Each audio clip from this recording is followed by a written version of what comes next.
Chapter 2108. Published at 30th of August, 2023, 12:32 and 1 second p.m. Chapter 2108. Over if audio player doesn't work, press stop, then play button again. Cynthia didn't care about the state of her body, nor the Omen family elders trying to sustain her life around her. She felt that since she still had her consciousness, her survival was inevitable.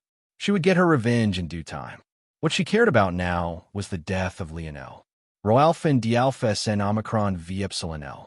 See Omicron M, she had given Crone a blueprint she had spent the better part of the last few decades on. It was a machine that would allow the Omens to rise to the top. No one would be able to compete with them. This was nothing more than an appetizer. If before she didn't care much about Lionel and only wanted him dead for the sake of avoiding accidents, she now wanted to see Eleanor's face when she learned that she had both survived and was the cause of her son's death. Although Cynthia's expression was unmoved, the viciousness in her heart was practically like crawling, black-scaled snakes, imprinting themselves throughout her veins and arteries and turning her thoughts dark and gloomy. No one knew what her thoughts had been like in the years since Velasco didn't show up to their wedding. No one even knew whether she had loved Velasco or not. The world could never read anything from her expression, and even when she was on the brink of death like this, she had given nothing away at all. In truth, though she wanted to see Eleanor in pain, she was actually partially grateful. Much like no one knew what her true emotions were, even fewer knew what her ability index was. But this time, that was because even Cynthia herself hadn't been aware of what it was. All her life, she had assumed that it was just a minor ability index that boosted her strength or speed, but this was unexpectedly not the case. Just now, she had truly died and been reborn. If she already stood atop the world before, she would supersede even this world in the future. And the first step toward that glory was the death of this thorn at her side. Lionel's moves became more and more erratic. In the end, this was the first time the Omen had used this starship. They were yet to become used to it. The more they fired, the more accustomed they became, and the sharper their attacks and their aiming became. The only reason Lionel had survived for this long was because he was moving before the cannons fired, basing his movements on the aiming of the barrels rather than waiting to time the trajectory of the lasers themselves. But the sharper the Omen family became, the more and more difficult this became as well. However, no one noticed that Lionel's gaze had become akin to the sea god's trident, cold and merciless, enveloped the chilly depths of the dark ocean. And then, Lionel suddenly moved forward. This time, there was no sideways movement to his steps at all. He barreled forward as though he had given up on life and sought to die in a blaze of glory. Crone's smile deepened until it suddenly froze. There was only a kilometer that separated himself and Lionel. This was nothing more than child's play in terms of distance at their strength. But it hadn't mattered because Lionel couldn't even get close. In fact, Lionel had even been pushed back until there was over a 10 kilometers distance separating them. But Lionel suddenly closed the distance to 9 kilometers, crossing a distance that should have gotten him killed immediately. And he was still moving. I think you should take a look at Lionel's flickered and moved like the pieces on a chessboard. Every time he shifted to one location and the cannons reacted, he would shift again, sliding into an impossible-to-target blind spot. All barrels had their limitations. These limitations came in terms of how fast they could move, their recharge time, their recoil, and the final limitation was that of the experts manning them. With this fast rate of firing, the reload time was not even half a second. The recoil was minimized not only by the design of the barrels, but also the thickness of the lasers, although they were far thinner now than when they were fully charged. That was only relative. As for how fast they could move side to side and up and down in order to re-aim, that was even smoother. They were being manned by the geniuses of the Omen family. Their speed of calculation was out of this world. However, in Lionel's eyes, a half second was still a period of time. Recoil, no matter how minimal, was still minimal. Thickness, no matter how thick, wasn't infinite. And calculations, no matter how fast they were done, couldn't possibly be done faster than his own. After just 3 minutes, a map of the location of the barrels, their limitations, and what regions they could currently attack had all appeared in Lionel's mind. Every time he moved, he would force the barrels to overextend themselves, then suddenly step into the nearest blind spot they couldn't react fast enough to. His movements were agile and his steps were confident. He halved the distance to 5 kilometers in an instant. Then in the blink of an eye, he was already less than half a kilometer away. It had all happened so fast that Crone almost couldn't react. Lionel was akin to a fish in water, the coldness in his eyes suddenly piercing through Crone's soul for the first time. But just because he was a bit slow to react didn't mean he couldn't. Crone calmed and waved a hand, a shield activating that blocked Lionel's path when he was just 100 meters away. Even normal mortals could see across this distance clearly, let alone two individuals of their stature. Looking into Lionel's eyes, Crone felt that it was far too close. "Kill him," Crone said coldly. This shield was even stronger than the shield Lionel had used to protect himself from Cross Eldraven. This battle was over. Chapter 2109, published at 30th of August, 2023, 12:32 p.m., Chapter 2109. A practical joke if audio player doesn't work. Press stop then play button again, the lasers charged, and suddenly there was no place to dodge. With Lionel being so close, Crone changed his command. Rather than firing at the fastest speed possible, they delayed the onset, charging it up from 5% to over 50%. The thickness of the lasers would increase 10 times over. At this distance, if all the cannons fired together, the entire range around Lionel would be enveloped. There would be no blind spot because all of the lasers would cover for one another. Suddenly, Lionel, who looked as though he was about to turn the tide, faced his death.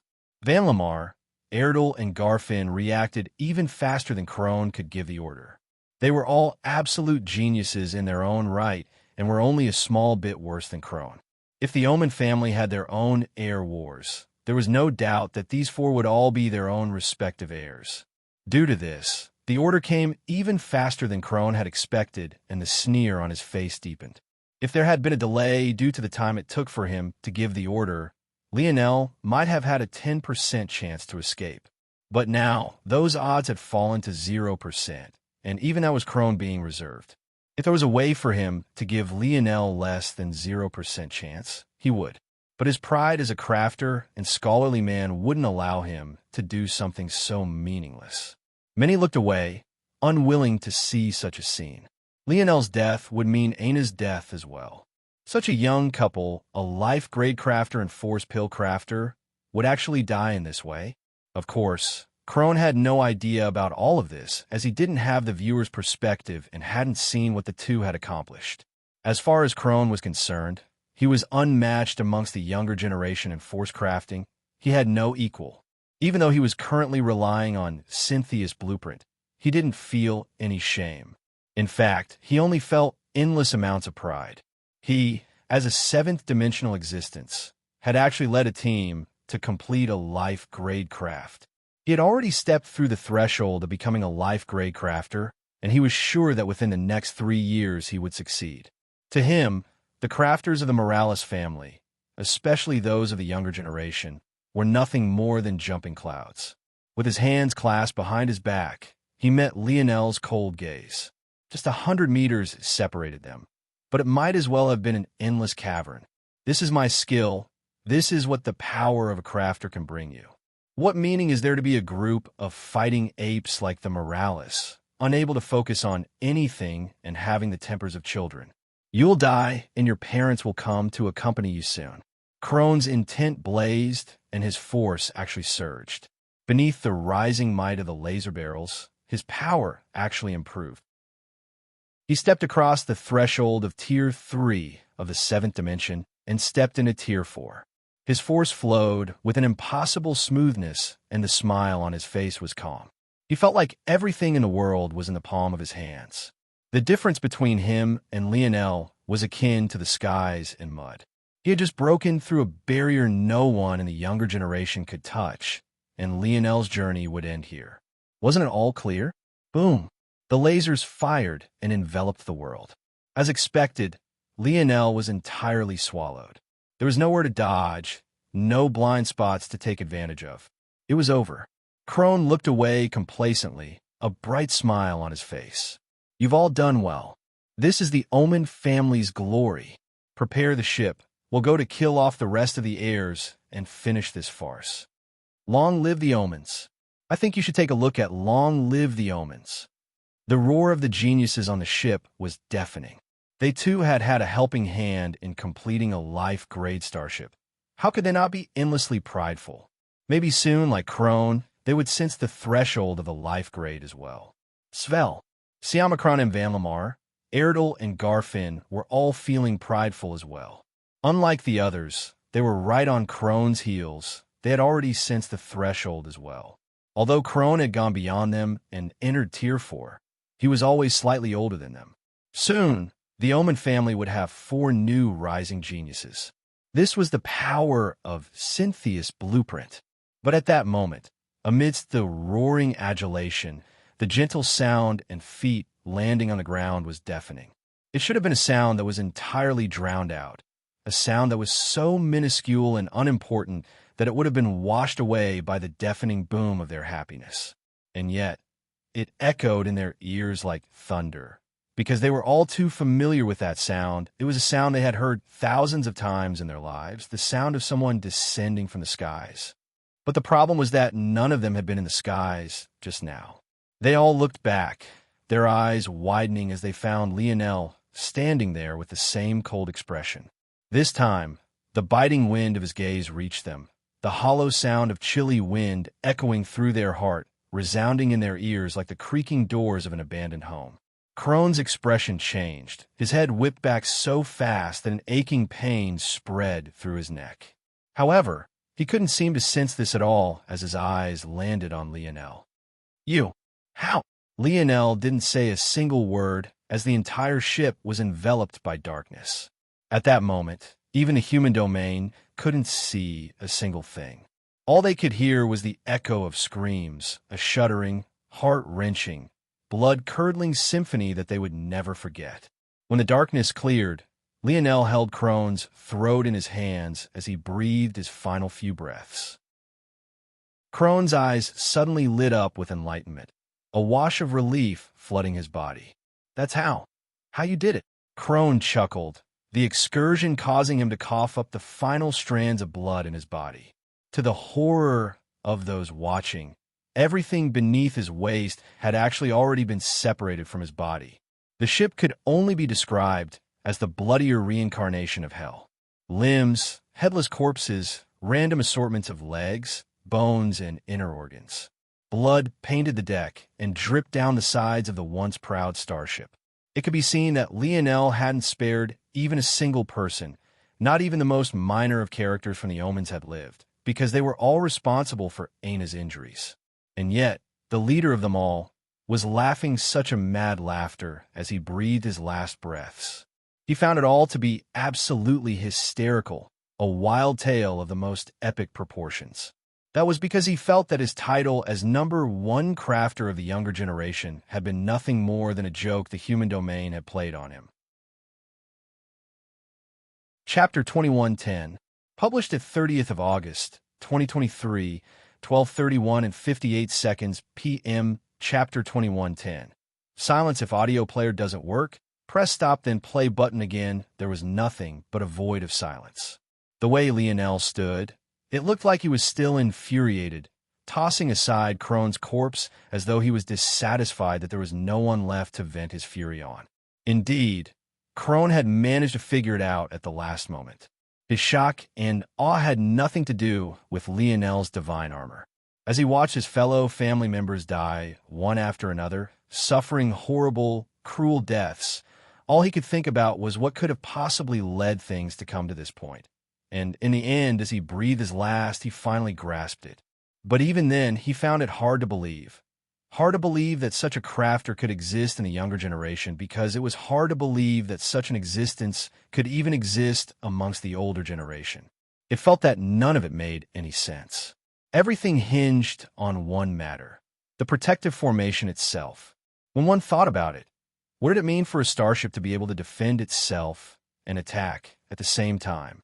How could it both stop Lionel from approaching, while also attacking Lionel? It seemed that the only way for that to be possible would be for the cannons to be outside of the formation, but in that case, the cannons would be too easily targeted. Of all the blind spots that Lionel had risked his life to calculate, there existed some that even toddlers would be able to figure out was a safe region, and that was the location of the barrels themselves. If the cannons had been located on the outside, it would be easy for Lionel to protect himself. However, there would never be such an obvious design flaw. The formations of the starship were designed to allow one-way pass through, to block from one direction, but allow easy access from another direction.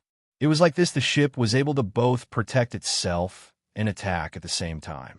It didn't need to be an example, just how difficult doing such a thing was. The level of force art mastery that was required was on a completely different level. It was one thing for it to be a simple pass through, or to maybe allow a person or two through, but to maintain its integrity while powerful cannons like those lasers were firing, it was almost impossible. It could be said that the greatest feat of engineering on the starships was this formation that could block eighth-dimensional existences from one side and kill them from the other. To Lionel, however, this was nothing more than a flaw to exploit. The weakness of such a force art was that the amount it could let through at once was limited. Krone wasn't a fool. He was well aware of this.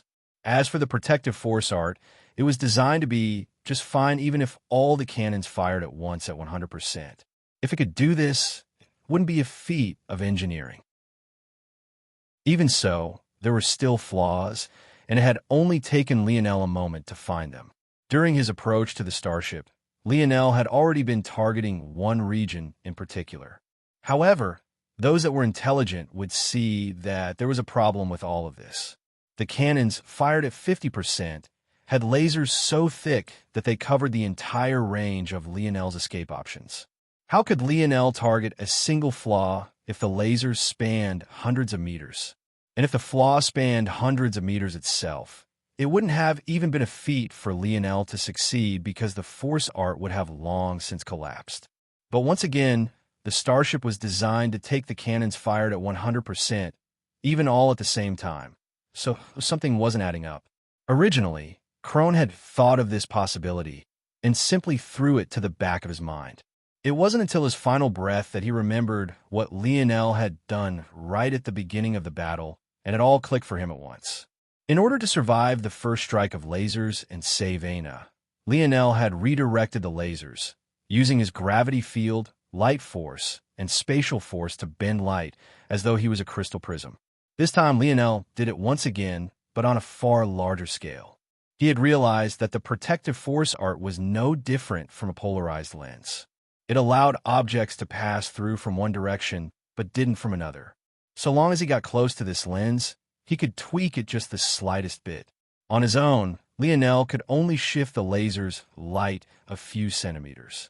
With the help of the protective force art, he forced the lasers that spanned hundreds of meters in thickness to concentrate onto a single point, targeting the weakness of the force art. Svel. Siomicron M, while passing through the force art, the lasers immediately overloaded the protective formation. The formation was rated to handle 100% cannon fire with ease, but after Lionel took action, it was as though the power of the cannons had increased 1,000-fold, shooting far past what the force art could handle and shattering it. At the same time, because the laser was concentrated into a single point chosen by Lionel's manipulation of the protective force art, he knew exactly where to stand to avoid being hit. As though this wasn't terrible foresight enough, because the lasers had to be filtered through the force art first before their beams could be shrunk. From Krone's perspective, it looked as though everything had gone perfectly, because all he and the rest of them could see was a blinding flash of light that enveloped everything ahead. Lionel controlled it all perfectly. He overloaded the force art just enough that it only shattered after all the light had passed through.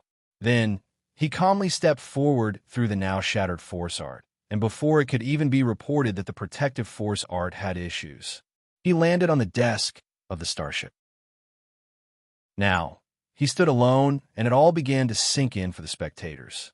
These air wars were over, and the number one genius of a younger generation had been crowned. His name was Lionel Morales. Chapter 2111. Published at 30th of August, 2023, 12:31 and 57 seconds p.m. Chapter 2111. Not Earth? If audio player doesn't work, press stop, then play button again. The silence of the human domain very quickly became a raging uproar. Not many understood how Lionel had done it. It relied on concepts of force crafting that even life-grade crafters might not understand, let alone the general masses. But what they were all aware of was that Lionel wasn't just lucky.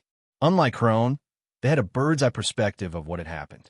They saw Lionel placed his hand on the protective force art. They saw the large, thick beams of lasers converge and come out the other side in a far thinner line. They saw Lionel dodge it with ease, and they watched as it shattered beneath its own power.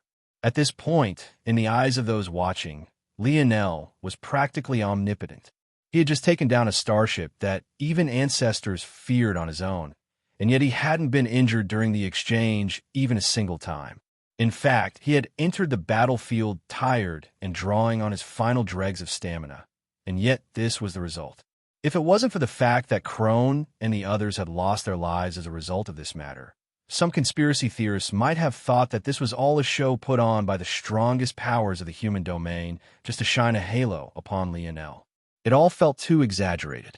From the very moment he stepped onto the Air Wars moon, it could be said that he was in first place from the very first breath, and in the end he finished off in first place. Despite the winding twists and turns, and even when it seemed that he had nowhere to go and had finally reached a dead end, he broke through time and time again. Nothing was able to pause his steps. The Morales heirs watched on in silence, their expressions unreadable. They too had begun to feel the sort of bitter sweetness that the heirs of the past had felt. For Adderworth, sometimes when his father got drunk and complained about the things on his plate and how being patriarch was exhausting, he could hear the undertones in his voice. That year, Velasco hadn't participated, and Montez, as though trying to prove something, had entered the Air Wars with no backers other than his own spear, believing that he was no weaker than his elder brother, and he didn't need the help of others. The current patriarch of Morales was the first winner in their history that didn't feel the pride in his victory. Every time he had more work to do, every time another thing was shoved on his plate, every time his temper wanted to flare up, but he was forced to suppress it, he would remember that this was a job that others hadn't even wanted, so he ended up with it, and it made it all the more bitter. Adderworth had wanted to win, to defeat his fellow heirs and the most talented generation of the Morales with his own hands, so that he could take some of his father's pride back. But that satisfaction had already been stripped from him. The moment the human domain forced Lionel to participate as a sixth-dimensional existence, he had been enraged, although he didn't show it. What good was it if he defeated Lionel like this? What was it worth? Could he take his father's pride back? Could he help their branch of the family set their hearts at ease? This rage, however, wasn't aimed toward Lionel. He wanted to vent it on the other heirs of the human domain for daring to stain something he had worked so hard for. But now, seeing Lionel stand victorious, a smile couldn't help but spread across his face. This was what Lionel deserved, what the Morales deserved.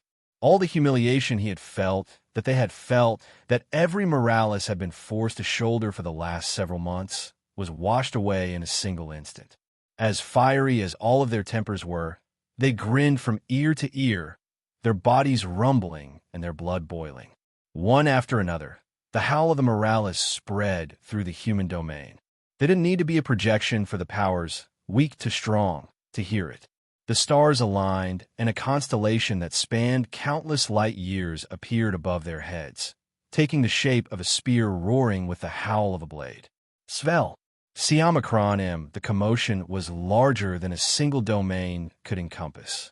The echo spread across the dimensional verse, the stars aligning as though in worship of the birth of a new existence. The spear lengthened and grew, its mighty body shuddering and shaking as though it wasn't satisfied with this alone.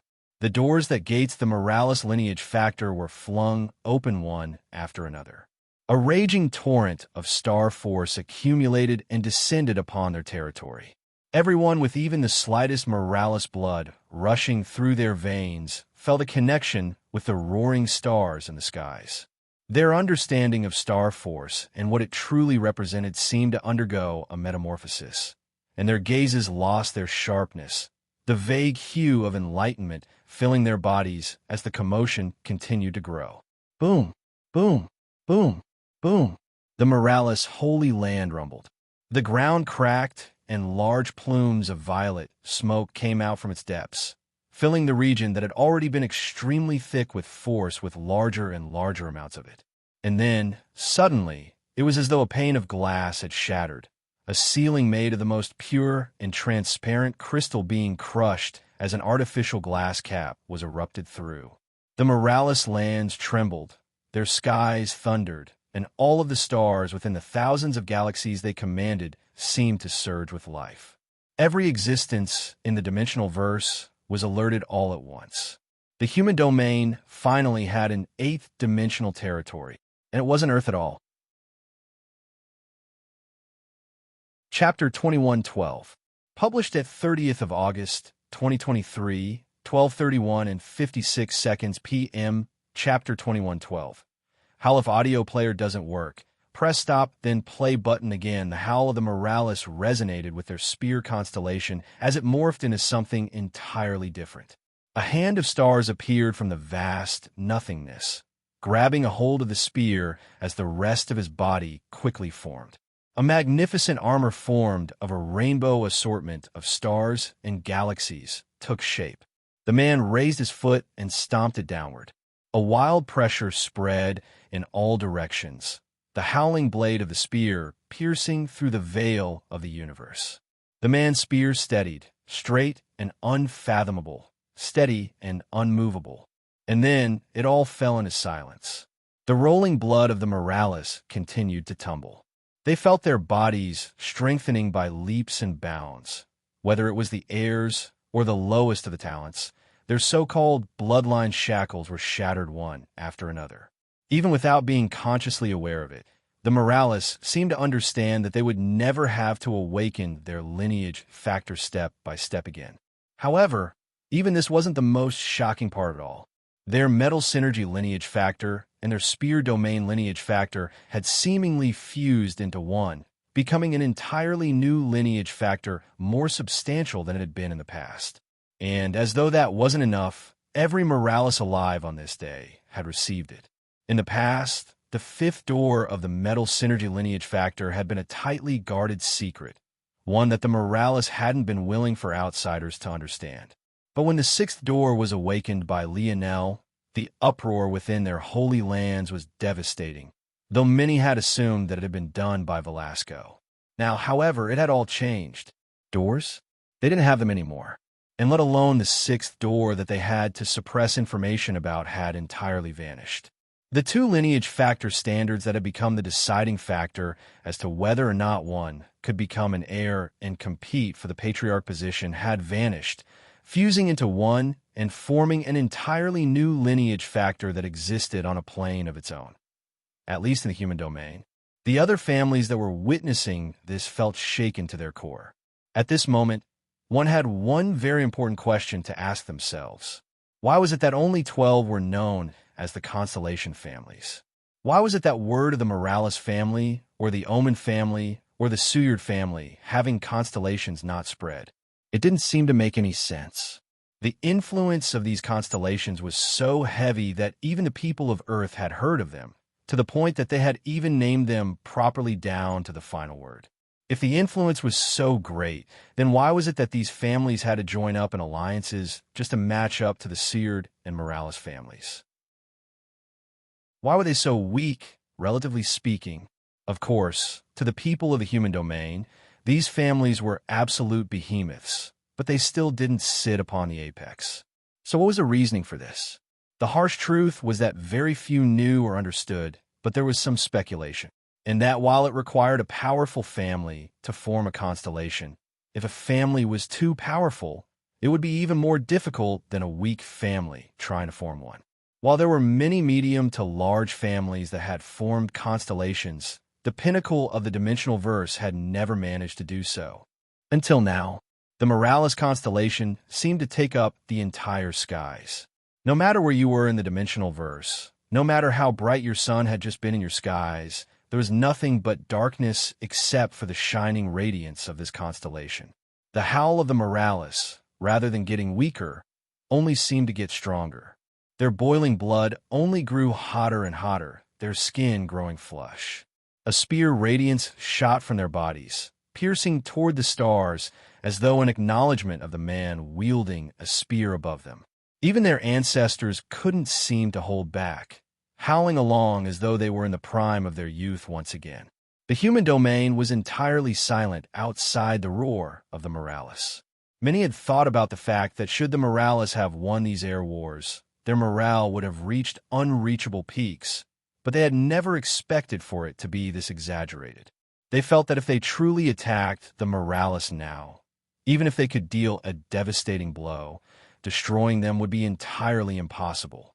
Their gazes couldn't help but fall onto a single young man, standing amidst a sea of blood and carnage. It was he who had caused all of this, he who from the very beginning had shattered their expectations one after another. It was he who, even on the first day of his role as patriarch, had gathered up the Moralis into a single unified front, even without breathing a single word. The Void Elders of the Void Palace couldn't believe what they were seeing.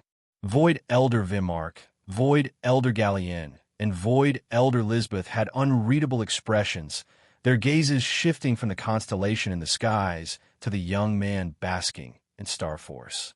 They had been infuriated by this youngster time and time again, but they had never been able to get their revenge. They had thought that they could at least watch him fall on his face during these air wars after offending so many, but he had shattered their expectations again and again. It was truly suffocating. Before any of them could decide on a word to speak, the Void Palace suddenly rumbled. Their expressions changed. The last time this had happened, the Cataclysm Zone had descended and swallowed them whole. It couldn't be that. The Void Battlefield. The barriers had been shattered. The expressions of the Void Elders turned pale all at once. This only meant one thing. The other domains were invading. Erdiel's note. I really enjoyed this Air Wars arc. What about you guys? Chapter 21:13. Published at 30th of August, 2023, 12:31 and 53 seconds p.m. Chapter 21:13. Drawbacks if audio player doesn't work. Press stop then play button again. Lionel opened his eyes, his gaze somewhat vacant. In truth, he wasn't entirely in the mood to worry about the changes happening to his body, nor the changes occurring outside this planet. But he didn't really have much of a choice. He might have still ignored it if it was a change to his lineage factor alone, but during these last few moments, he had suddenly gained enlightenment on universal force. It had come in an unexpected way, but also in a mode that made perfect sense. He had never thought that the constellation families would be so related to the universal forces, but now that things have been laid out this way, it almost felt too obvious. Of course, they would have to be related in some way. Even so, the fact that his lineage factor had actually evolved was beyond his expectations, and his breakthrough was even more unexpected. Lionel had found breaking through the realms of the sixth dimension incredibly easy. He improved by leaps and bounds what felt like almost every day. And yet, his universal force and comprehension of universal cycles was still stuck at a fifth-dimensional standard. It didn't seem to make much sense. That said, Lionel understood why this was. He had suddenly upturned his entire understanding of universal forces and what they were meant to be, and had even tied that in with dimensional cleanse. The complexity of taking even a single step forward now couldn't be understated. What Lionel had neglected was the fact that since his universal force had fundamentally changed, the method by which he had to approach his next breakthrough should likewise change. But he hadn't been flexible enough. Now, he realized where his mistake was. He had already fully comprehended the sixth-dimensional layer of dimensional cleanse.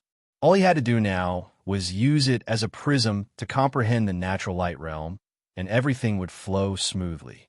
The moment he had this thought, it happened. The world of his ethereal glabella changed entirely, and the shifting tides of night and day came with a surge of universal force that was all too easily masked by the commotion of the human domain as a whole. Lionel was so distracted by these changes to his universal force that he didn't pay much attention to his body. He already had improved his lineage factor greatly, and he hadn't thought about what benefits this matter would bring him. In fact, he was actually lamenting it. Why were the Morales so powerful? It wasn't just because of their lineage factor, but rather because of the skills that they had paired it with. The metal synergy lineage factor didn't come with divine armor by default. It had to be remembered that the divine armor creation technique was one that passed down to Lionel from his father. And techniques like metal body were the real reason that Lionel and the others were so powerful. If the lineage factor changed too much, these techniques that had taken countless generations to produce would become useless.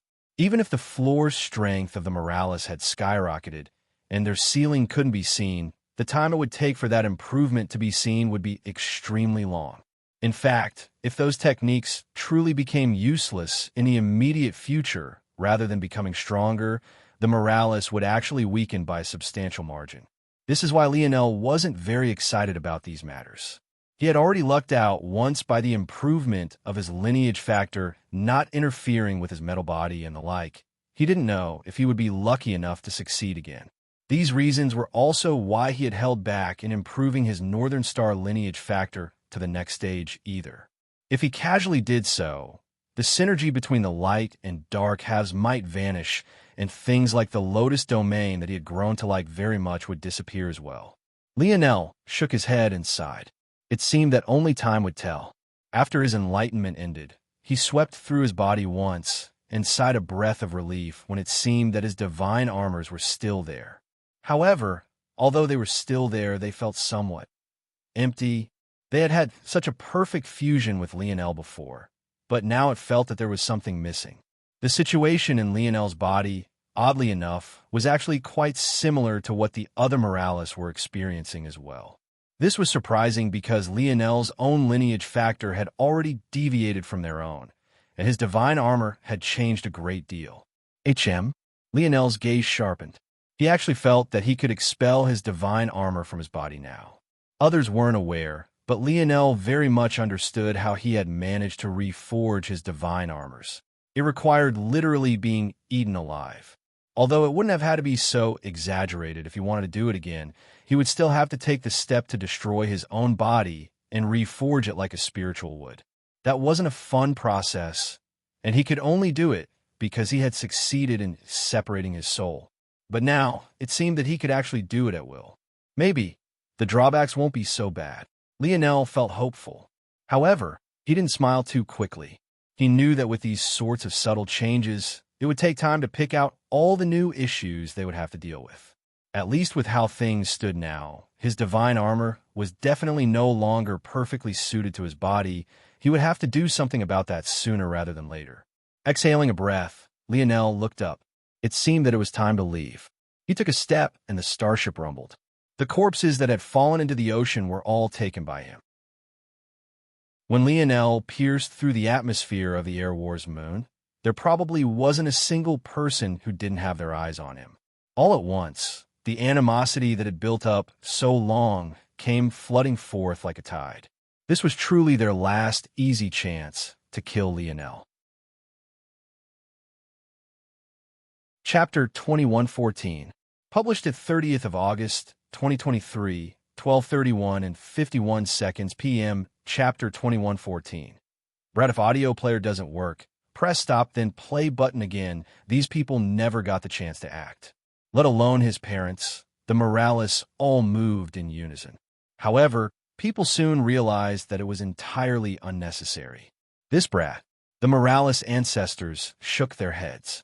Even in this situation, it seemed that Lionel didn't care to rely on others. He had exited the Air Wars riding on the starship that the Omen were so proud of. They had been so excited by the various emotions they had experienced in the last several moments that they had entirely neglected this point. Who here could even harm Lionel? They would have to turn their own flagship cannons toward him first, but the agility that the Omen's new prototype had shown was on a completely different level. Their large starships took time to warm up and prepare for action, and took even longer to accelerate into movement. After all, they were all the size of a planet at the smallest. But the Omens, or rather Lionel's now, was only about 3 or so kilometers in length. It might be small, but it was no less powerful, and they would probably be crushed before they even knew what happened. Even now, Lionel didn't need any sort of protection. He had the pride that a patriarch of the Morales family should have. Lionel stood quite stoically. He didn't seem moved by the killing intent of those around him. Even those of his generation that had managed to escape, lucky enough to have never run into him, lowered their heads, unwilling to meet his sweeping gaze. Whether it was the arrogant Conan of the Leo family, or even Simona, who had just been Lionel's ally, they felt that they were a loss for words and didn't deserve to stand on the same plane as him. One might wonder why it was that Simona was already among the spectators, but the truth wasn't all that difficult to decipher.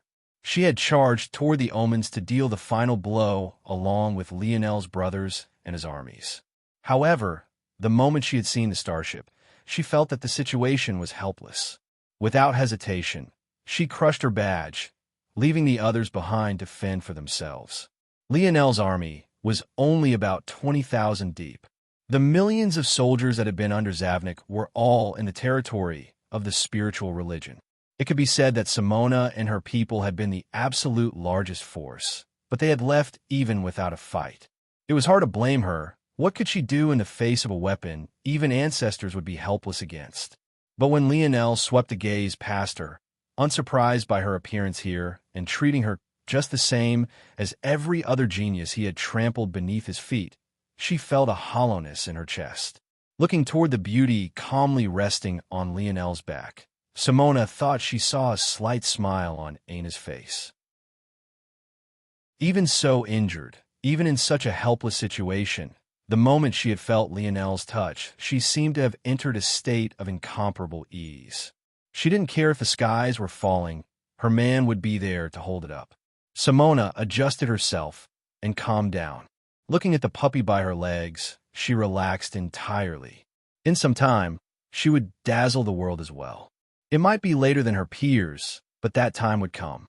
The helplessness of this day would reverse soon enough. Suddenly, a shadow appeared before Lionel with a swift speed. Lionel, who wasn't in the best of moods, couldn't help but smile. He didn't move as two soft palms pressed his cheeks together. Compared to Lionel's mood, Eleanor's mood was even worse. If not for Velasco, she really would have stopped the air wars and attacked directly. Everyone could see how unfair the situation was. The Omen family was actually so disgusting and shameless. Seeing that her little lion was okay, the heavy boulder on her chest had finally been placed down. Even so, it was quickly replaced by an erupting fury. She wanted nothing more than to charge into the Omen family's territory and slaughter them down to their last man. Lionel chuckled. "Mom, don't frown so much, I'll aid you." Eleanor was stunned out of rage with Lionel's words, and she suddenly gave her son a light palm to the forehead. "Look at you. Mom has neglected your education. Don't you know how to talk to women?" Lionel grinned. "I think I did okay." Eleanor rolled her eyes. Although Lionel didn't pick up his father's playboy habits, he had definitely picked up that glib tongue and arrogance. With a gentle swipe, Eleanor's palm descended on Aina's cheek as well, but this time there was a swell of life force. Very soon, the paleness on Aina's face vanished entirely. Eleanor's brows jumped. She hadn't expected healing Aina would take such little force. That could only mean that Aina was more than 50% healed by now. Such self-healing capabilities for a Tier 1 7th-dimensional practitioner was more than exceptional. She could only be said to be a little monster. Lionel looked past his mother's shoulder to see that his father was still lying lazily, and he couldn't help but roll his own eyes. He hadn't seen this old man in over half a decade. In fact, to this old man, it probably would have been over 3 decades since he last saw his son, but he was still trying to act cool. Before Lionel could say anything, the rage seemed to have boiled over. It seemed that what would come would come. The Gold-Dark family, the Tor family, the Gamine family, the Libra family, the Aquarius family, the Pisk family. More enemies than Lionel could even count were all infuriated. Of them all, the matriarch of the Gamine family, that vindictive young woman's mother, seemed to be the most pressuring. Seeing them really about to do something, Lionel suddenly held up a finger as though he was telling them to wait a moment. Chapter 2115, published at 30th of August, 2023, 12:31 and 50 seconds p.m., Chapter 2115. Extortion if audio player doesn't work. Press stop, then play button again. Lionel's actions stunned the surrounding elders before they were suddenly infuriated. Patriarch of the Morales or not, since when did a six-dimensional junior have the right to speak to them in such a way? No, he hadn't even spoken to them. He waved at them like a nobleman might a doorman. Lionel seemed to remember something at that moment and took out a silver tablet. Before anyone could understand what was happening, his eyes glowed a fierce violet light, and the corpses that he had brought up with him began to vanish one after another. Aina, who was having a good sleep, subconsciously mumbled something, and the blood force responded, surging into the silver tablet. After a moment, Lionel began to revive them. Under the astonished gazes of the human domain, Lionel's people came back to life one after another. His brothers, who had experienced this once before, looked at their bodies and shook their heads, a feeling of helplessness welling up inside of them. As for the members of the Skies and Oryx families, they jolted, feeling as though everything was surreal. Many thought they had entered some form of heaven or hell, until they looked around and realized that it was all as they remembered the real world to be. Were they hallucinating? But soon, Lionel's next words seemed to have awakened everyone to reality. Then, he looked toward the families that were clambering, and every one of them seemed to understand what this matter meant. They looked toward the silver tablet in Lionel's hands, their gazes practically burning. This was a gathering of the strongest powers of the human domain. It wouldn't be unlikely that one or two of them had seen such a tablet before. In fact, the Morales might even have one. But what was clear was that none of them had ever seen it used like this. The reason was simple. Which of them had the ability to control and snatch souls before they disappeared like Lionel did? The answer was that no one but Lionel had this ability. Not even his mother did. That was because the golden tablet of the Emperor's might lineage factor that held all the secrets of their power's uses was with Lionel. Even if they knew the tablet had such an ability, they wouldn't be able to use it in such a way. Only Lionel could, and that was thanks to the amazing soul-controlling ability that they had seen him use on those lowly disciples of the Libra family. Lionel's gaze blinked as he looked toward the patriarchs, matriarchs, and ancestors who had been ready to clamor. None of them seemed to know what to say because they suddenly realized that Lionel was their only hope at ever seeing their young geniuses again. Eleanor gazed at the silver tablet silently for a moment, but didn't say anything, simply standing by her son's side.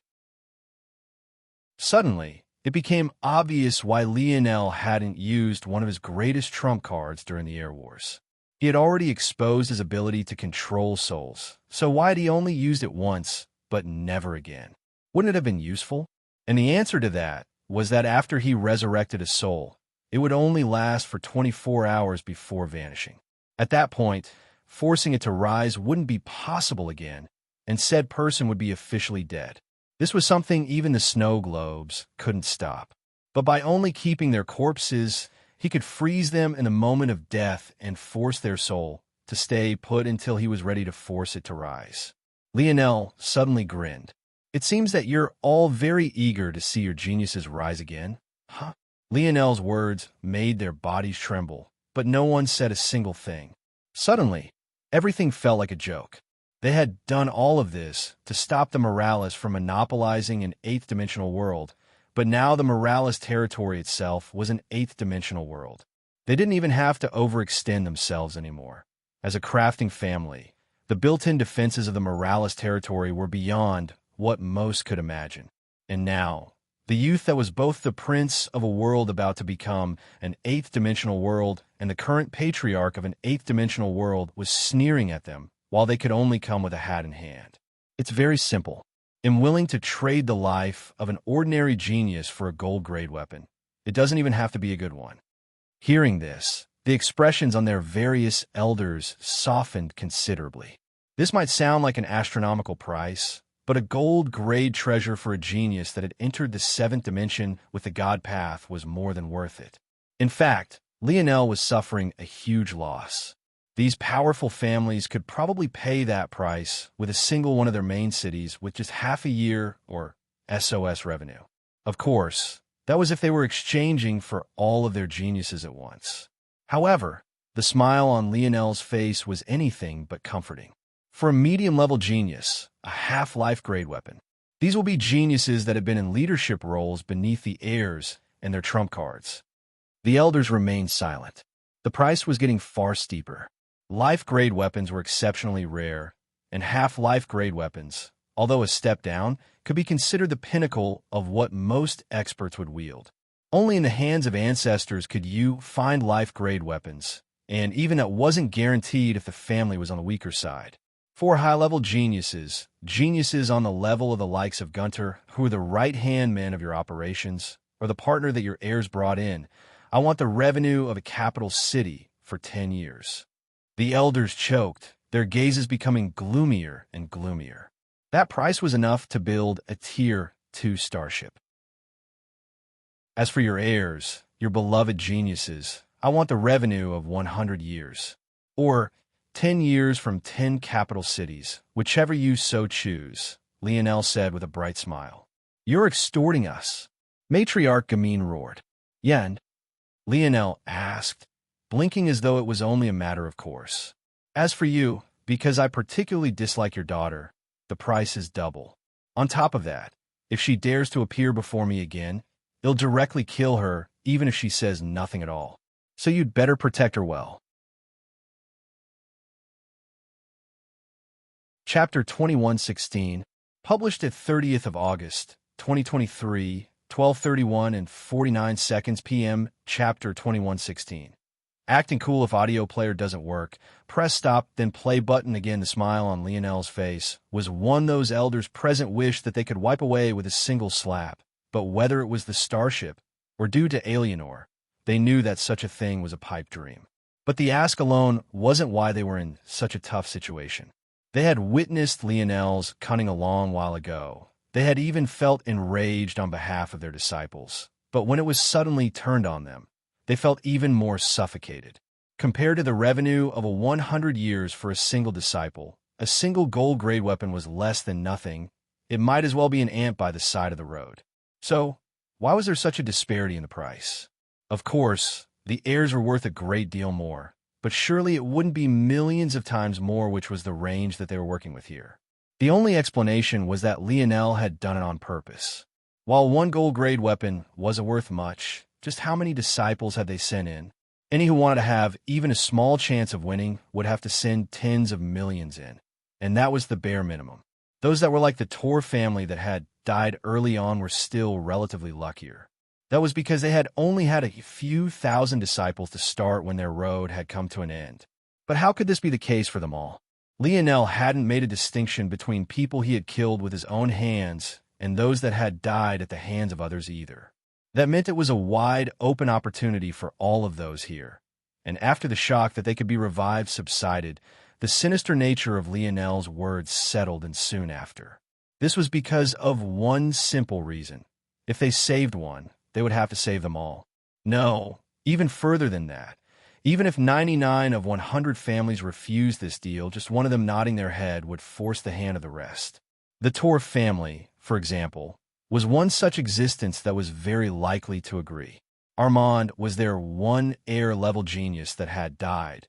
If his partner was taken into account, they would have to exchange 110 years of revenue in addition to a few thousand half-life grade weapons. After all, the first few thousand disciples to be traded for would have been their absolute best. This was a steep price, but it was relatively easier to swallow compared to what the Gamine and Libra families would have to pay, or the Pius and Quarius families after them. This might not sound like a big deal. Just exchange for less people, right? But any patriarch or matriarch who would be willing to make such a decision never deserved their position in the first place. That wasn't because of some sanctimonious moral high ground, but rather because they would be far too stupid. If you traded for some lives, but not others, how would their people react? Didn't those geniuses have their own parents? Didn't they have grandparents? Siblings? How would such individuals react to knowing that the family could have revived their loved one for a mere gold-grade weapon and yet refused to? What was the value of a human life? This was a question that Lionel had been pursuing the answer to for all his life. But right now, the answer seemed quite clear. To the right person, it was priceless.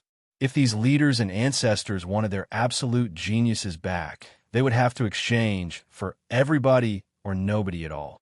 And if they took the latter option, they would have to hope that no other families took Lionel up on his deal, or else their higher-ups would look both weak and heartless in comparison. That was the reality. Although Lionel was seemingly giving them the option to refuse, the guillotine was already above their heads.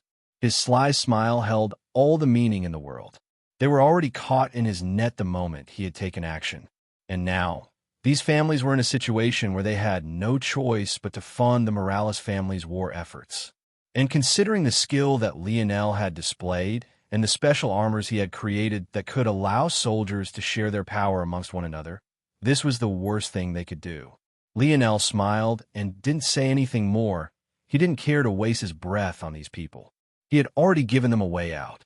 He had told them already that anyone he saw would die under his hand. They hadn't believed him. They had thought he was too weak and far too arrogant, and now they were paying the price for it. With a slight nudge, the starship moved forward, the various ancestors having no choice but to move out of the way. Eleanor shook her head when she saw where Lionel was going. Lionel landed on his father's silver boat and unceremoniously threw out a kick.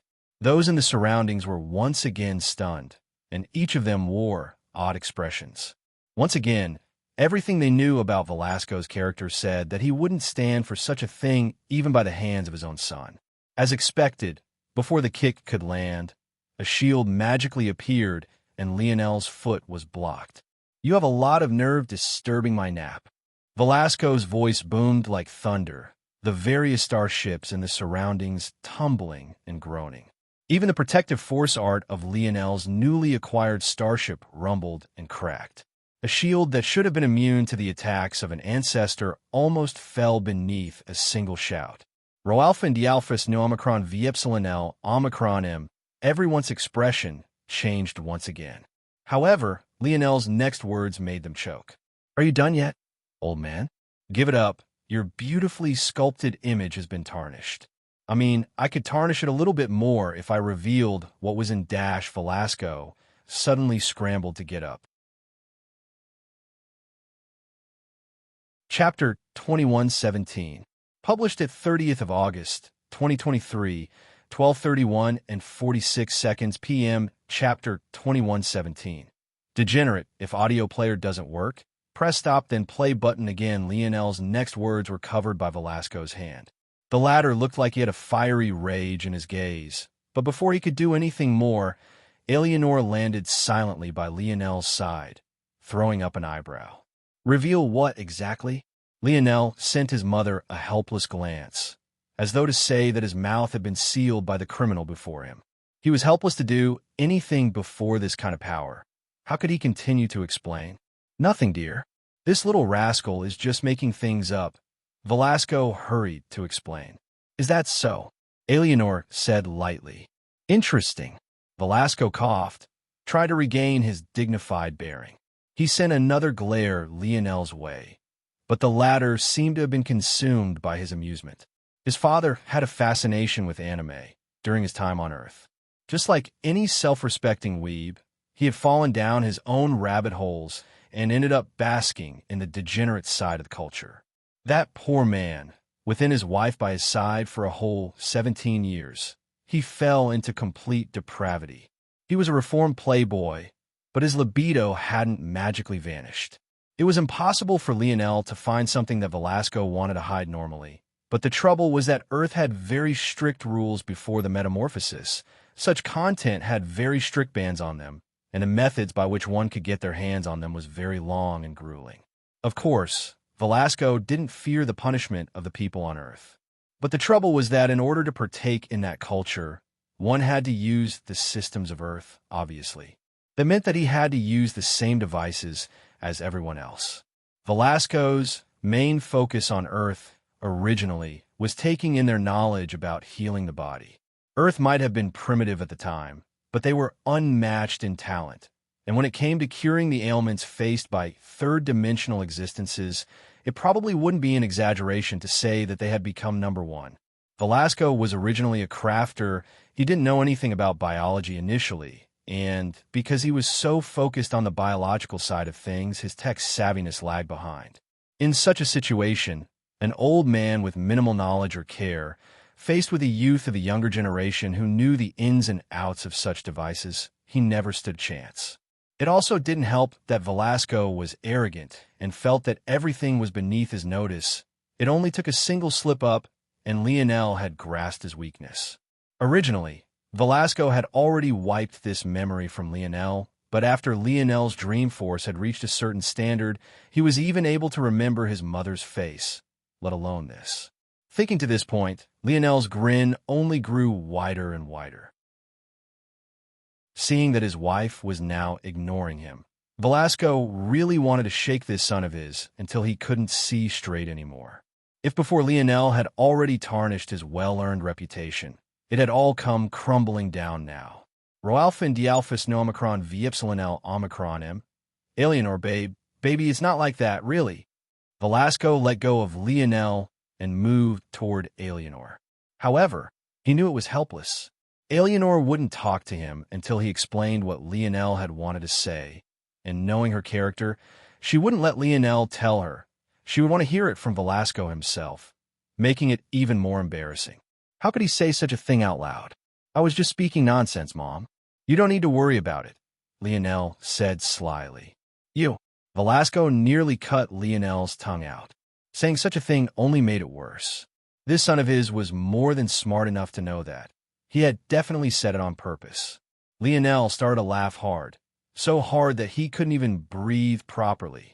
This was what his father got for trying to act cool. Lionel seemed to be having the time of his life. It didn't look like he had just fought a life and death battle at all. All of his gloominess had vanished. He felt that life wasn't so bad right now.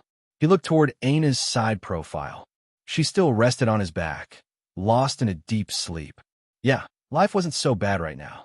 The rest of the human domain weren't quite sure what they were looking at. Seeing the kind of relationship that Lionel had with his father, and that Lionel truly dared to tease him to this extent, they realized how foolish it was to try and separate Lionel's death from Velasco by using the younger generation. They had thought that no matter how in love Velasco was with Alienor, when it came to his own bottom line, he wouldn't cross it no matter what. There were many relationships like this where the man would take the docile position until it came to a matter that he had a stern position on. That was why they weren't too worried about Alienor pressuring Velasco into taking action. But now, it seemed that maybe all this time Velasco's love for Lionel was a bit too understated, and maybe that had been done on purpose by Velasco to force his son to grow without his shadow and looming presence. And the results were all too clear. Between Amory, who had been protected from birth, and Lionel, which one of them was better? They didn't believe that Lionel was so much more talented than Amory. The gap between them lay between what they had experienced to reach this point. The Morales ancestors looked quite gratified. For a long while, Velasco, despite being one of the Nebula generation, was practically a separate entity from the Morales due to his independence. But now, it felt like the human domain had been reminded of where his roots truly lay, and it was ironically due to his son. It seems that we'll need to prepare for a grand coronation ceremony, Ancestor Alvaro said with a bright smile. However, at that moment, their expressions all seemed to change at once. Chapter 2118, published at 30th of August, 2023, 12:31 and 46 seconds p.m., Chapter 2118. Unity if audio player doesn't work, press stop, then play button again. The rumbling of the human domain wasn't something that could be ignored. It was a trembling that originated in the depths of space, as though a monstrous existence had grabbed hold of the folds of reality and began to whip it about. There was only one thing that could cause this, and that was a large change in the domain barrier. The domain barrier wasn't much of a barrier. It was instead the very void battlefield that Lionel had been to once before. The trouble was that the deeper one ventured into the void battlefield, the thicker that anarchic force would become. At a certain point, it would thicken to the extent that even ancestors would find it difficult to make their way through while maintaining their lives. It was possible to make it through, but it required a great deal of effort. This process usually required a large amount of force that scaled, depending on the number of individuals that were being transported through.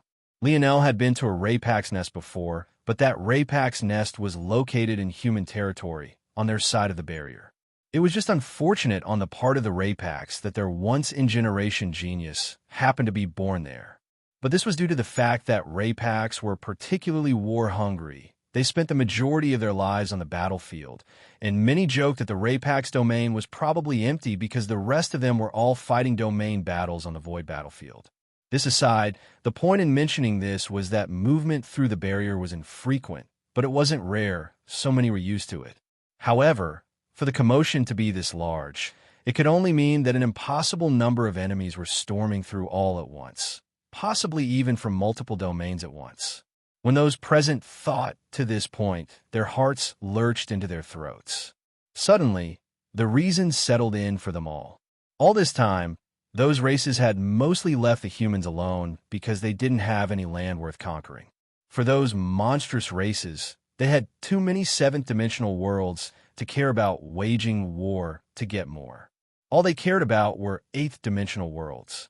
If they could claim a few human territories with ease, they would take some, which was why there were still other races on the void battlefield. But if it took too much effort to the point of not being worth it, they wouldn't bother. But now, everyone looked toward the Morales. This had all happened even faster than they had expected. The sudden breakthrough had caught them all off guard. They were ready for Earth to promote in the next coming years, but no one had been ready for the Morales to do it first. It had to be remembered that the Morales world only had seventh-dimensional potential to begin with. If not for the sudden formation of their constellation, all of this wouldn't have happened. Many wanted to blame the Morales. They were already enraged with them, as it was due to Lionel, but what could they do in this matter? At best, they could use it as an excuse to try and force the Morales to take on the most difficult missions. But after they had this thought, they couldn't help but take a look toward Velasco, who was still trying to appease his wife, as though he couldn't feel the commotion at all. In fact, his silver boat was surprisingly sturdy in the roaring waves of space. They hesitated and grit their teeth. The Void Palace was the front line, but they knew that they would have to act to help soon. The strongest of the human families were surprisingly unselfish in this matter, as they were well aware that if things went wrong, it would be they who were finished. Like this, many of the star ships vanished into the horizon. Many swept another glance toward Lionel, but seeing that it was absent-minded, they felt that the warning in their glares fell on blind eyes. He simply didn't seem to care. Soon, only the Morales were left, but they realized the seriousness of the situation as well. It was unknown how long the Void Palace disciples would be able to last. There was no doubt that the domain-ranked disciples would take action now, as this was their main purpose, but many of them were out on missions, and it was hard to tell how organized they would be. This matter dampened their mood considerably. Those that were sharp knew how much this matter would influence the Morales place in this war. It was one thing for Earth, which was perceived to have little power of its own, to trigger this war, but for it to be them, as one of the apex families of the human domain, to do so. It had a completely different connotation. Little Nova, it seems that your coronation will have to be put on hold, but for all intents and purposes, you're the patriarch of the Morales family now, Ancestor Alvaro said lightly. Suddenly, a rare female ancestor among them stepped forward. Indeed, Little Nova is now our patriarch, but isn't it about time that you released Third Nova? The air wars are over, and any grudge you two have had during them should be over now. Ancestor Alvaro subconsciously nodded. Indeed, those are the rules of the air wars. It kept the peace in the family. And since a domain war was about to be waged with the human domain being assaulted from all sides, unity was more important now than ever. The female ancestor went by Ancestor Issa. She had a petite frame and was getting on in her middle ages, but she still had a youthful, sharp look in her eyes. Female ancestors were quite rare among the Morales because the metal synergy lineage factor wasn't particularly suited to them. However, Ancestor Issa was one of the rare few women who had been an heir candidate in the past, although she hadn't one. Lionel sent a calm gaze toward the ancestors. Indeed, to these old fogies, the patriarch position was only the figurehead of the family. The true authority rested on their shoulders. This could be seen by the dissatisfaction even the impartial ancestor Alvaro had felt when he thought that Lionel was ordering him to capture Richard. But how could Lionel release third Nova so easily? Second Nova frowned. He knew that Lionel knew something, but if he took too firm of a stance without evidence, it would cause far more harm than good. He knew that Lionel was a bit hard-headed, but at the same time he believed that Lionel wasn't a fool either. It was hard to tell how he would approach this situation. Just when Lionel was about to respond, a dashing streak of golden light came from the distance, and it unfurled into a long, white gold scroll. The expressions of the ancestors changed once more. This scroll, it was the fastest communication method the Void Palace had access to. They thought it was fine at first, just alerting them to what they already knew, but the actual news shook them to their core. It only had one line. The first line has been breached. The human domain of the Void battlefield only had 3 main lines of defense, and in just a few moments, the first had already been charged through. This matter was impossible to understate. The domain-ranked disciples they had thought could hold on for at least some time had already fallen into chaos. Chapter 2119, published at 30th of August, 2023, 12:31 and 43 seconds p.m. Chapter 2119. Complex feelings if audio player doesn't work. Press stop, then play button again. The ancestors were all shaken. No matter how fast the others invaded, they believed that the Void Palace should at least be able to hold on for a few days, at least 2 or 3 on their own. In the best-case scenario, and if the other races had reservations of their own, even a few weeks wouldn't be impossible. It couldn't be forgotten that the Void Palace was the protector of humanity against foreign races. They weren't just a random power. It could be said that if they weren't neutral, they would be the strongest power in the whole of the human domain. For them to have already lost a line of defense was ridiculous. But then, it hit them like a ton of bricks. To Lionel, the matters of the Cataclysm Zone were only less than a year ago. But to the people of the human domain, it was over 20 years ago, and much of those matters had already long since settled down. Even for these ancestors who had experienced so much life, 20 years was definitely not a short time by any stretch. It had made them neglect a fact. The current Void Palace wasn't the same Void Palace of the past. Not everyone had made it out of the Cataclysm Zone. In fact, the casualties were heavy. It had to be remembered that just a normal beast Lionel came across had almost taken his life, and before he left, he could already be considered to be better than most galaxy-ranked disciples.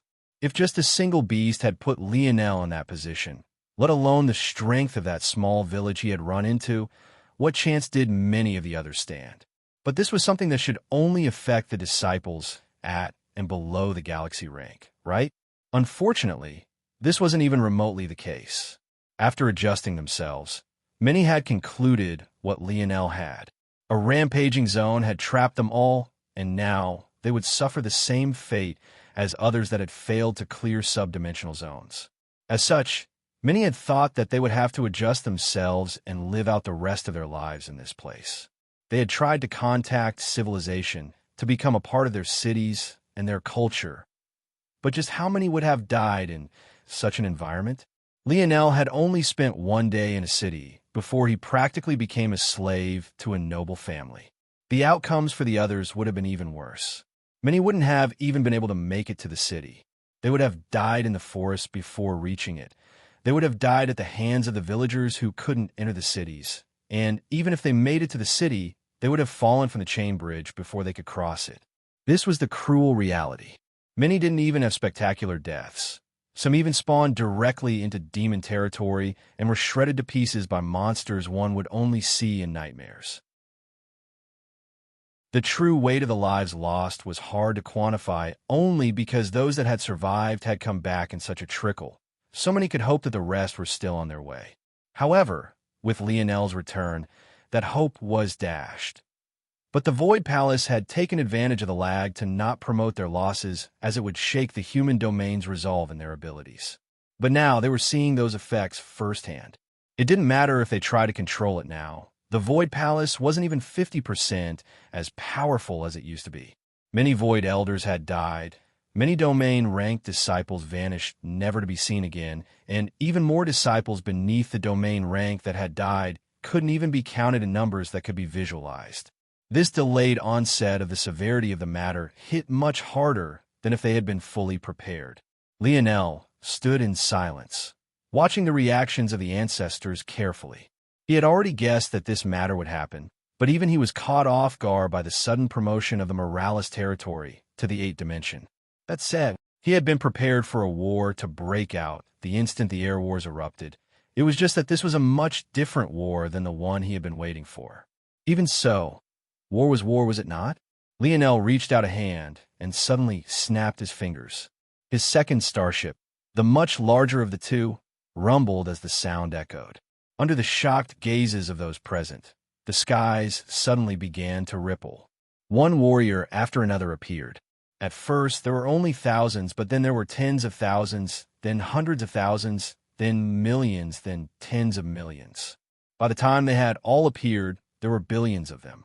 And somehow, the ancestors didn't sense them until Lionel had snapped his fingers. "Board the ship," Lionel commanded coolly.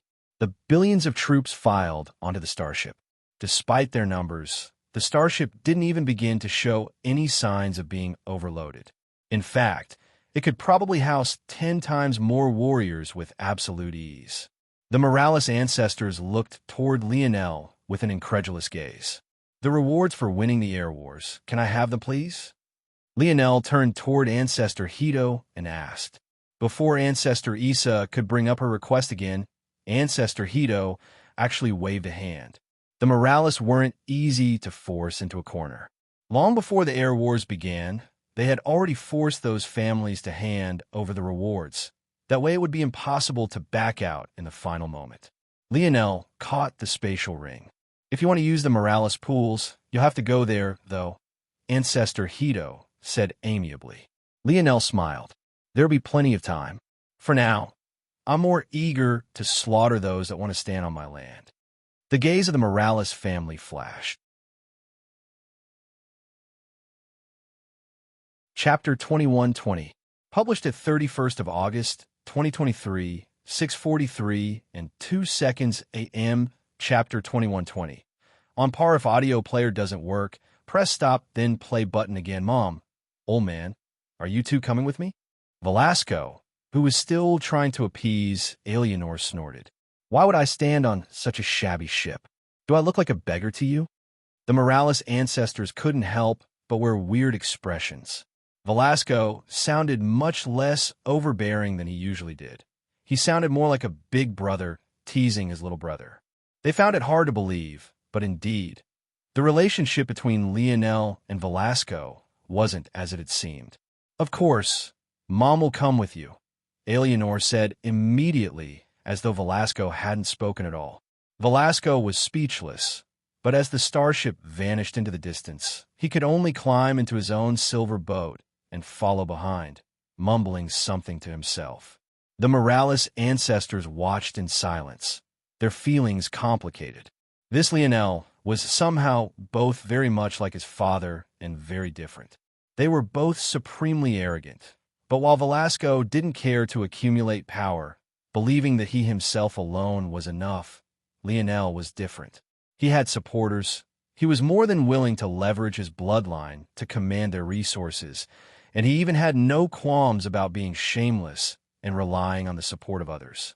In a way, Lionel was even more dangerous than his father was. Just as talented, but less restricted by his own personality and demeanor. Seeing him take out billions of soldiers this way, right after the youths had already put everything they could into the air wars, was baffling. Though most of them were older than 100 years old, there were definitely a large number that weren't, and yet he didn't even care to use them. That was because his goal had never been the air wars in the first place. From the beginning, his vision was beyond that, and it seemed to be that he didn't care whether the Morales fully supported him or not. The former heir candidates looked toward one another silently, but the ancestors were the ones who really didn't know how to deal with this matter. Lionel couldn't be controlled. He couldn't be constrained. It was difficult to tell just what would happen to the Morales family under his control. In fact, it seemed that their usual traditions were in jeopardy. They had just been really happy, but they weren't sure now. When it came time for the next generation to take up the patriarch position, would Lionel willingly step down as all the others before him had? His ambition didn't seem to allow for this. There had been one other time this happened in Morales history, and it had caused divisions that lasted until this day. Could they allow it to happen again? The ancestors looked toward one another, their expressions unreadable. How could they remove Lionel from the patriarch position after all that had happened? Maybe even some of the ancestors wouldn't agree. How would the human domain react to such a farce? And further than that, what kind of retaliation would Lionel give them?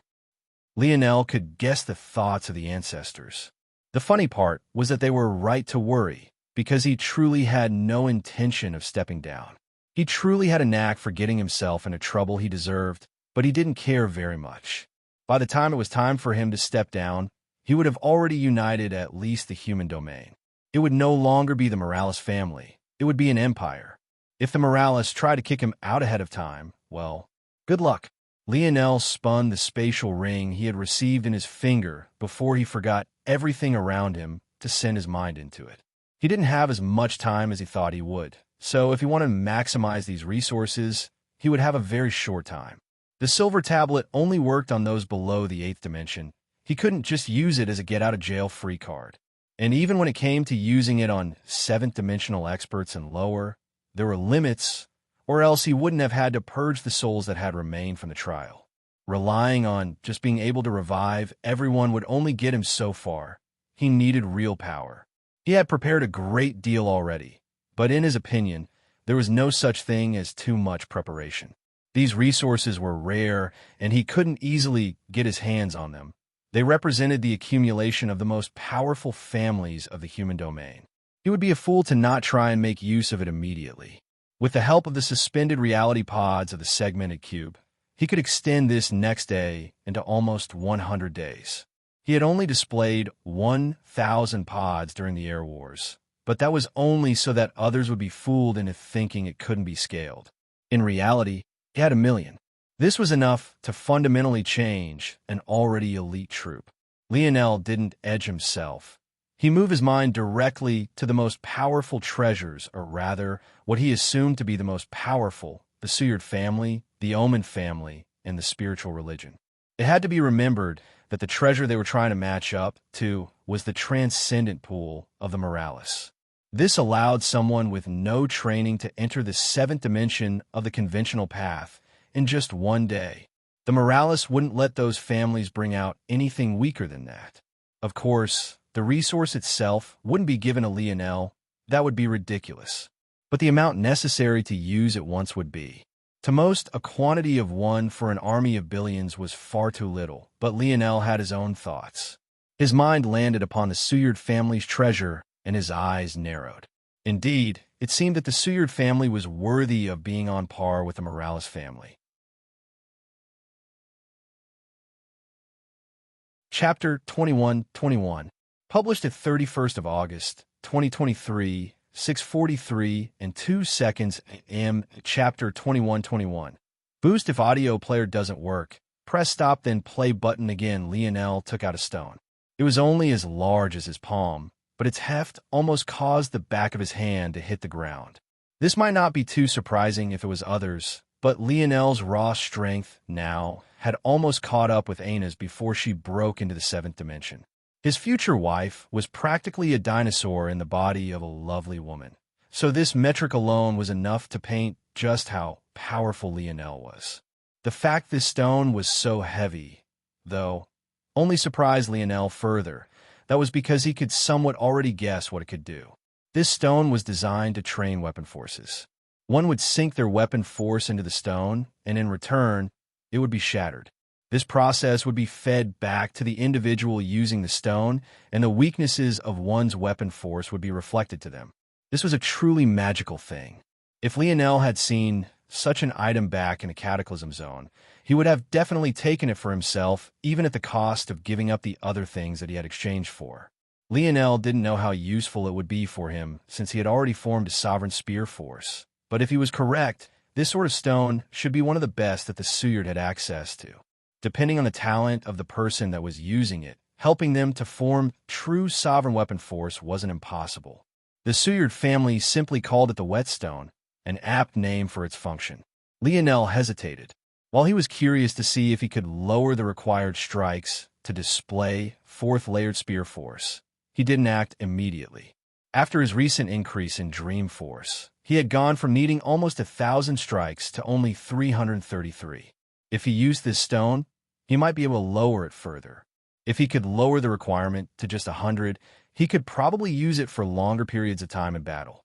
But there was also the chance that the stone would be useless on him. After analyzing the stone on its own, Lionel realized that there was actually a small introduction to the treasure.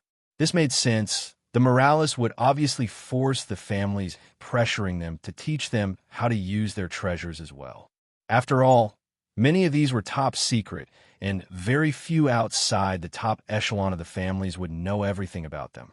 I see.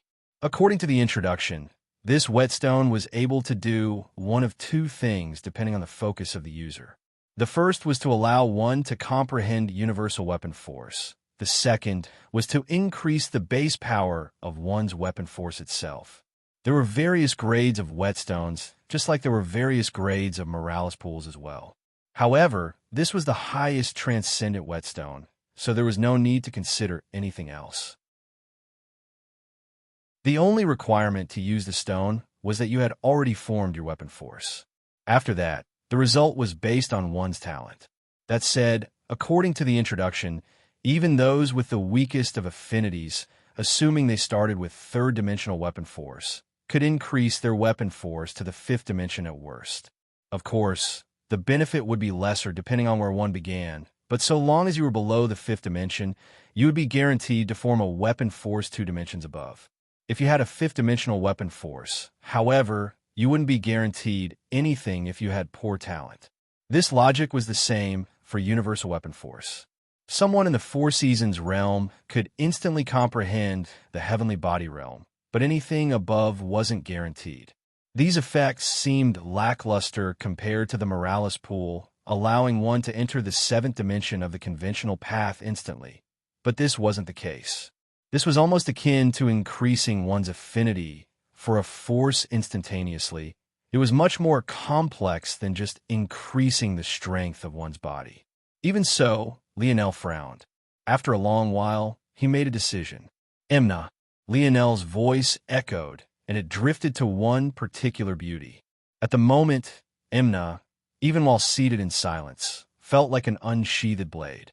But her aura was far too obvious. Emna was the only one of Lionel's subordinates that Lionel felt stood firmly shoulder to shoulder with him and Aina. Her talent was that extraordinary. If not for wanting to keep her as a trump card as well, she would have displayed far more strength during the Air Wars. Lionel couldn't imagine what would happen to her strength if she managed to become a true Blade Sovereign. Lionel had wanted to give her the Sword Domain ring, but then he realized that he was too naive. The sword and the blade were two wholly different disciplines. It wouldn't help Emna. It would hinder her. So, instead, he would give her this opportunity instead. If there was a Blade Domain ring out there, she would definitely be the one to receive it. Emna appeared before Lionel in a streak of sharp light, even leaving a faint white mark on the solid surface. Caught off guard, she caught the stone Lionel thrust at her. Lionel explained things simply and concisely. Then, he began to describe force manipulation to her and gave her a few pointers on what to focus on while using the stone. Then he let her go. Whether she could become a true Blade Sovereign or not would be up to her. Lionel had succeeded in becoming a true Bow Sovereign without a domain ring, so he was certain that it was possible. He turned his attention toward his other rewards. He didn't regret not being able to use the whetstone. In fact, even if he didn't have fate with any of these treasures, he would still grin ear to ear because that would mean he had given each one of his subordinates a huge boost. Chapter 2122, published at 31st of August, 2023, 6:43 a.m. Chapter 2122. Ping if audio player doesn't work, press stop, then play button again. Lionel took out the Omen family treasure, and he was surprised. He had been certain that it would have some relation to crafting, maybe something that would help flame spirits evolve, or maybe a spirit of a different kind since the Morales had a monopoly on metal spirits. But it was nothing of the sort. The Omen family actually has such a treasure related to combat. Why are they so weak, then? In Lionel's palm lay a bronze disc. It had a slight taper to it that didn't allow it to sit on Lionel's palm perfectly. Its outer edge was a separate mechanism from the inner, the outer being layered with complex runes while the interior was perfectly smooth. This was yet another surprise, because Lionel had been expecting a consumable item, but then it clicked for Lionel. Given the plans the Omen had for the Air Wars, would they even consider the possibility of losing? They were very weak overall outside of their crafting abilities, and it could be said that Cynthia's appearance and her high combat strength was an anomaly of their family. As such, they didn't invest in large consumable products like the Seward family's whetstone or the Morales family's pools. At the same time, the items they had that could help spirits evolve were the greatest secrets of their family. They wouldn't easily hand them over to the Morales, because even if the Morales lost in the time that it had spent in their possession, it might be reverse engineered, and they wouldn't stand for that. So, in the end, they had given this item instead, and its introduction was very brief. Reversing disc. Inject your force, and it will expel the opposing force. Resist the change to train your force. Lionel's brows jumped. Wasn't this exactly like his Lotus domain? His eyes narrowed. This matter definitely wasn't so simple.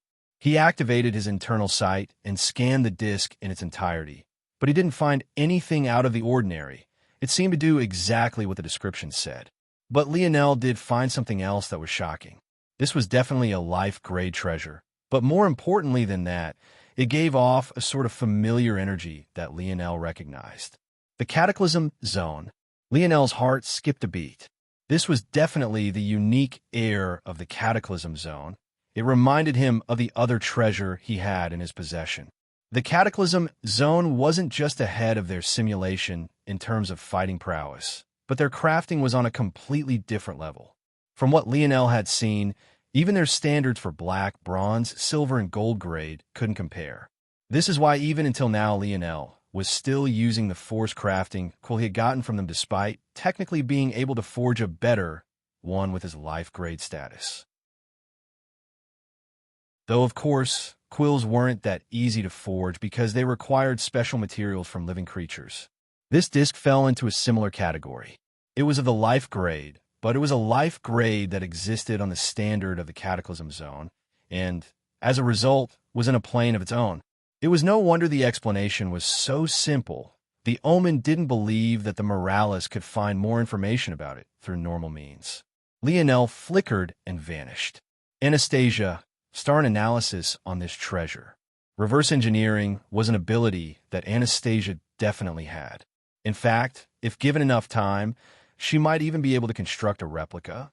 The reason why Lionel had to forge it himself first before she could mass-produce things for him was that it greatly simplified the process, because then she would only have to copy him. However, it could be said that reverse engineering was the foundation of this mass-producing ability. Although he spoke these words, Lionel still deployed his own dream world. As Anastasia was completing the task, he was deducing on his own, picking the treasure apart. A diagram appeared in the air, formed of his emulation spatial force. He waved a hand, and the disc suddenly split into countless pieces. Lionel's heart skipped a beat. This overly simple interior that looked like the workings of a watch or an analog computer. They reminded him of. Lionel waved a hand, and a familiar silver disc flew into his hand. Page's thumb rubbed the outer surface of the disc, and he frowned. This was obviously the dictionary that his father had left for him. It had been a long time since he had needed to use it, especially after he gained Y-Star Order and then read all the books and research papers of the Void Palace. He was no longer that Na'vi boy who didn't know anything, but he had still wanted to take apart this silver dictionary one day. Unfortunately, he still didn't have the skill. He couldn't even spot his father's peak. It was a bit exasperating. It was clear that there were large gaps between life-grade crafters as well. That said, why was the interior of a silver dictionary and this reversing disc so similar? Could it be that his father had learned crafting techniques from the Cataclysm Zone? Or was this just the natural progression of crafting? Lionel was a bit frustrated now. He knew that if he asked his father about it, he would be brushed off even in normal situations, let alone right after he had exposed him in front of his mother. Suddenly, he grinned. "Hey, what's this disc, and what's its relation to the way you were crafted?" A familiar, somewhat robotic version of his father's voice began to speak. Lionel's grin widened. As expected, the dictionary was just designed to do as it was told and answer questions appropriately. He had thought once before that it had already reached its limit, but maybe that was just him thinking too much. Usually, highly important information or information that his father thought he was too weak for would be redacted. But without noticing, Lionel's strength had reached a point where most of the information he hadn't been able to access before was laid out bare before him. *ping***, defensive support treasure item, life grade, 1st star inferior, uses reverse force, absorb force, dispel force, suppress force, train force, responding to seed, there is no relation. Lionel's brows jumped. 1st star inferior? Wasn't that a grading system of the Cataclysm Zone? Why would this silver disc use it?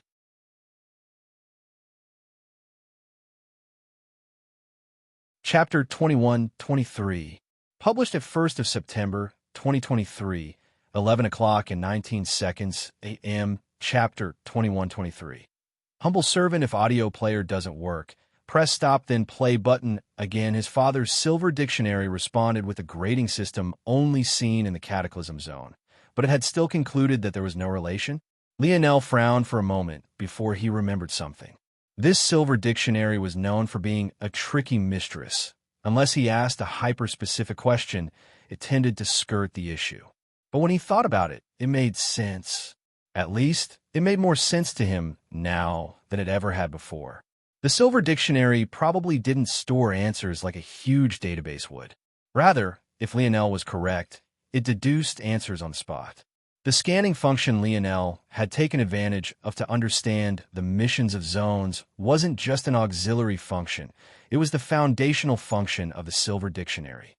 The only stored information within the Silver Dictionary were the voice messages and video messages left behind by his father that would either help him complete certain training modules or activate when he asked a particular brand of question. When Lionel had first reached this conclusion, he was in complete awe. This made the Silver Dictionary countless-fold more complex than he had originally given it credit for. It was like it was built with a foundational understanding of the world, and then could deduce everything based on this foundational information, almost as though it was a kernel of the universe itself. Knowing all of this, Lionel made his question more specific. These two items seem to have been forged using very similar techniques, and their inner components resemble one another. Why is that?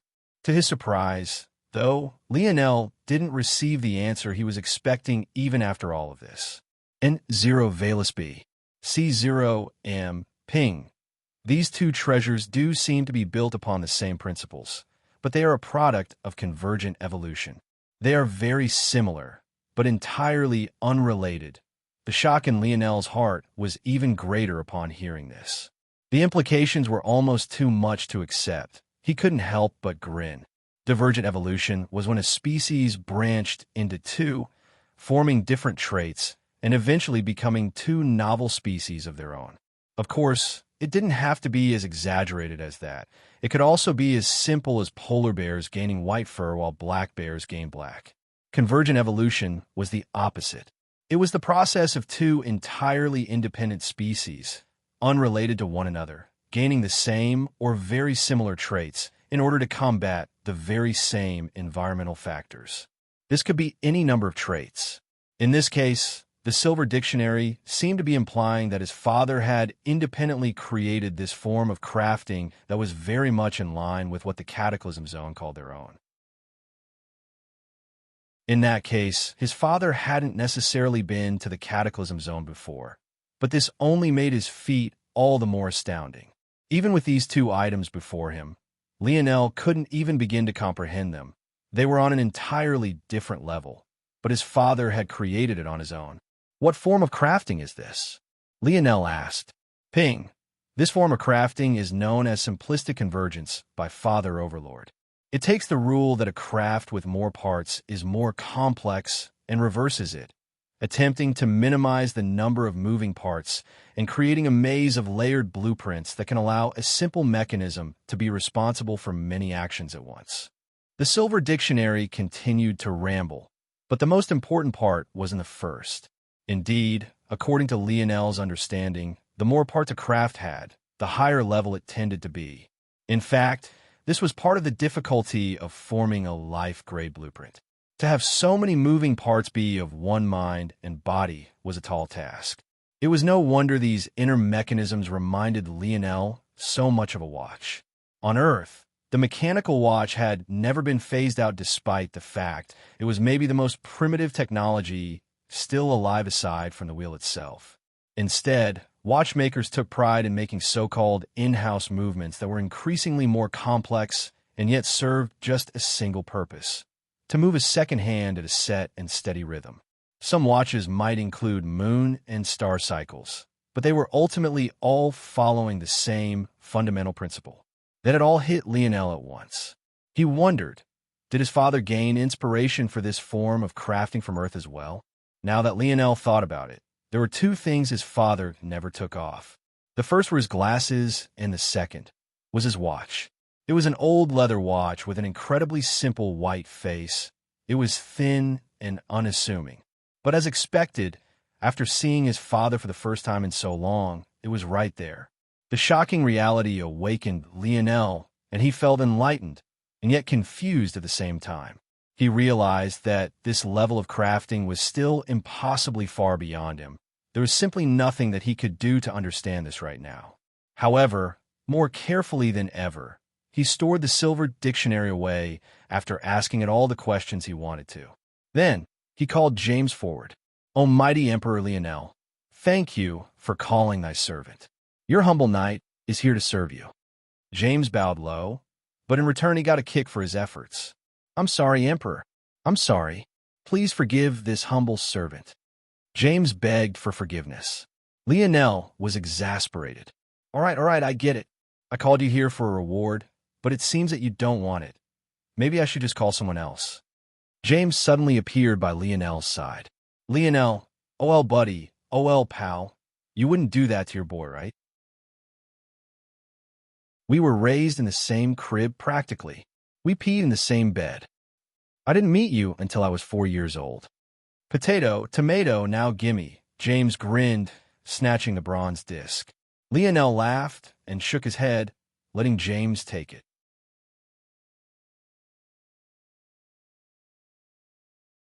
Chapter 21-24, published at 1st of September, 2023, 11 o'clock and 15 seconds, 8 m. Chapter 21-24.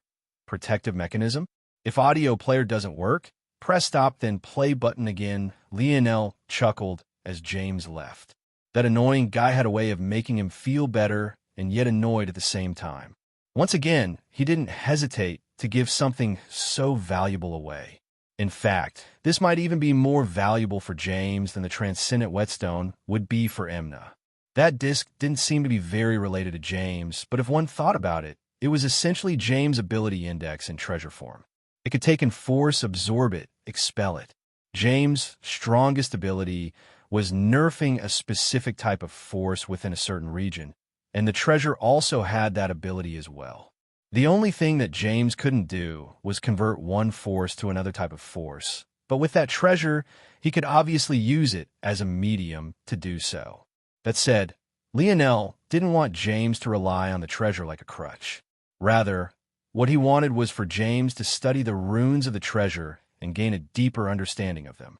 Then he could use the treasure as a jump-off point to improve his own ability index and lineage factor. It had to be remembered that both Imna and James were sparks. Imna had a taller mountain to climb and more hurdles to jump over, which was why she was so much more powerful than James.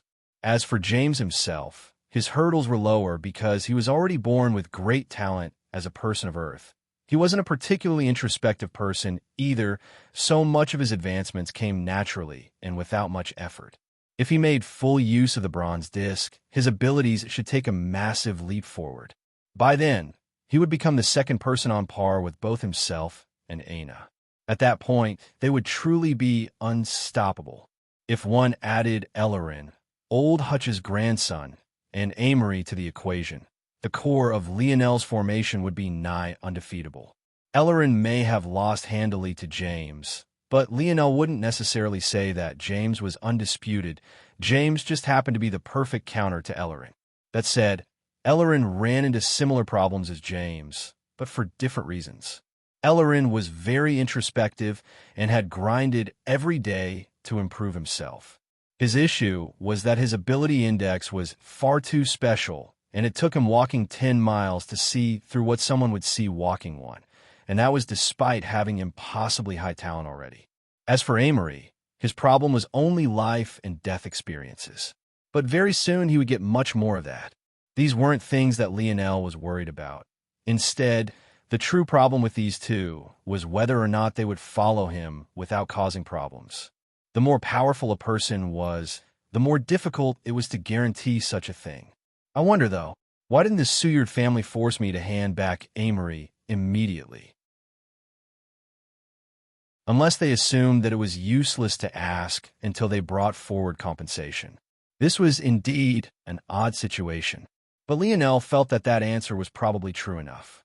N0 vel USB, C0 M regardless. He felt that investing in those around him so that he didn't always have to do everything himself was an excellent best. He hadn't given nearly enough to his brothers and those around him. After a slight nod to himself, Lionel took out the Omen family's treasure. This was the third of the treasures he was most looking forward to. Although the Pius family was a bit interesting, with how low profile they were constantly, Lionel didn't believe that they would put forward anything of great shock.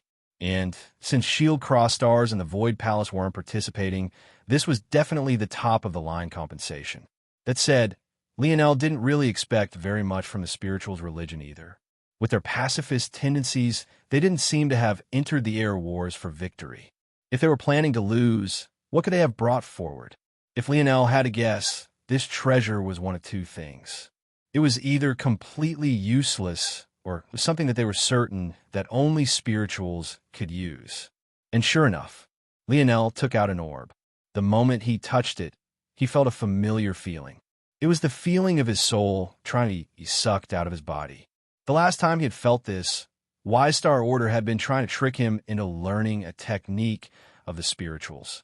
Back then, Lionel had had no idea that the spirituals protected all of their techniques, so that all non-spirituals that tried to use them would be harmed. However, Lionel wasn't the Lionel of the past. Aside from a slight tug, he felt nothing else. His soul strength surprised even himself, quite frankly. But there was something else more curious. Why didn't Ancestor Hito warn him about this? Lionel's gaze flickered, but he shook his head after a long while. That old man is quite something, Lionel thought with a chuckle. He didn't believe that Hito was trying to harm him.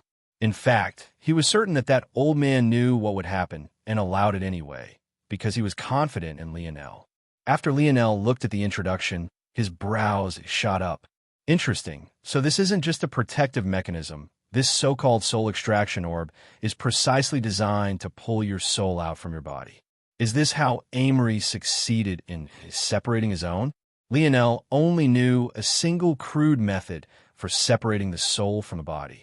Whether it was himself or Raelion, both of them had to destroy their bodies first before succeeding. But it seemed that the spirituals had a far more elegant method. I see, so I've wrongly accused them. They weren't trying to harm me at all. That said, this item is pretty useless. Without the methods of the spirituals, separating your body and soul only allowed you to be a bit more immune to death than the usual person, but it doesn't grant you anything else. Maybe. Lionel pulled out the silver dictionary again.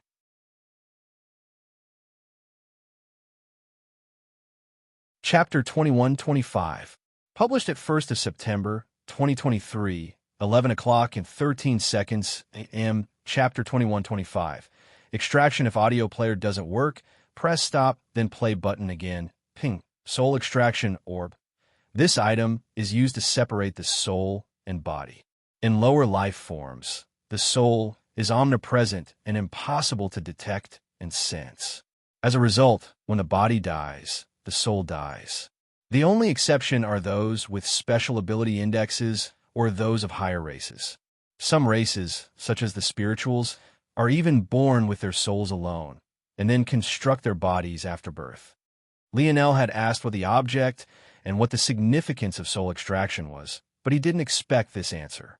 Did that mean that humans were the only lower life forms without the ability to separately sense their souls? Why is the omnipresence of the soul within the body classified as low level? Ping. Replying to Seed, the soul is formed of soul force. Soul force is unique from person to person.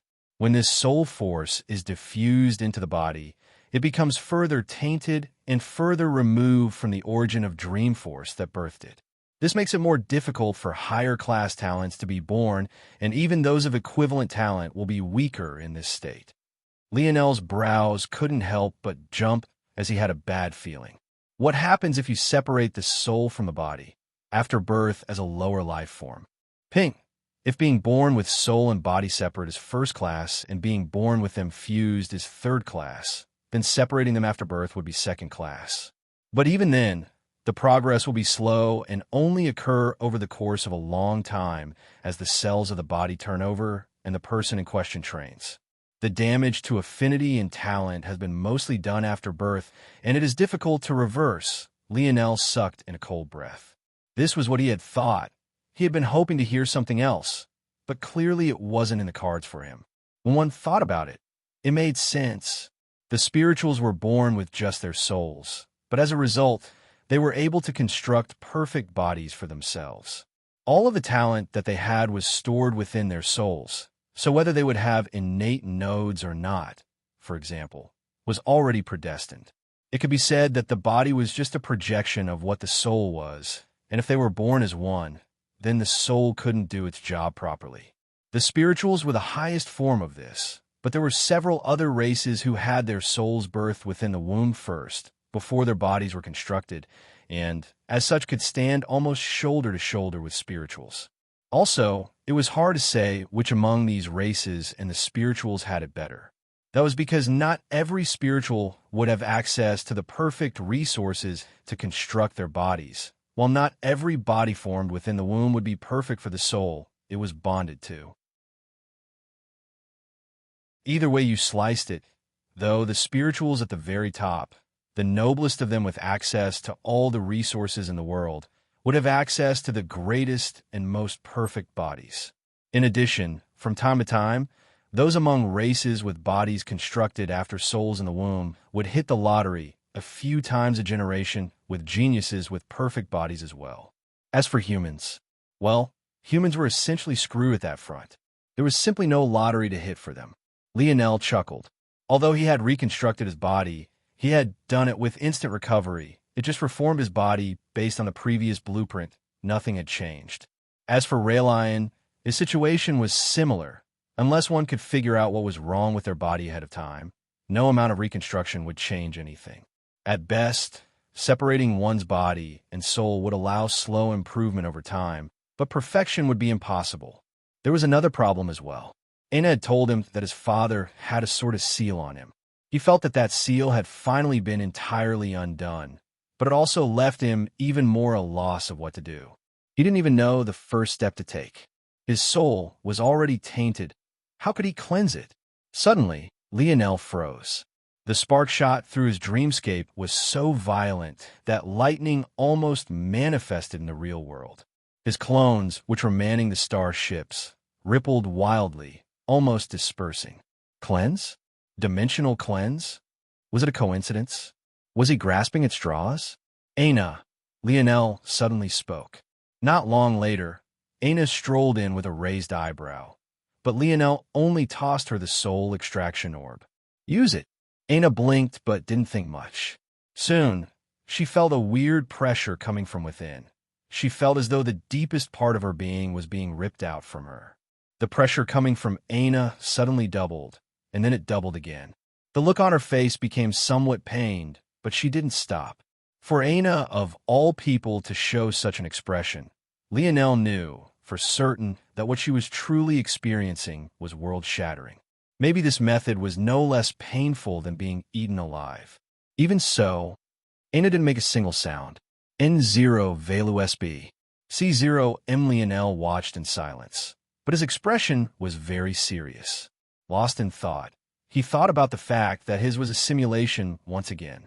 Anything that could appear in here was, in all likelihood, available in spades to the outside world.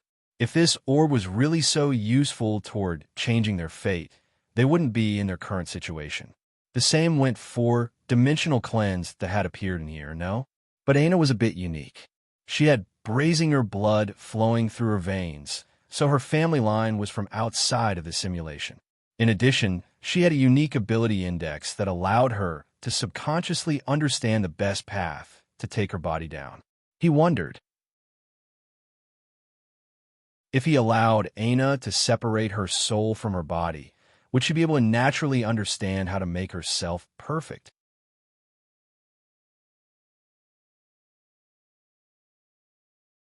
Chapter 21-26. Published at 1st of September, 2023, 11 o'clock and 12 seconds, 8 m. Chapter 21-26. Nothing made sense if audio player doesn't work. Press stop, then play button, and again, veins popped up all across Aina's body, her power fluctuating wildly as her blood force threatened to break free of her control. But after several moments, it finally seemed to calm down. She took deep gasps. However, before she had even caught her breath, she gasped in shock, her expression changing again and again. N0 Velisp. C0 M. She felt as though her body was levitating at the moment. Her ability index had become sharper than she had ever imagined it becoming. It was as though rather than just being able to see one step ahead, she could see two. Usually, she would have to identify a problem or a roadblock she faced, and then go through a database of information she had within her mind to find the perfect solution. But now she felt that she didn't just see the problem that she was facing currently, but she could see ahead to the problem she would face after they were resolved, or even branching problems that might manifest irrelevant of these matters.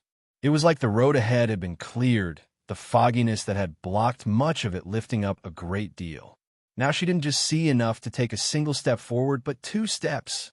That was a 100% increase in her ability index, and all because of a little stone. She looked down at the stone, quite speechless. Only then did she focus and find what had fundamentally changed within her.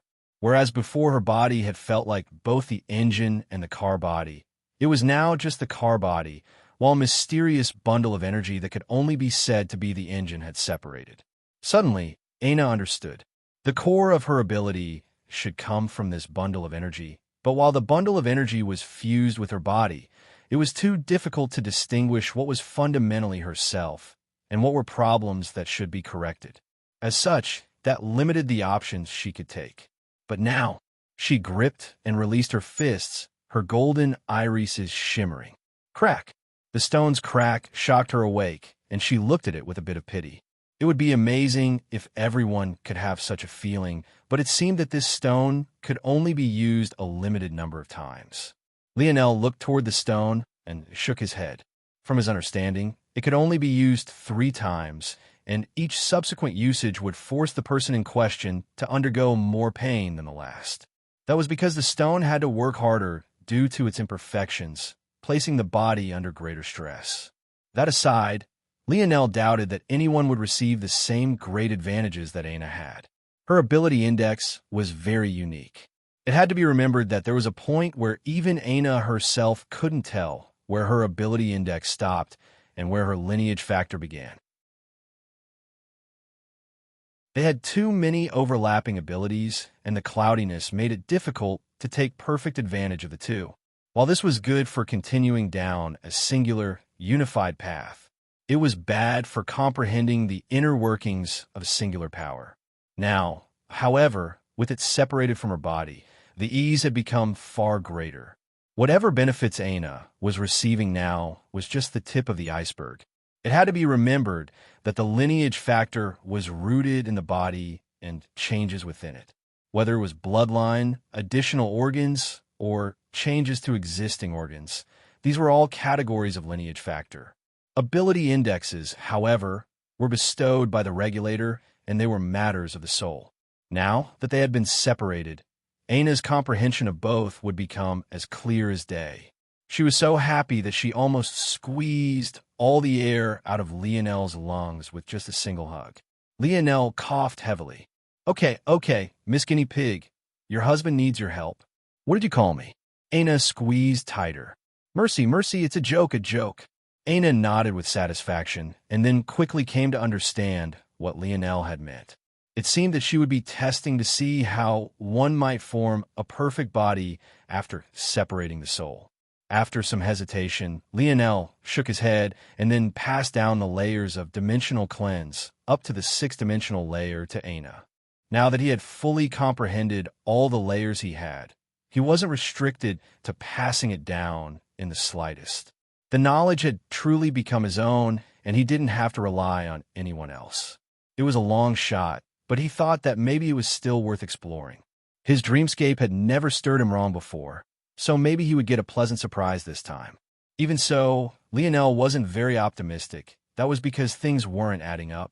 This simulation had likely been created for the sake of something their creators feared. If he had to guess what this threat was, he would probably guess other races, and specifically the demon race. But the answer was unimportant. That was because all that mattered was the fact that they needed to get stronger. An excellent way to get stronger would be precisely something like dimensional cleanse if it was capable of surpassing the issues of being born with a fused soul. So if it was really possible for it to do such a thing, why did they need this simulation?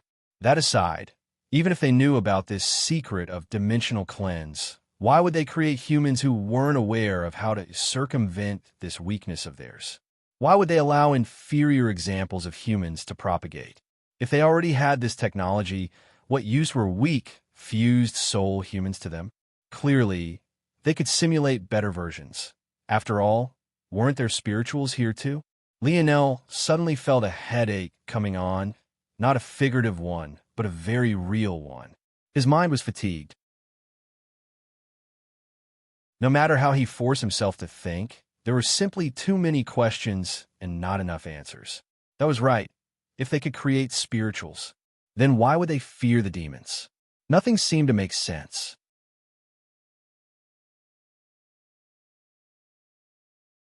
Chapter 21-27, published at 1st of September, 2023, 10:59 and 55 seconds a.m., Chapter 21-27. Time force if audio player doesn't work. Press stop, then play button again. Lionel took a breath and closed his eyes. Although he had more treasures to go through, he directly shook his head. He needed rest. Without another word, he entered a pod and entered a deep sleep. It wasn't until 3 hours later, the equivalent of almost 2 weeks, that he finally stepped out. His mind felt far sharper, and he was also much calmer. These questions weren't things that he allowed to bother him any longer. The answer didn't matter. All that mattered to him was that Aina wanted their babies to be little princes and princesses. Simulation or not, real world or not, did it matter? He would just conquer it all and enjoy the smile on his wife's face. With a sharp gaze, Lionel went through the remaining treasure in the spatial ring. As expected, none were as world-shattering as the first 3. He didn't really want to waste his time with these things, because there was nothing here better than simply training with the segmented cube. The segmented cube? Lionel's eyes suddenly lit up. Indeed, why hadn't he thought of that? He had been looking for something to strengthen his most powerful combatants. In his mind, his top priority currently was the improvement of Aina, James, Imna, Ellerin, and potentially Amory, depending on how things went. He had already greatly helped the first three, but Ellerin had stumped him. He had hoped to find some inspiration, but how could families weaker than even the Morales and Seward families have something as rare as a treasure that could help a time ability index user? And even if they did, they would likely take such a thing to the grave. How could they allow others to know when they could use the FAA section ade of their weakness to avoid its reveal? But Lionel had forgotten that he had the ultimate treasure right with him.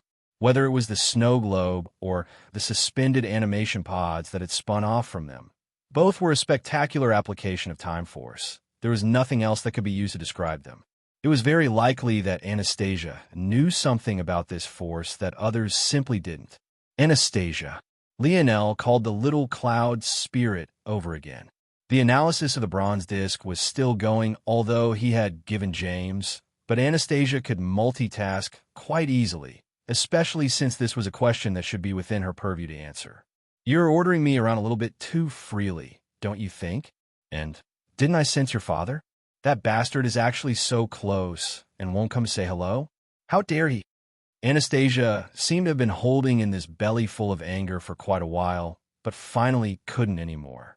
She had wanted to play it off and be as uncaring as Velasco was, but clearly that wasn't within herself to do. Lionel smiled bitterly. That old man was too busy sucking up to his mom after his past as a pervert was exposed to focus on anything else right now. How could he have the time to remember Anastasia, especially since he had already given the segmented cube to Lionel to control? Humph, Humph. Anastasia's lower half, formed of clouds, bristled and shook, even darkening as though she would begin to shoot out lightning bolts. Okay. We'll bring him here to see you, promise.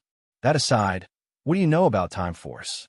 Do you think that it's possible for you to pass on any of that knowledge to someone else? Anastasia froze for a moment, then looked toward Lionel. You don't have any talent in such things. Just like Dream Force, if someone without affinity tried to mess around with Time Force, they'd only hurt themselves. The consequences for messing with Dream Force might be devastating in that you'll forget yourself, but there's always a small chance you could come back. If you mess around with Time Force without affinity, you won't just figuratively lose yourself. The devastation would be very real, and there would be no coming back. Death would be the easiest and simplest outcome. Lionel wanted to explain that this wasn't for him, but then he suddenly became curious when Anastasia said this. What would be a worse outcome? And zero Velisp. C0M. How about being caught in a perpetual loop where you can only experience that same death again and again? Anastasia said, somewhat annoyed. Lionel sucked in a cold breath. He had experienced being eaten alive once before, but what if he had to experience that again and again? The causalities you have to deal with when using Time Force can easily trap you unless you have a talent for telling the difference between reality and constructs. Only death awaits you. Why do I feel like my spear can kind of use Time Force then? Lionel suddenly asked. Anastasia looked at Lionel deeply before shaking her head. Everyone has Dream Force in them. Can they use it? Everyone has Soul Force, but can they freely wield it? In truth, calling it Time Force is incorrect. It's more accurate to call it Causality Force, Reality Force. Even Creation Force would be more accurate. Time Force is the foundation that gives everything else meaning. Even space, location, and size are all irrelevant before time. Without time, there is no existence. You can describe a being without describing their location, but you can't separate them from the causality they're tied to. There was nothing before time came into being, and there will be nothing after it vanishes. The so-called Time Force you're controlling is only you taking control of the causality of your spear. You've gained enough understanding of it to begin to shift and change its very being with your spear force, but don't mistake that for controlling Time Force. These aren't the same things. Lionel's eyes widened. Anastasia had never spoken so much in one sitting, but when she finally did, her words seemed to hold the weight of a world.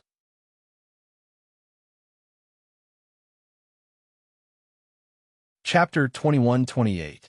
Published at 5th of September, 2023, 12:38 and 1 second p.m., Chapter 2128. Mistake: if audio player doesn't work, press stop then play button again. Lionel took a breath and exhaled. He seemed to gain a deeper understanding of his spear force and the direction it was going in. You don't need to worry, Anastasia. I wasn't asking for myself. I already have too many things on my plate dealing with forces I do have affinity for, let alone ones I don't. I was asking for someone else. I thought of the snow globes and the pods, and realized that you must have some comprehension of such things, and it seems that I was right. Anastasia snorted. Every world spirit do dash. Anastasia, seemingly realizing that she had made a mistake, suddenly stopped talking. Her not speaking much wasn't a mistake. Usually, she was quite talkative. It was just that she knew her own habits and thought to control herself using this path. But she had accidentally let something she had held close to her chest slip just like that. She looked toward Lionel, hoping he hadn't heard anything. But before she could sigh a breath of relief, he was blinking in shock, and she blushed with shame and embarrassment. She had really let such an important piece of information go in such a stupid way. Stupid Velasco, idiot Velasco, this is all your fault. If I wasn't so agitated, I wouldn't have spoken so much, and I wouldn't have made such a mistake. Lionel remained silent for a long time and didn't answer immediately. He was still processing what Anastasia's words could mean, but in the end he smiled bitterly. He didn't have enough information. He actually didn't know what this could mean at all. All right, never mind that, Lionel said lightly. I don't know why I want to hide that you're a world spirit from me, but I assume it has something to do with the fact this is a fake, simulated world. Huh? I would blame you for thinking him too fragile, but then again, I did have a mental breakdown a couple of days ago. Anastasia froze. What did you just say? And zero Velasby. C0 Lionel waved a hand. In what you would call a genius. Deducing these things is child's play. Lionel looked up and suddenly started, finding Anastasia right before him. She surprised him, but she didn't say anything for a long while. Indeed, she finally mumbled, a pair of monster father and son. Makes no sense. Is this the miracle of the randomness of life? Lionel raised an eyebrow, but he let this little world spirit sort out her own emotions. Finally, she retreated, floating into the air again. Fine, depending on how this matter goes, I might tell you other things, she said lightly. For now, sure, I can help this person you speak of. Time Force comes naturally to me. Does that mean my mother can use Time Force too? Lionel asked. He wanted to ask Anastasia to help his mother as well, in that case. Although his mother already had a world spirit, a complete one at that, something was telling him that Earth's world spirit and Anastasia were on two completely different levels. To his surprise, Anastasia shook her head. It's not that I don't want to help, but I truly had a slip of the tongue back then. World spirits that are more than blobs of instinct are incredibly rare. In all of existence, there are probably fewer than 10 like me. While one can help you comprehend the laws of your world, Time Force isn't something they can pass down. Even for me, such a thing is impossible. Even if you fused with someone, Lionel asked. I have a mind of my own. Although that makes me far more powerful than most world spirits, it also limits me as well. I cannot fuse with someone for the benefit of my world. That would suppress me rather than helping me. What I need is someone to partner with me and help me find precious resources.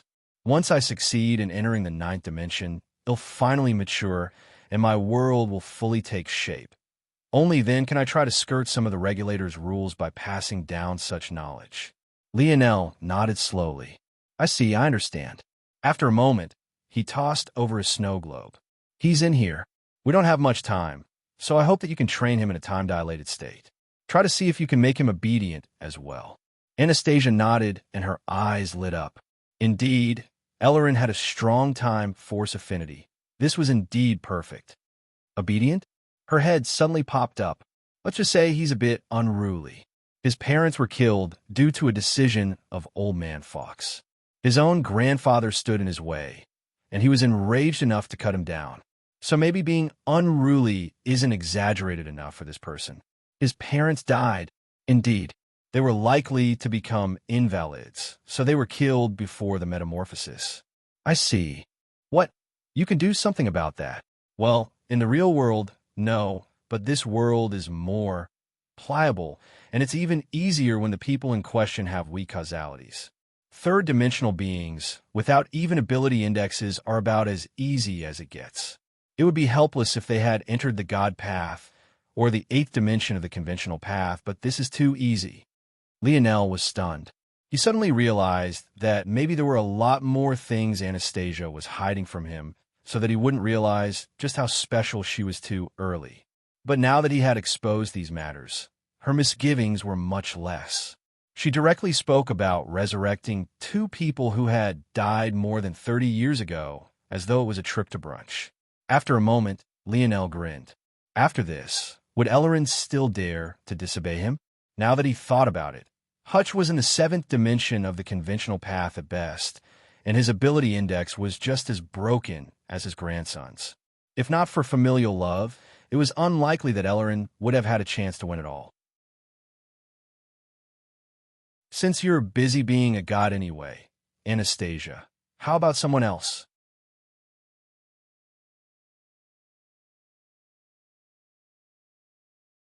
Chapter 21-29, published at 5th of September, 2023, 12:38 p.m., Chapter 21-29. Don't if audio player doesn't work. Press stop, then play button again. The person that Lionel had thought of first was, of course, Ana's mother. Of course, he had Hutch in mind as well, but the one he most wanted to see happy could be no one else but Ana. The weight that Ana had carried all this time had started from that very day her mother was executed for having the audacity to bear her as a child. It wasn't just rage, but it was also helpless exasperation and, most importantly of all, guilt. If she hadn't been born, then maybe her mother would still be fine. Maybe she wouldn't have to suffer such a cruel fate. Maybe she and Ana's father wouldn't have been found out and so severely punished. But there was already no going back to reverse all of these things. There was only one thing left: revenge. And she could only hope that it would be enough to fill the void in her heart. However, before long, Lionel's eager smile had faded. He looked toward Anastasia, who had a furrowed brow, and his heart sank. He didn't seem to need to hear the reason, because it was of little importance to him now. But he still asked, "You can't do it?" Lionel asked softly. When he had heard that resurrecting those that had only been in the third dimension was easy for her, Lionel had immediately thought of Ana's mother. But how could it be that there was still a roadblock here? What could possibly be stopping it? "I can't know." Anastasia slowly shook her head. "Are you sure you have the right person?" Lionel asked. All he had told Anastasia was that it was Ana's mother he wanted to resurrect. He hadn't given her any other details because even he hadn't had any other details. Plus, although he had confidence in Anastasia, he didn't want to alert Ana in case something went wrong, and time had proven that his caution was correct.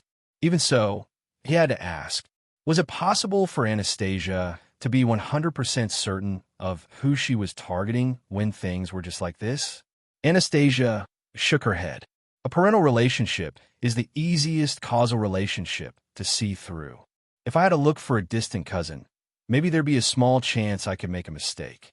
But since Ana is here, and it's her mother that's in question, it's practically a one-to-one relationship. I wouldn't make such a mistake. It's definitely her.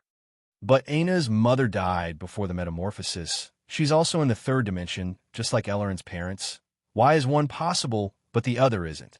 I don't know. I can only speculate.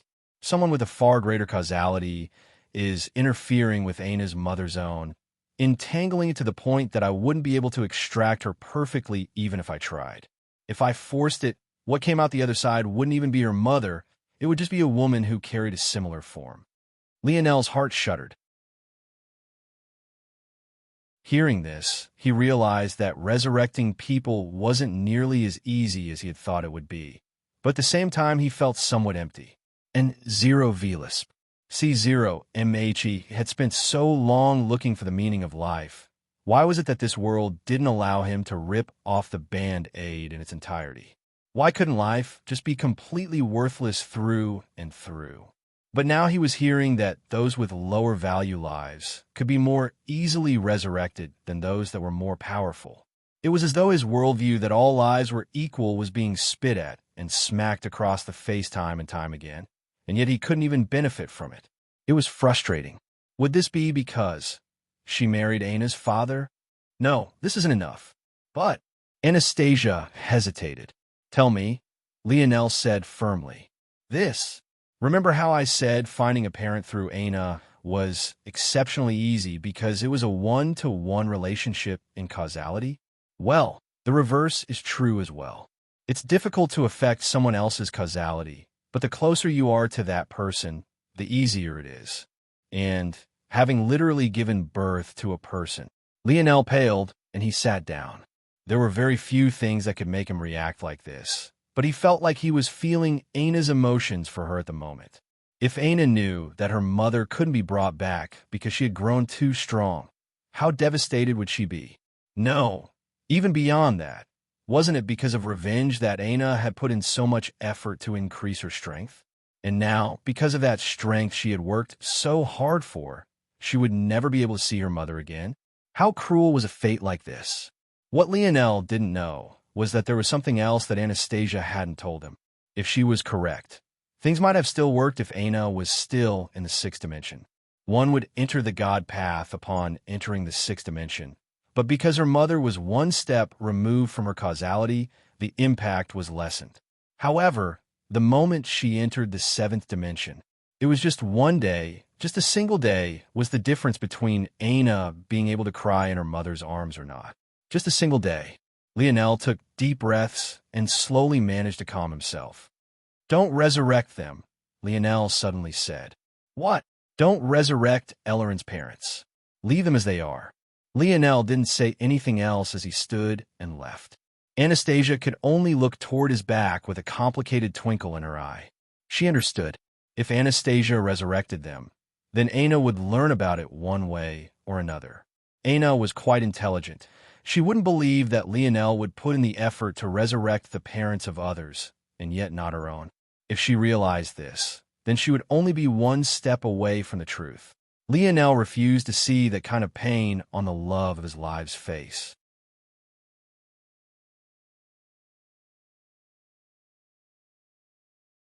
Chapter 21:30. Published at 5th of September, 2023, 12:37 and 44 seconds p.m., Chapter 21:30. Fortune for misfortune, if audio player doesn't work, press stop, then play button again. Many minutes later, Lionel finally managed to calm down. This matter was far more complex than he had expected, and it felt like the world was playing a practical joke on him. So close, and yet so far away. Just a single step away, and yet miles away. N0 via lusp. C0.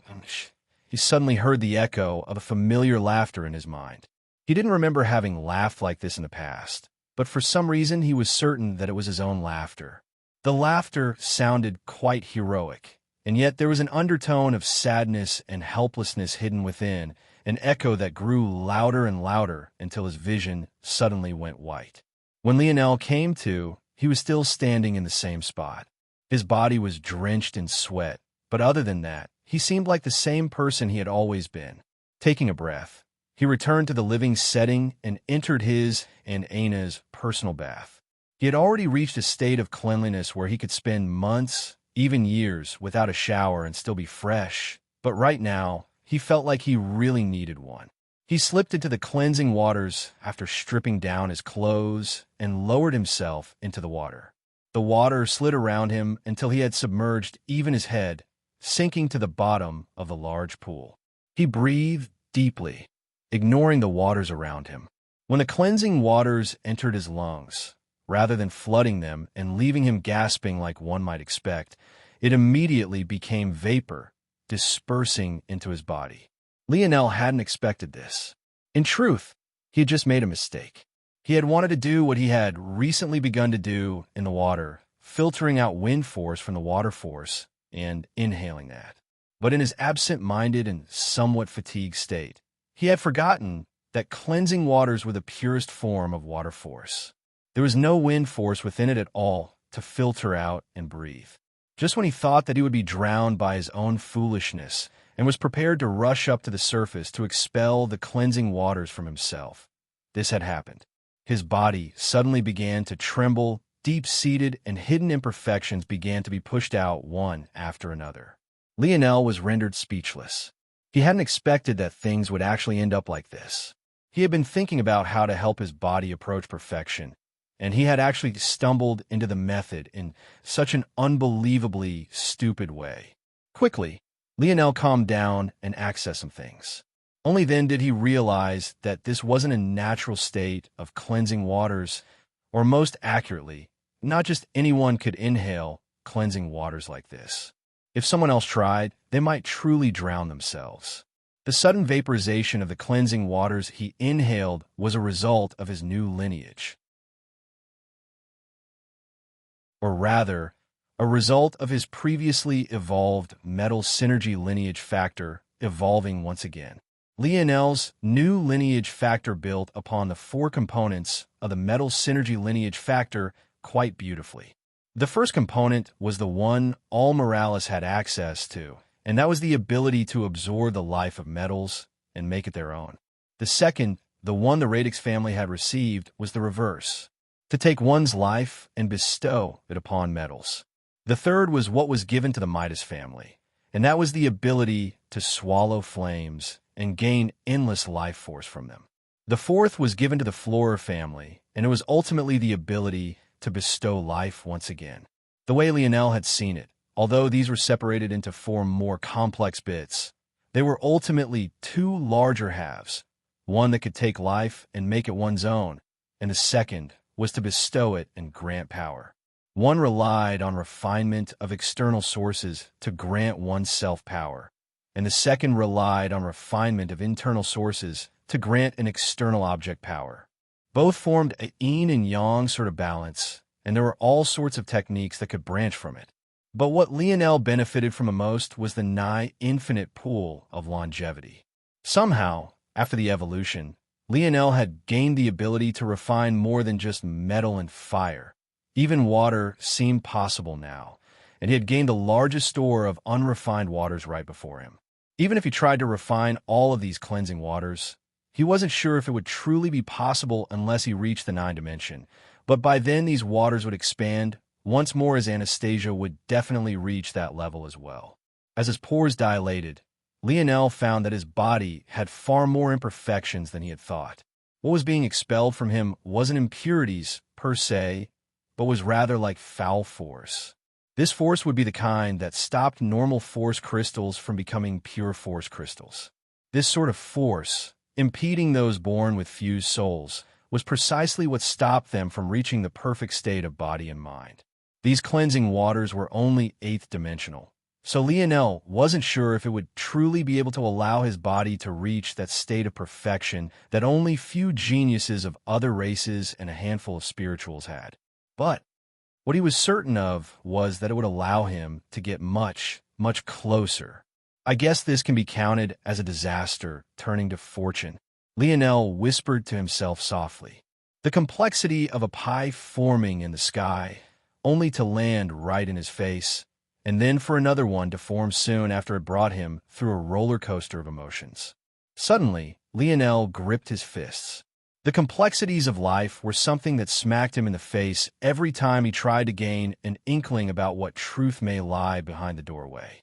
But he felt that maybe he was going about this all wrong. He had always felt like he should have an answer first before he decided what road he should take. But did he have a right to gain such an answer at his current strength? Maybe instead of that, he should do the reverse, work to strengthen himself so that maybe one day he too could laugh like that.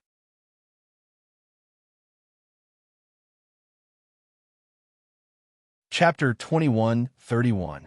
Published at 5th of September, 2023, 12:37 and 42 seconds p.m. Chapter 2131.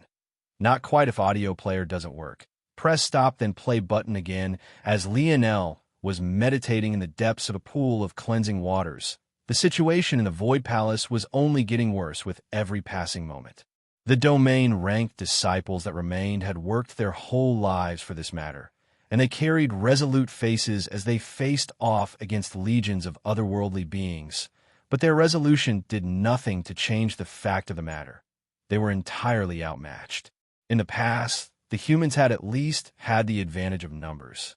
There were so many roads that they cultivated that there was bound to be at least one a person could excel in. This was about the only advantage humans had over the other races. However, the Void Palace had suffered devastating losses due to the cataclysm. And, to make matters worse, even if they hadn't, they were facing the combined numbers from several races at once. Not that they were also missing so many of their own. What chance did they stand? The Nomad race, the Cloud race, the Rapax race, even the Dwarven race, and the Beast domain were attacking. It seemed that every single one of them wanted a piece of the pie, and they weren't willing to take even a single step back. They flooded in from 5 different directions, assaulting the humans on all fronts. They were stretched thin, and there was simply nothing that could be done. And this was before even any ancestors showed up.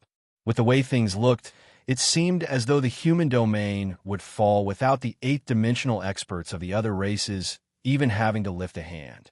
However, there seemed to be good news. Even after the first line of defense was breached and the second was halfway through falling, the spirituals had still not shown up. The spirituals rarely participated in conflicts, and they didn't seem to care for the land of others.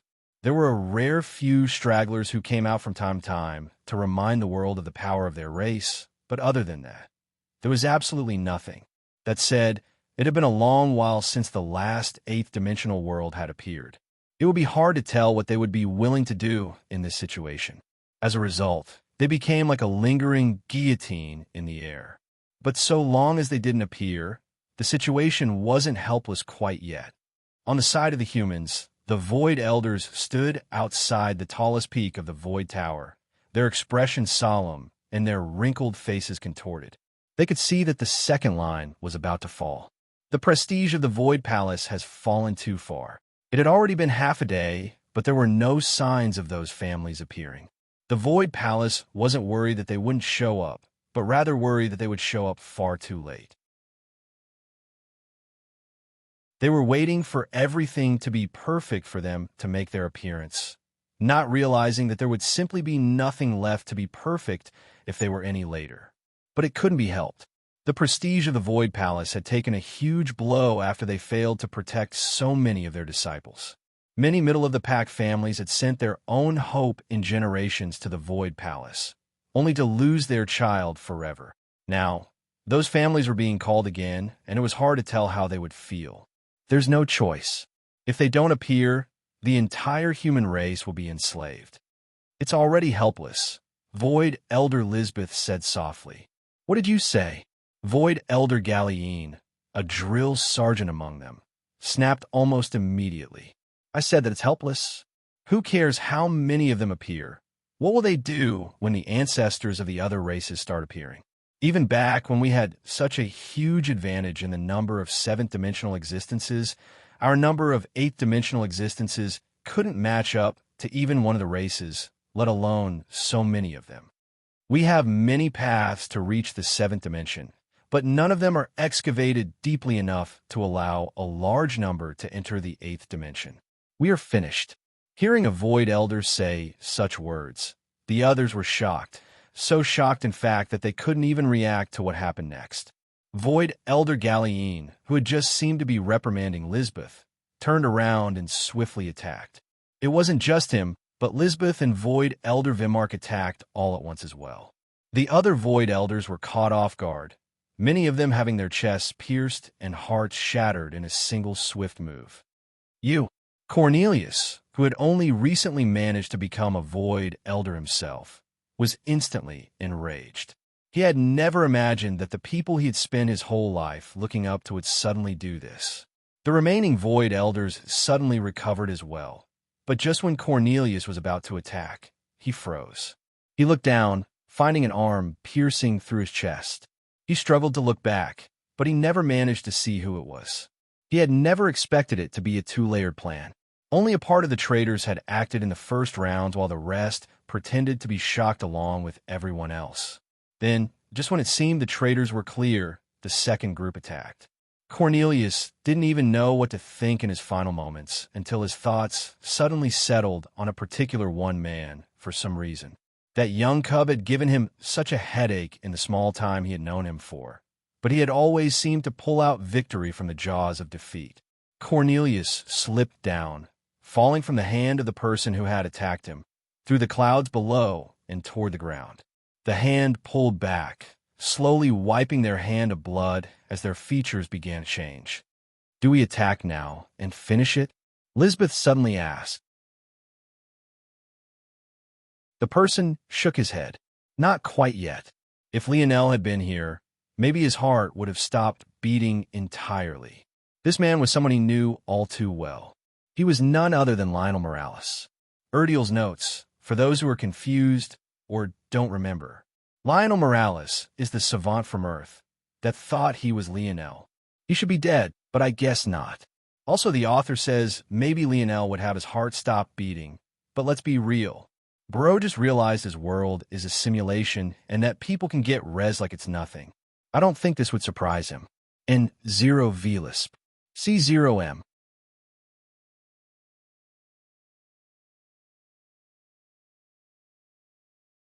Chapter 2132. Published at 5th of September, 2023, 12:37 and 40 seconds p.m. Chapter 2132. Mercy if audio player doesn't work. Press stop, then play button again. Lionel opened his eyes, feeling a strong surge of power flooding his body. The odd part was that he didn't feel as though his strength had changed a great deal, but for some reason he still felt far lighter than he ever had before. He didn't know what to say about that matter, but he slowly made his way out of the pool. Unfortunately, because he had spent so long out of the pod, he didn't gain the 100 days others likely had. But even so, he felt that it was worth it. After some thought, he had finally touched upon what that odd feeling was. It was like his body was a treasure and it was being slowly refined toward the life grade. It was like his body already had all the building blocks, but it was missing the impetus to fuse into a perfect product, becoming one. Lionel had experienced this before. This was the feeling he had had before he succeeded in crafting his first life grade treasure. When he connected the two, he was quite speechless. It felt quite crude to think of his body as though it was some kind of inanimate object. But when he took a step back, wasn't it exactly that? Earth had a dividing line between inorganic and organic materials, and the body was obviously formed of the latter, but higher in dimensions, that line blurred more and more. Plus, Lionel had already had a huge breakthrough in his Earth force that was caused by his realization that the body was quite reliant on Earth force to survive, or else where would the important minerals that kept him healthy come from? Everything had a balance to it, and there was no reason to treat his body any differently than he would treasure. In fact, his body was almost irrelevant. What was most important was its use as a medium to allow his soul and ethereal glabella to display their strength to the greatest degree. As expected, Lionel's body didn't reach the level of perfection that he was looking for, but the change was still quite substantial. There was still quite a long process left. He would have to be patient, waiting for his cells to turn over and then undergo the process again. The more times he did this, the better his body would be at producing cells that were closer to perfection, and the closer to perfection he would be overall. His force flowed through his force nodes much smoother. At that moment, Lionel looked up, only to find that Aina had suddenly rushed in. He smiled. "What's wrong? You're actually in such a rush." "Cleansing waters," Aina suddenly said. "I think it would be very useful for this." Lionel smiled meaningfully. "You already figured out?" Lionel chuckled. "Sort of. It was a bit of an accident. But it's crude right now. I'm only able to do it by breathing the water in. Someone else would end up drowning themselves. Do you have a better method?" Aina nodded. "I can use the cleansing waters as a binder in a force pill to amplify the effects. The other materials would just be supplemental to act as a binding agent to allow it to pass into the blood, the organs, and the cells effectively. It would take several treatments, but it should have a strong effect given enough time. The results would be better the more pain someone is willing to withstand." Lionel's eyes brightened. "We'll revisit this after this war." "After?" Aina's brows shot up. Why did Lionel sound so confident? It didn't seem like they were in a very good situation right now. It would probably be better if they held back now and only came forward when they had all their ducks in a row. When one took a step back, what were they worth in the face of the whole human domain? 1 billion warriors? That was a drop in the bucket. It might be enough to target a solar system, but even if one's target was only a galaxy, it wouldn't be nearly enough, let alone a sector or facing off against several domains at once. Lionel grinned. Don't you think this is a good opportunity? Anna's expression changed. She understood what Lionel wanted to do. The Air Wars put Lionel on the map, but if he performed well in this war, or if he actually won it for the human domain, how much easier would it be to unify it in the future? In fact, he might even succeed before the Air Wars were even through. It was a wild plan. That was all she could say about it. She couldn't help but hesitate. Was Lionel doing this because of her words about wanting their children to be royalty? But Anna's eyes wandered, feeling nervous. She couldn't just take these words back now, or else the weight of her words in the future would diminish. She also didn't want to see Lionel without drive and ambition. She felt that the world deserved to know his talent. In her stupor, she didn't even notice Lionel lean forward and kiss her forehead. You should trust your husband a bit more. And Zero Velisp. See Zero Maina frowned, responding subconsciously as she wiped her forehead. Who's my husband? Why don't I see a ring? Lionel grinned. A ring, you say? Anna's heart skipped a beat, her frown suddenly vanishing into a panicking expression. However, it didn't last long because the mood was interrupted by Lionel's wheezing laughter. Anna turned beet red, her fists suddenly beginning to rain down. Usually she held back, but Lionel truly felt the pain this time. Mercy! Mercy! Lionel howled. Obediently, take this beating. How dare you tease me about this? Despite his cries, Lionel was practically grinning ear to ear. A ring for his wife? How could he give her something casual? His aspirations were grand. What was a diamond before the keys to the Void Palace? What about the head of a spiritual? Or maybe he would make the dimensional verse kneel at her feet. Lionel suddenly sprang up and wrapped an arm around Anna's waist, lifting her into the air and planting a kiss on her lips.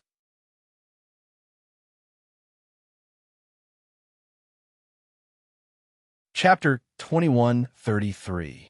Published at 5th of September, 2023, 12:37 and 39 seconds p.m. Chapter 2133. Retreat. If audio player doesn't work, press stop then play button again. These humans are actually so worthless. What was all this preparation for?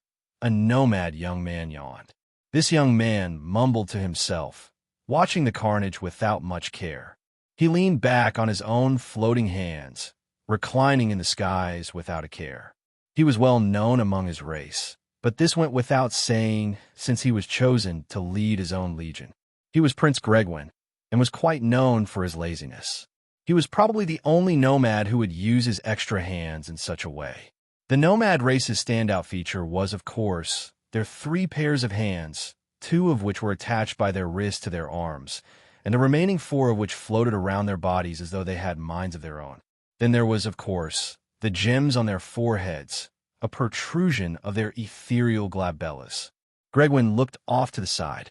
2 of his floating hands acted as his seat, and the remaining 2 acted as his backrest. He looked quite comfortable, and yet he seemed to want more from the occasion. Did he feel bad about attacking the humans like this? Of course not. He only lamented that they weren't strong enough. The humans weren't unique in this matter. Every domain that formed an 8th-dimensional world like this would be invaded.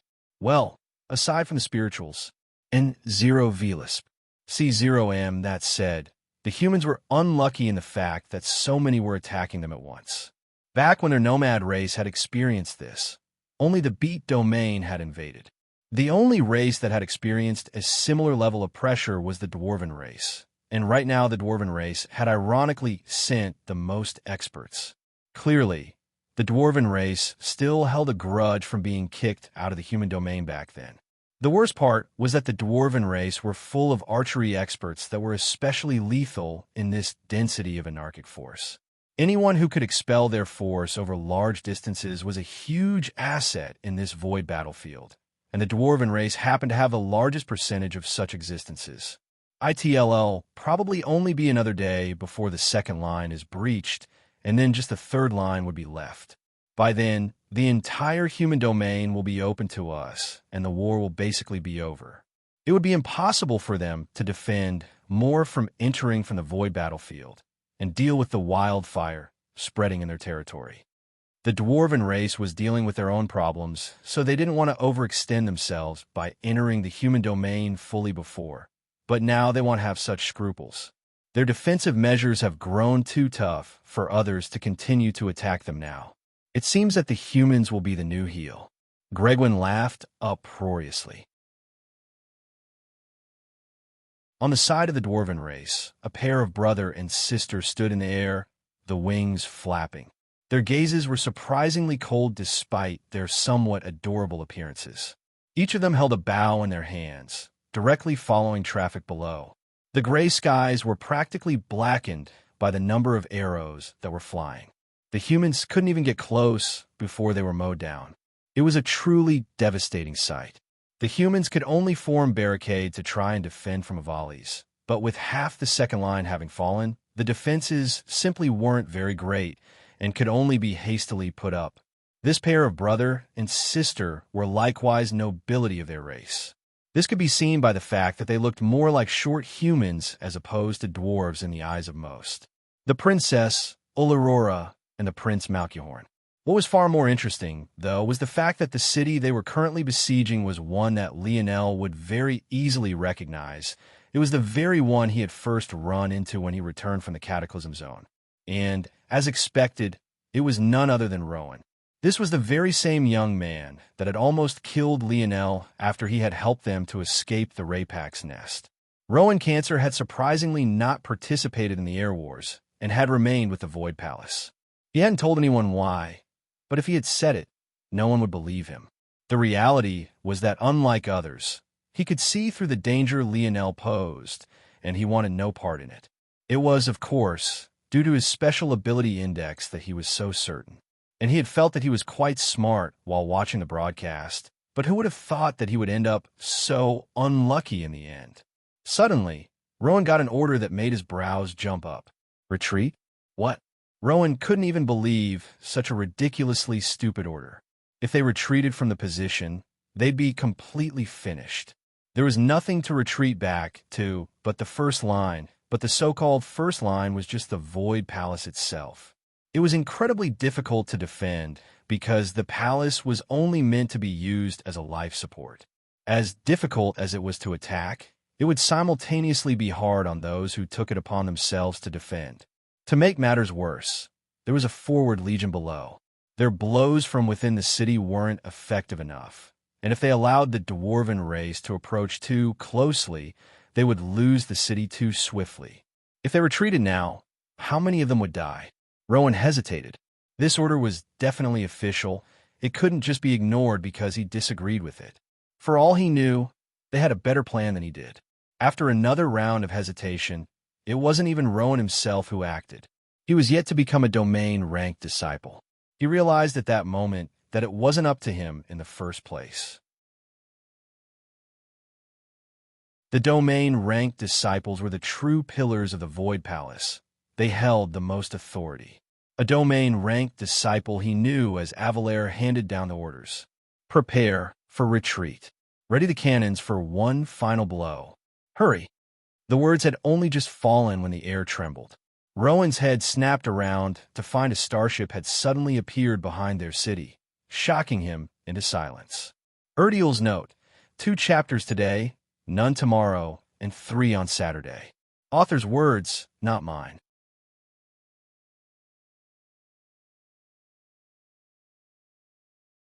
Chapter 2134. Published at 5th of September, 2023, 12:37 and 35 seconds p.m. Chapter 2134. Defend if audio player doesn't work. Press stop, then play button again. I just remembered that I promised 3 chapters today, but when I promised I forgot that I had certain obligations this weekend. They'll find another date to make it up. This was a completely unexpected change. Something so large should have been alerted to them in advance. but the fact that it hadn't made Rowan's eyes narrow. He felt that there was something big going on right now, and he felt far too small to handle it. The very purpose of the Void Palace was to act as a defensive gate to the human domain. This defensive measure worked in both directions. It was impossible to just casually enter the Void Palace from any direction whatsoever. The only ones that could even think about doing so were ancestor-level characters. The only way to the Void Battlefield was through the Void Palace, and the only way from the Void Battlefield to the human domain was, once again, through the Void Palace. For this starship to reach this location without a word from the higher-ups, it meant that it was here without permission. But anyone in the human domain with access to a starship was impossible high up on the food chain. Did that mean that the humans had traitors already? But news of the fall of the first line should have only been sent to the most powerful of families. But then again, only the most powerful families would have access to such a starship. Rowan felt his head spinning. No matter how much he thought, he could have never guessed that the traitors had come from the Void Palace itself. The Void Palace was the pinnacle of humanity. The Void Elders that led it had prestige surpassing all. They were the experts that had sacrificed their lifetime of happiness for the sake of the human race. Even Rowan, who was quite jaded about most things, would never suspect them. But when he saw who stepped out from the ship and onto the bow, his own expression couldn't help but change. Lionel Morales? As impossible as it was for the Void Elders to betray humanity in his mind, it made just as little sense for Lionel to do so, in Rowan's opinion. It had to be remembered that the only reason they had survived the cataclysm and returned home in the first place was because of Lionel. Although Rowan hadn't known this before, who wouldn't be aware of this by now? Just what is going on? Domain Disciple Avalair frowned.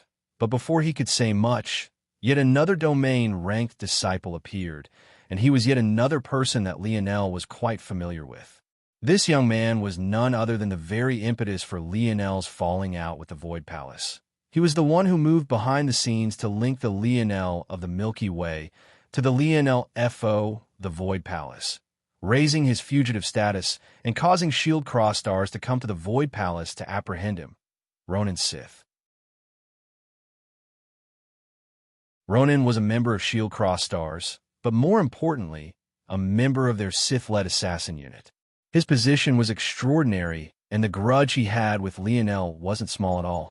Back then, Ronan had been stalled by Lionel's aunt while he and Aina slaughtered much of Ronan's faction. Due to that, what had once been a powerful faction well on its way to becoming a legacy faction as Ronan promoted to the Void Senate crumbled before everyone's eyes. Ronan wasn't able to do anything as Lionel and Aina vanished. But now he seemed to have become an official domain-ranked disciple, and he very clearly stood on Avalair's side in wanting to follow orders and complete their retreat.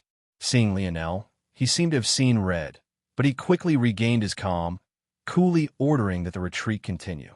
However, it was then that Lionel took a step, his figure flashing as he landed on the top of the city walls. He was only a few meters from Ronan, but it was as though he hadn't seen anyone else. Sheesh, the Void Palace is getting more and more pathetic these days, huh? Lionel looked up, his gaze suddenly becoming sharp. Anyone who retreats dies. N0 Velisp. C0M Lionel's voice thundered. It came as a completely unexpected change.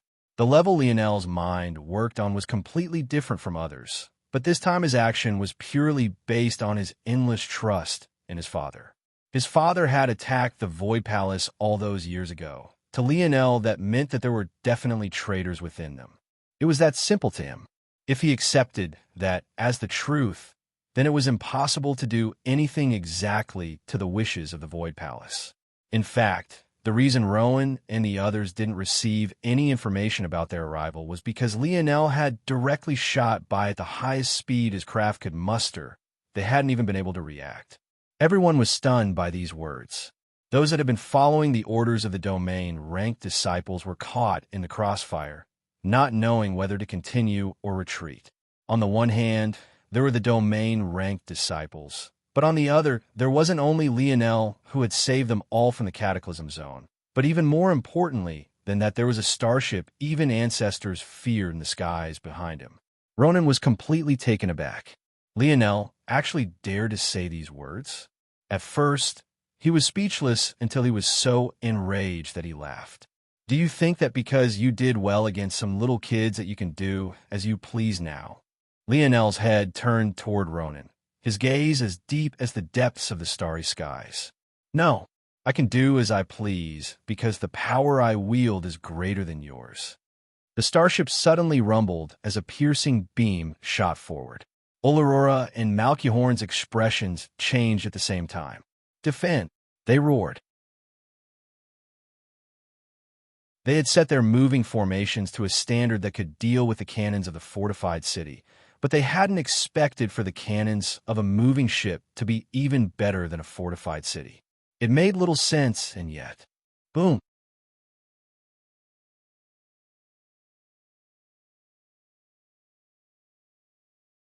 Chapter 21:35. Published at 12th of September, 2023, 5:54 and 59 seconds a.m. Chapter 21:35. Closer if audio player doesn't work. Press stop then play button again. Lionel's gaze flickered. The moving formation of the dwarven race was incredibly unique. In his studies within the Void Library, Lionel had learned a lot about the warring habits of the various races. Usually, when launching a siege like this one, most races relied on siege towers that double as formation foundations. These foundations would become the core of force arts that would help the army to move forward and attack while they defended themselves. These defensive measures tended to be weaker than unmoving force arts for obvious reasons. But the one exception to this rule seemed to be the dwarven race that managed to have formations that were no weaker at all. The cannons of the fortified city weren't to be taken lightly. These cities had no less investment in them than starships did, and their attacking methods were no weaker, but the dwarven race had managed to weather them with their siege towers without the slightest hiccup. And then Lionel suddenly appeared. The beams of light winked out after their power was exhausted. The siege towers of the dwarven race shook a great deal, and some of the power leaked to the army below, causing many of them to die. But ultimately, the casualties were only in the few hundreds. Even so, this loss of a few hundreds was more than the city had been able to accomplish in several volleys. It was clear that this starship was on a completely different level.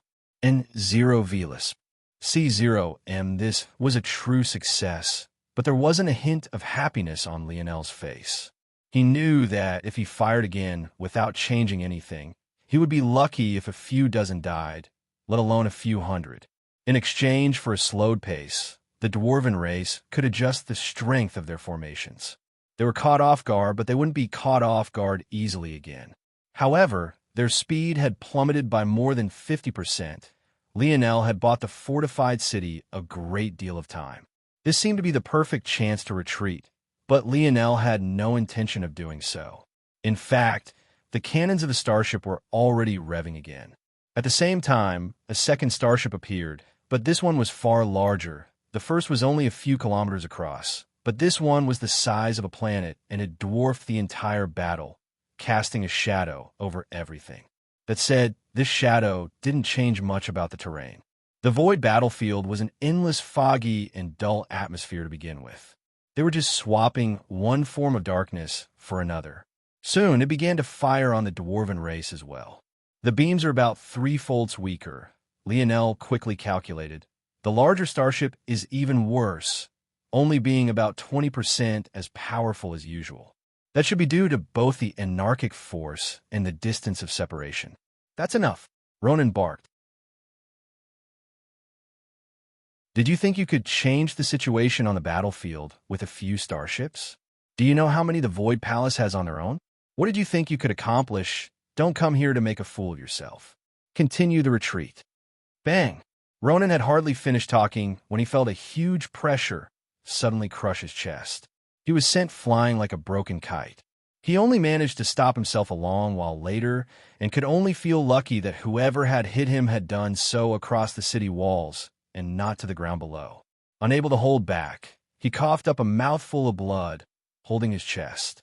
He looked up weakly to find a beauty with long, flowing black hair standing by Lionel's side. He didn't even register when she had appeared. Ronan coughed again, taking deep breaths. To be a domain-ranked disciple, he had to at least have the strength of most Tier 7 seventh-dimensional experts.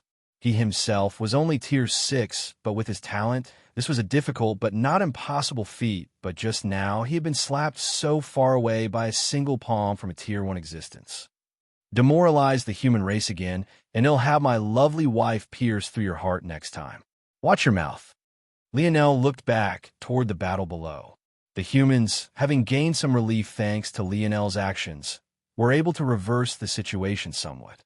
The siege towers were only designed to take on powerful, large-scale attacks. They weren't wasted on small-scale attacks from the army's men and women below. As such, that battle was far more level. It was just that the humans were far too outnumbered. In terms of direct combat, there was no large difference between the geniuses of the human race and the dwarven race, but a disparity so large. Lionel, however, seemed to be entirely focused on the siege towers, trying to look for a weakness. At least it seemed so until he suddenly snapped his fingers. The starships opened up one after another, billions of armored warriors making their way out. Their weapons clanged, and the sound of surging energy whirred in the ears of the spectators. Their armors began to glow, and they were quickly linked with one another. The human domain had seen Lionel's special armors before, but those armors had been created on a whim based on a sea creature he had only seen for a small moment before he began. These armors, however, were crafted to perfection. They were on an entirely different level. I need to get closer. Suddenly, Lionel's body flashed, and his divine armor formed. There was a hint of a frown on his face because it didn't feel nearly as comfortable as it had in the past. But oddly enough, despite this, its strength had actually risen a great deal. He extended a palm, and his black rod appeared. He stomped his feet hard, launching himself from the very walls Ronan had been fearful to fall from. Aina frowned as well, but she stayed put, realizing that Lionel wasn't asking for her to participate. It seemed that Lionel didn't treat this domain war much differently than he did the air wars he had just conquered.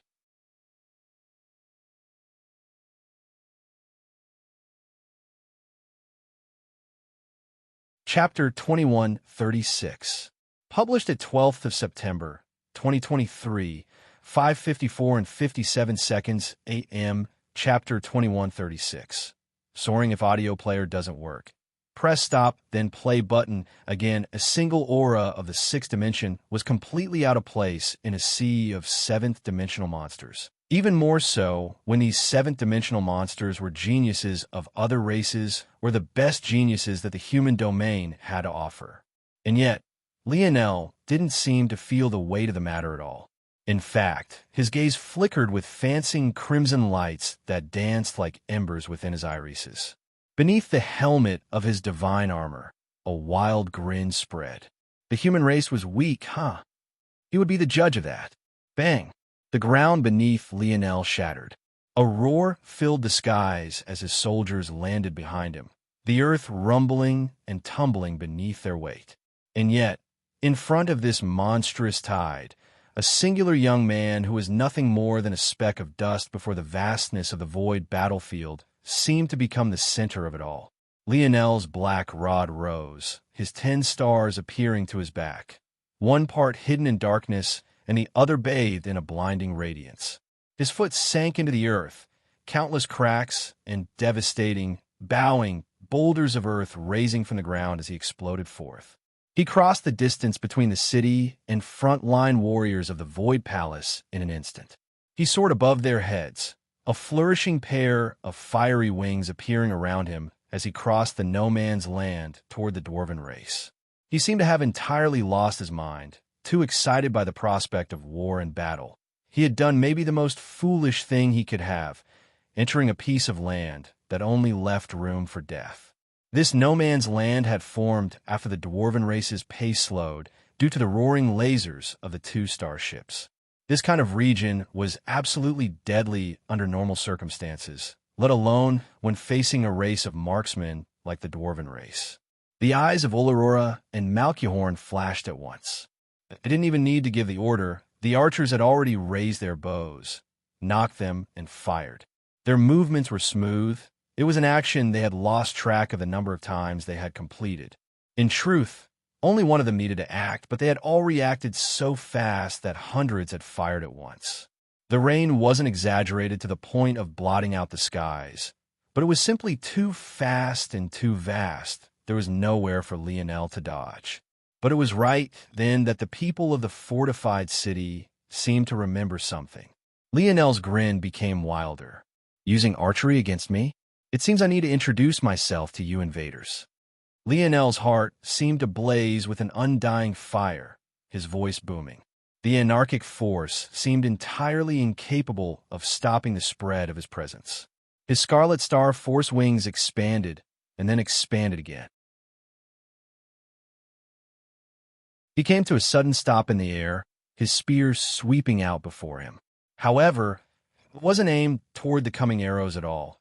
Instead, it drew a perfect arc on the ground below. It didn't seem to serve a purpose at all other than to display the sharpness of Lionel's blade, even from afar, until the arrows tried to cross it. One after another, the volley disintegrated to ash. It was as though the dividing line Lionel had casually drawn had laid down a law of causality, an unbreakable rule decided by the man standing high in the skies. Lionel was entirely unmoved by the failure of the arrows. The ash that remained of them continued to float in the air, dancing like the dead embers of a fallen hope. The tip of his spear trembled, and he vanished. When he appeared again, he was standing before the front line of dwarven race members, and his blade flashed. In an instant, dozens of heads flew into the skies. Lionel took another step and vanished once more. Everywhere he passed by, his spear force would sparkle for just an instant before fountains of blood would fall. The bows and arrows of the dwarven race were entirely useless against him. Every time one tried to target him, it would disintegrate even before making contact. As for the close combat skills of the dwarven race, they were worse than trash. They were smaller than him, weaker than him, and in such a large group, their level of agility was entirely useless. Lionel's wings alone left a trail of death and destruction. He hardly tried, but every flap would send out a wave of heat and destructive aura, shattering protective armors and forces that were already struggling beneath the anarchic force in the surroundings. He was a one-man grinding machine, and then his army caught up with him. Streaks of lightning filled the air as several large eyes appeared in the skies. The dwarven race, which was already thrown into disarray by Lionel, was suddenly faced with an unending tidal wave of oppressive might. No matter how fast Lionel killed, he was still one person. He could at most kill 2 or 3 dozen per second. Against an army of tens of billions, it would take him decades to kill down to the last man. However, if Lionel was the Swiss army knife that disrupted their formation, and his army was the butcher's knife that ground down what remained, how much faster would his killing speed be? It simply couldn't be compared. Lionel's roaring laughter filled the skies. Indeed, the great dimensional verse didn't know the name Lionel Morales. But starting today, much like he had put the human domain on notice, he would make sure that they were aware of him as well. Because he was coming. Lionel flickered and vanished, or so he thought, but he quickly found that the siege towers had changed once more and his spatial force was restricted. Even so, the wild grin on his face didn't fade at all. He unleashed a roar, his spear spinning in his hands as a wild wheel of flames took shape, surging in all directions a single sweep, and wiping out over 100 dwarven race members, and he pointed his spear toward the skies, toward the pair of prince and princess. A soaring battle intent surged out from his spear. N0 Velu SB.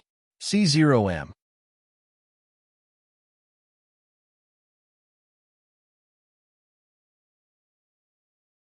Chapter 2137. Published at 12th of September, 2023, 5:54 and 56 seconds a.m. Chapter 2137. Exposed if audio player doesn't work. Press stop, then play button. Again, billowing plumes of royal blue fog came from Lionel's divine armor. Standing in the middle of a region that had been entirely cleared by him, He looked like a war god descended from the very skies themselves, untouchable and noble. Bang! His gravity field seemed to activate on its own. The dwarven race members that were rushing to fill in the gap were crushed instantaneously. Their faces were driven into the ground before bursting into a puddle of flesh and blood. Lionel's free hand grasped out at the air, space itself solidifying to the point he could run his fingers through it as though it was the surface of a calm lake. N0 Velu SB. C0 M suddenly, his hand which had been moving slowly pressed down with great force. The gravity field's range expanded to double its original range. The carnage was devastating. From hundreds, thousands of dwarven race existences were compressed from the head to their feet, falling into condensed bags of meat. Aurora and Malchihorn finally couldn't stay still any longer. They raised their bows, attacking in unison. They had a beautiful tacit understanding, their arrows spiraling around one another and suddenly fusing. They didn't seem to believe that Lionel could ignore any and all arrows. Unfortunately, bang! Emperor's edict, Lionel suddenly disappeared. The lockdown of his spatial force vanished, the siege towers having been rendered useless within the range of his Emperor's edict. Lionel's slaughter only became more devastating. Every time he appeared, his gravity field only seemed to get stronger, its range getting wider and wider. It had never been this powerful before, but it seemed to be drawing on an endless store of energy, descending down toward the world as though the core of its plane of existence. The devastation of dying for simply being within range of a person began to fill the dwarven race with fear. Without their bows and arrows, their strength was far beneath that of their tiers. Even those well into the middle tiers of the seventh dimension, and even some of the higher tier, couldn't last a single strike against Lionel. For the first time since the domain war began, one of the other races seemed to see the downside of their actions. It had seemed that there would be nothing but benefits to gain in their future at almost no cost to themselves. But now, although the number Lionel had killed was nothing more than a drop in the bucket, it was as though they could finally see their own mortality. Lionel's body spun, and the arc of his spear force seemed to gain a new sort of character to it. The line of a force art appeared around his feet. One stroke, then two, then three. His laughter filled the air as he seemed to be dancing all alone, each stroke of his spear force shooting out for dozens of meters and cutting down those that managed to escape outside the range of his gravity field. The accumulation of his momentum seemed to be getting faster and faster and faster. The rumbling roar of a beast slowly crescendoed. Lionel's words seemed to echo in all of their ears. My name is Lionel Morales. Welcome to the human domain. Roar. A towering violet dragon manifested from the foggy energy around Lionel. His spear swung, carrying the momentum of the world as it suddenly thrust forward. A trench was torn through the battlefield, the violet dragon roaring forth as it took out hundreds of dwarven race members a second. There was no escape, no refuge to take, no amount of togetherness and teamwork that could block it. Everyone in the line of Lionel's spear strike was wiped out, left without body and corpse, their final moments spent in awe. Bang! The butt of Lionel's spear slammed into the ground, his 10 stars growing another size as the light of day and night flickered back and forth. The current Lionel, just by virtue of his improved universal force, was on a completely different level. But when this was paired with his new lineage factor, he seemed to have become a beast in human skin. He turned his back on the battlefield as though he couldn't be bothered to fight anymore, as though his boredom had taken hold and there was nothing left that could interest him. Aurora and Malchihorn were infuriated. He had just pointed his spear at them and provoked them, before he entirely ignored their presence. However, what could they do with their archery being useless? Without it, they weren't much more powerful than their race members. Even so, it was impossible for them to do nothing. Rise! Malchihorn roared, the siege towers whirred to life, a beam of light connecting them in a line. Malchihorn swapped his bow for a staff, using it as the center to connect the siege towers before pointing it down toward Lionel. Lionel had put in a lot of work to clear out the surrounding dozens of meters around him, but this only made things more convenient. They could target him without harming any of their own. However, at that moment, Lionel suddenly looked back. Malchihorn couldn't see his face, but he still felt a cold shiver run down his spine. Your little siege towers, I've already figured them out. Lionel suddenly vanished, appearing atop a siege tower in an instant. Malchihorn frowned before relaxing. Approaching a siege tower was maybe the most foolish thing a person could do. Lionel's actions now were akin to trying to attack a fortified city wall with nothing more than a fist. However, Lionel only raised a hand and snapped his fingers. It was a snap that echoed much further than it should have. The ground beneath the siege tower trembled, and some sort of rhythm seemed to have been disrupted. The beam that had been accumulating on Malchihorn's staff vanished as Lionel casually swung his spear blade down.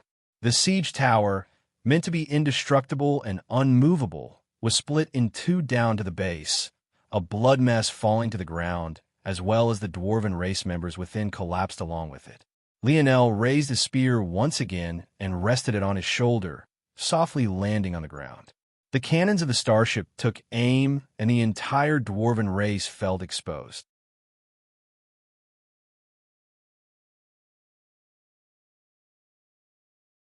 Chapter 2138. Published at 12th of September, 2023, 5:54 and 20 seconds a.m. Chapter 2138. Ancestor, if audio player doesn't work, press stop, then play button. Again, Ulurora and Malchihorn were shaken by what they had just seen. There were without a doubt ancestors hiding likely in plain sight, but all of them had similar reactions.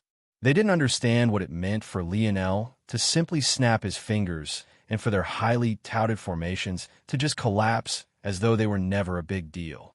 What they didn't know was that Lionel had been getting familiar with the dwarven race's force arts for over a year now already. His first exposure to them was within a subdimensional zone, and it went to show why existences like the Silver Empire went so far out of their way to distort their zones. Lionel had actually gotten so much information out of what was essentially a lingering remnant of the dwarven race long since past. What Lionel learned in that zone was twofold. First, he had learned that zones were almost entirely constructed of dream force, a realization that laid the foundation for his sudden understanding that everything around him now was nothing more than a simulation. The second thing he had learned was a concept that resided with him to this day, and that was the concept of resonance. Resonance was an ethereal concept that was difficult to grasp, but just by understanding tidbits of it, Lionel was able to do a great deal. He was able to amplify his battle strength when fighting alongside Aina. He was able to bring his spear force to the current level, and most importantly to the given situation, he was able to grasp the weakness of the dwarven race. The dwarven race loved to build underground. They had a fascination with being close to earth and nature, and their force arts were built upon this. The reason their traps and defensive measures were so great was because they could resonate with the very ground they stood upon and pull upon both its strength and its concealment. This made the dwarven race's force arts incredibly powerful, and had also allowed them to resist the invasion of other races. However, before Lionel, who both had a deep understanding of force arts and an earth force affinity that was quickly flying off the charts, they were worth nothing more than a snap of his fingers. While Lionel couldn't dispel all dwarven race constructs so easily, the siege towers were especially vulnerable to him. That was because their foundation was compromised for the sake of gaining mobility. They simply stood no chance against him. The cannons began to glow and were already prepared to fire. However, it was then that the ancestors of the dwarven race couldn't seem to sit still any longer. There was a very obvious tacit understanding amongst those participating in this war. So long as the ancestors of one side didn't appear, neither would the ancestors of the other side. However, with their army facing extinction in the face of these laser cannons, what choice did the dwarven race have? They could only attack. But to their surprise, their action didn't receive the sort of retaliation they were expecting. It was as though the ancestors of the Void Palace elders hadn't appeared just yet, nowhere to be seen in one of the most crucial times. The disciples of the fortified city all paled at once. They thought they had a clear grasp of the situation because Lionel had stopped them from retreating. Of course, the elders wouldn't be present to help stop this situation because they likely already expected to sacrifice a number of them in exchange for giving up the city. The dwarven race ancestors immediately spread out into a formation of their own, their gazes steely as they prepared to block the coming lasers. They didn't have the luxury to guess at why the Void Palace elders hadn't appeared just yet, because even a single starship was a huge threat to an ancestor, let alone a pair of them like this. That said, not all of them were like this. Taking advantage of the situation, one peeled off from the group, his gaze malevolent as his wings flapped, bringing him near Lionel in the blink of an eye. He didn't even bother to use his bow and arrow, not knowing whether Lionel had a method to dispel even his. Instead, he wanted to end this matter as swiftly as possible. A sixth-dimensional existence, capable of killing seventh-dimensional geniuses as though they were trash? That was unacceptable enough. He couldn't allow such a genius to grow in another race. He didn't know whether Lionel was responsible for the collapse of his formation. In his eyes, this must have been something the human race as a whole had figured out recently. After all, the dwarven race was well aware of the danger that the zones they had left behind posed. They just hadn't expected for the humans to find a method of dealing with them through it. N0 Velusby. C0 MIF, he had known that Lionel had figured it all out on his own. Nothing would change. At most, his killing intent would be even sharper, but he was already going all out to kill Lionel as soon as possible so that none could interfere. Lionel sent a gaze toward the oncoming ancestor. Unlike normal six-dimensional existences, he was capable of sensing this sort of speed clearly, and his speed of thought was fast enough to keep up. Unfortunately, his body was not. The gap between the sixth and seventh dimensions was already enormous, let alone the gap between the seventh and eighth. This man didn't just seem to be in tier one of the latter either. Even so, Lionel remained exceptionally calm, unmoving. The ancestor believed that this was because Lionel didn't even realize he was in danger yet, but at that moment a palm suddenly manifested from thin air, appearing right before the ancestor. The ancestor was taken off guard and hurried to defend, striking out with a palm of his own. Bang! His figure shuddered, and he was sent flying back dozens of meters before he stopped in the air. From afar, a woman with flowing golden hair and sharp green eyes stood on the bow of a ship, looking down toward the battlefield.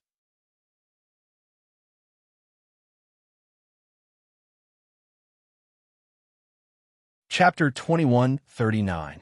Published at 12th of September, 2023, 5:54 and 19 seconds a.m. Chapter 2139. Glow if audio player doesn't work. Press stop, then play button again. Boom. Boom. Boom. The lasers collided with the formation of the elders in the skies. They all grit their teeth defending against the volley. At the same time, the pair of prince and princess hurriedly commanded a retreat, having no choice but to leave behind the siege tower that Lionel had split in two. After a small bit of hesitation, Lionel didn't follow after them, his gaze only narrowing. He was truly aware now of the scale of these wars. Unless he was supremely powerful, it was impossible to make a dent against so many people. He must have killed thousands already, but that wasn't even 0.1% of the enemy's army. They were simply an endless swarm. His own army didn't get a chance to be very effective because the dwarven race was simply too decisive. Normally, another race might be too arrogant to throw out their ancestors just because a six-dimensional existence was stirring trouble. But this must be why the dwarven race had managed to survive for so long despite their weakness. They were decisive, they weren't scared of being called cowards, and they cared for their own. For the current Lionel, this was the most troublesome type of opponent because they were too cautious. The moment they felt that things were going left, they vanished. Even the ancestor that had attacked him, after his mother had forced him into a retreat, he vanished without a trace as well, not even trying a follow-up attack. Ultimately, the losses for the dwarven race were more than acceptable. They had exchanged basically a few thousand lives in exchange for breaching the first line of defense and causing no small bit of damage to the structure of the second. They would probably regroup and prepare for another attack, or try to benefit off the back of another race's attack. Lionel looked down at the siege tower beneath him, his gaze flickering with some thoughts. In his preparation for war, he had created quite a number of things. The armors, or what he called the linked resonation armors, were only just one of these numbers. He had also created his own siege towers. The segmented cube made these matters so much easier on him, since he only needed to create one and provide the resources while Anastasia handled everything else.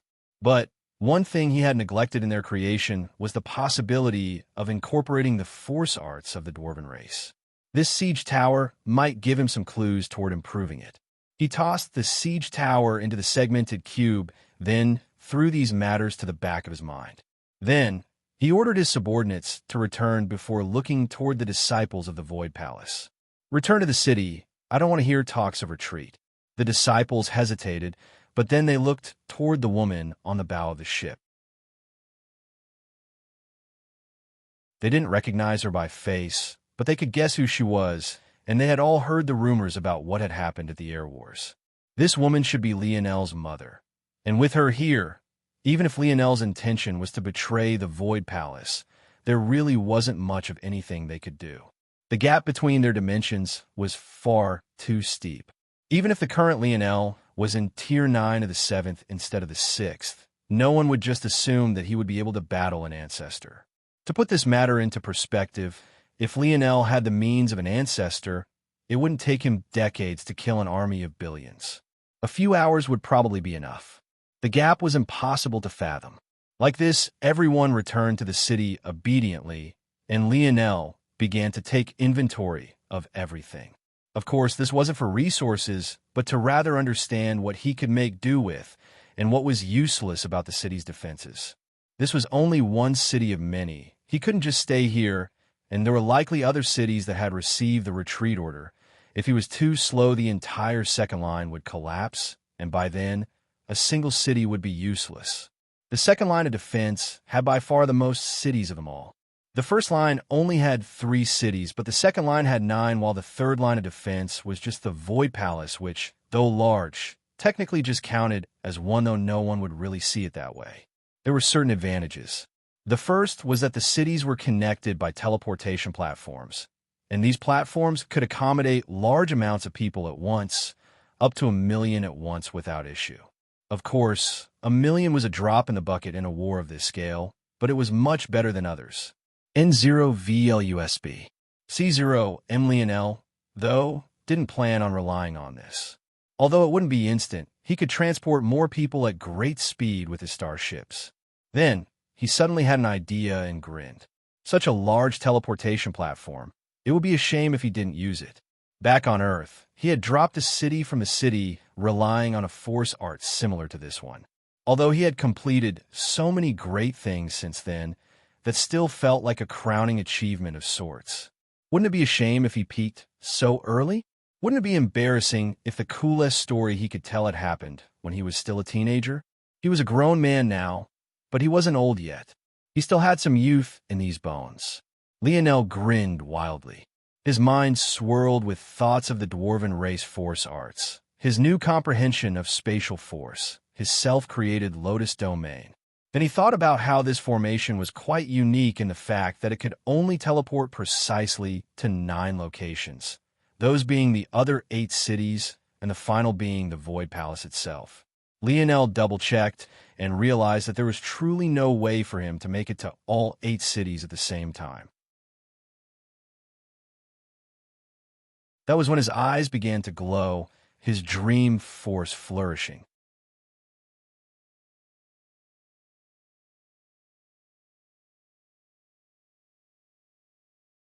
Chapter 2140. Published at 12th of September, 2023, 5:54 and 18 seconds AM. Chapter 2140. Pure radiance if audio player doesn't work. Press stop, then play button again. Lionel looked like a madman. He stood before the empty teleportation platform, while everyone else remained idle. He must have stood staring into space for what was at least 10 minutes. This was really only a small period of time, but in this kind of war where everyone felt as though they were sitting on tenterhooks, it was far too long. For Lionel, this sort of time was even longer. His dream force had experienced 3 enormous leaps during the course of the Air Wars. Each time his ability index increased with it. But none was more exaggerated than after his future self seemed to connect with his current self. It was as though all of the shackles that had been holding him down were crushed into ashes all at once. For the current Lionel, thinking for 10 minutes without any other thoughts was akin to another person thinking for years.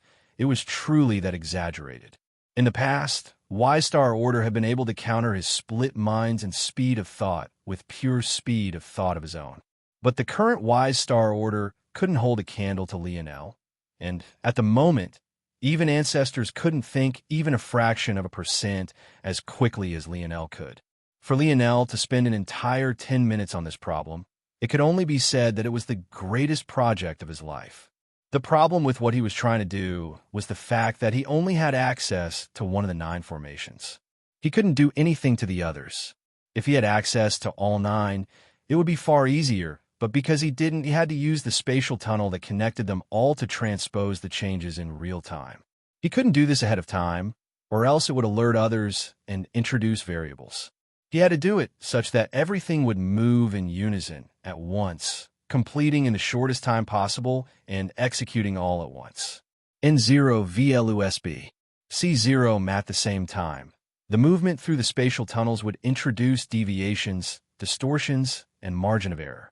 He had to account for this and correct it, but this was a tall task not just due to the insane distances that were in question, but also the biggest elephant in the room, anarchic force. While it seemed that Lionel had reached the point where he could ignore anarchic force, this couldn't have been further from the truth. The reality was that he hadn't noticed a significant dip in his strength only because this was the second line of defense. If he had been at the first, he would have probably experienced at least a 10% dip. And with how things were, even in the second line, the further one's attacks or force in general traveled through anarchic force, the larger chance there would be for it to suddenly collapse. In order to account for this, Lionel had to wrap his calculation in a complex lotus pattern, like a transfiguration for his force that would account for the chewing up of anarchic force, and leave behind just enough that everything would go perfectly. He couldn't make these defenses too solid, or else there would be too much, and he couldn't make them too weak, or else there would be too little. This was the reality of what Lionel was facing. It wasn't an exaggeration to say that it was the toughest problem he had ever faced. And yet, in the face of such a problem, he was already grinning ear to ear in just 10 minutes. Lionel began to move. The first thing he did was stomp a foot, hard, shattering everything in his path and seemingly ruining the formation before him. But those thoughts only seemed to last for a moment before it became clear that the formation was untouched and undamaged. The only change was that the enormous platform had begun to sink into the earth. Many paled when they saw this. For one, this was their only route out, but the second issue here was that, wasn't Lionel's Earth Force affinity a bit too high? It was well known that Earth Force was one of the hardest forces to use at a high level, not because it was any more unruly than others, but rather because the higher the dimension of the world you were in, the more sturdy the ground and the more unmovable the earth was. This matter was even more exaggerated in a world filled with anarchic force. And yet here was Lionel casually stomping his foot and causing a platform kilometers in diameter to sink into it. It was ridiculous. Only Lionel knew how far he had come. The first time he stepped foot into the Void Palace, he couldn't even leave a white mark on a mere tree trunk, let alone take mastery over the earth. But now, the cracks in the earth began to become thicker. Not only did they become thicker, but they became more organized and mysterious. Just looking at them, people felt as though their souls were being sucked out from their eyes. It was a magical feeling that couldn't be described. And then these lines solidified. The moment the earth stopped rumbling, the teleportation platform began to grow on its own, large swaths of anarchic force being dispelled as pure force moved forward, filling the trenches created by Lionel's stomp. It was then that it clicked.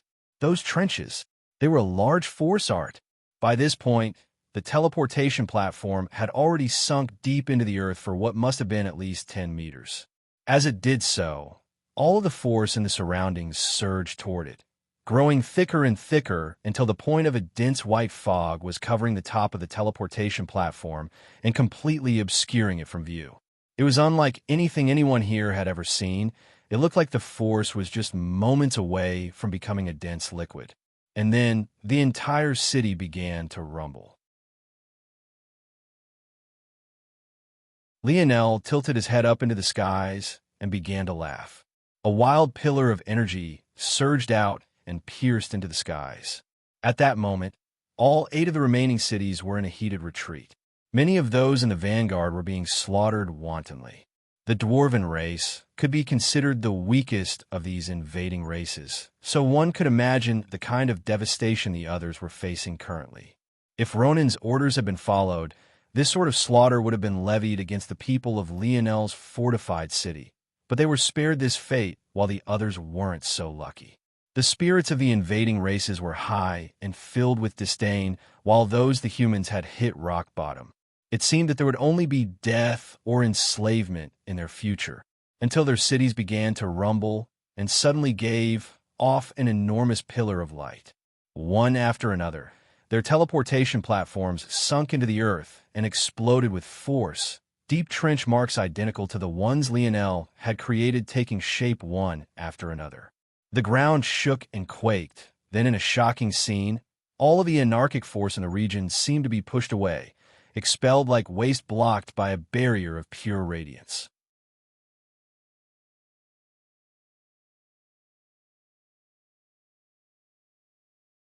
Chapter 2141.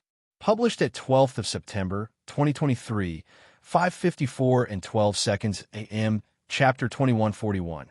Semi-ring if audio player doesn't work, press stop, then play button again. The sudden change shocked many.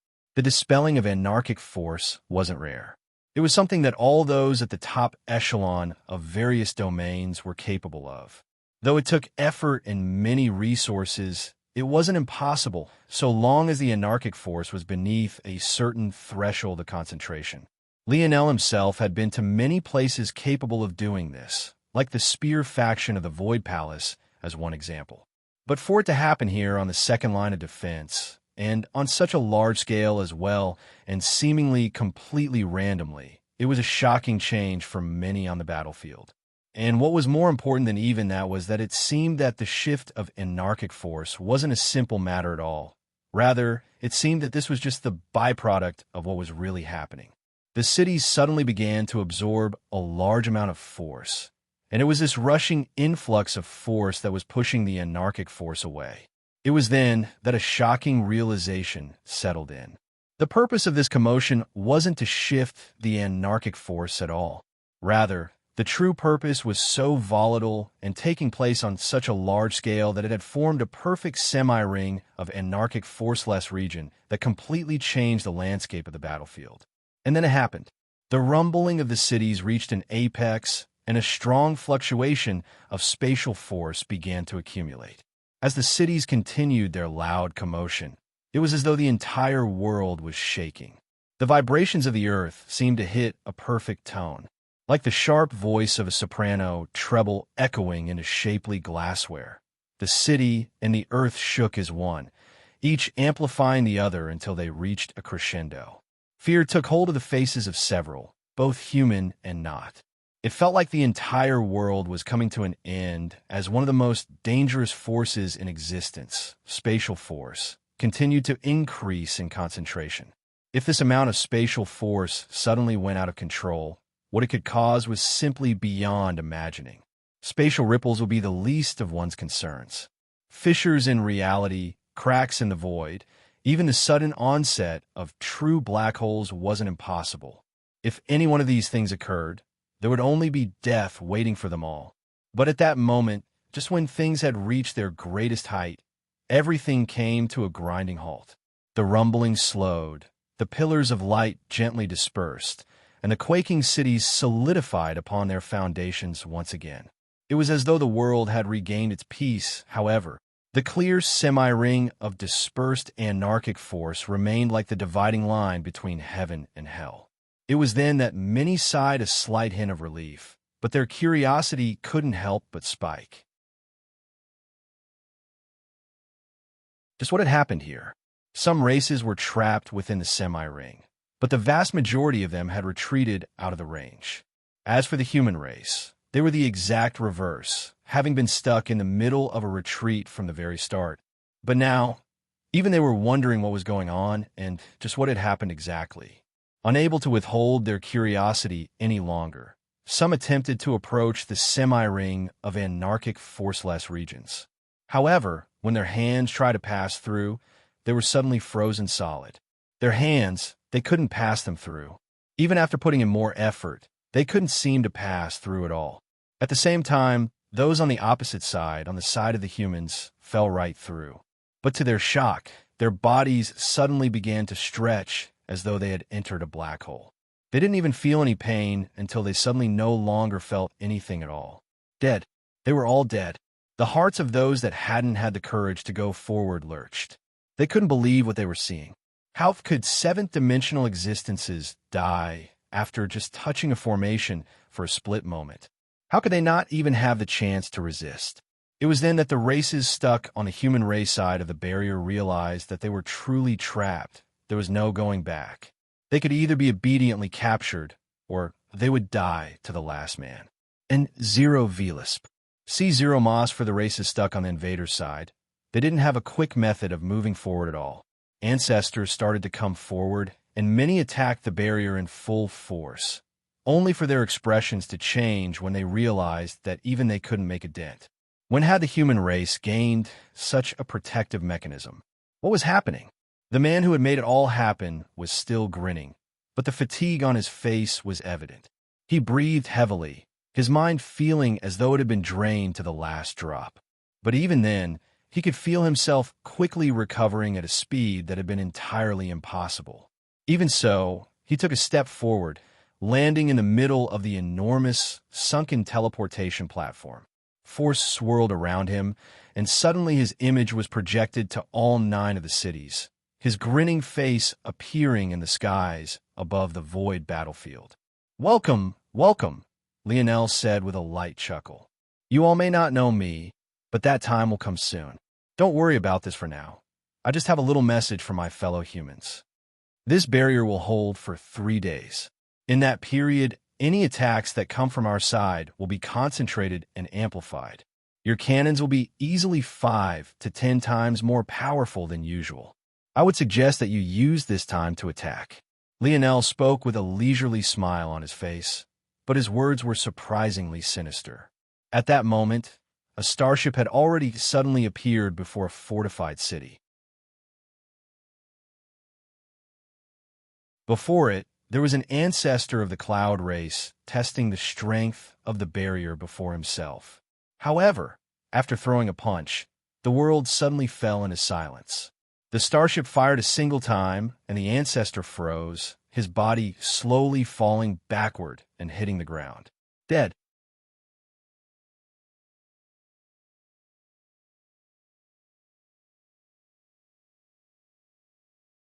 Chapter 2142. Published at 12th of September, 2023, 5:54 and 9 seconds a.m. Chapter 2142. Ideas: if audio player doesn't work, press stop then play button again. Lionel's laughter echoed through the void battlefield. He seemed to take the death of an ancestor as a practical joke. The most shocking part of the attack was that the laser beam had started off wide and thick. But the moment it passed through the semi-ring anti-anarchic force barrier, it was stretched so thin that it became entirely invisible on the other side. It seemed that the stretching of the races that had entered the barrier wasn't a bug. It was a feature.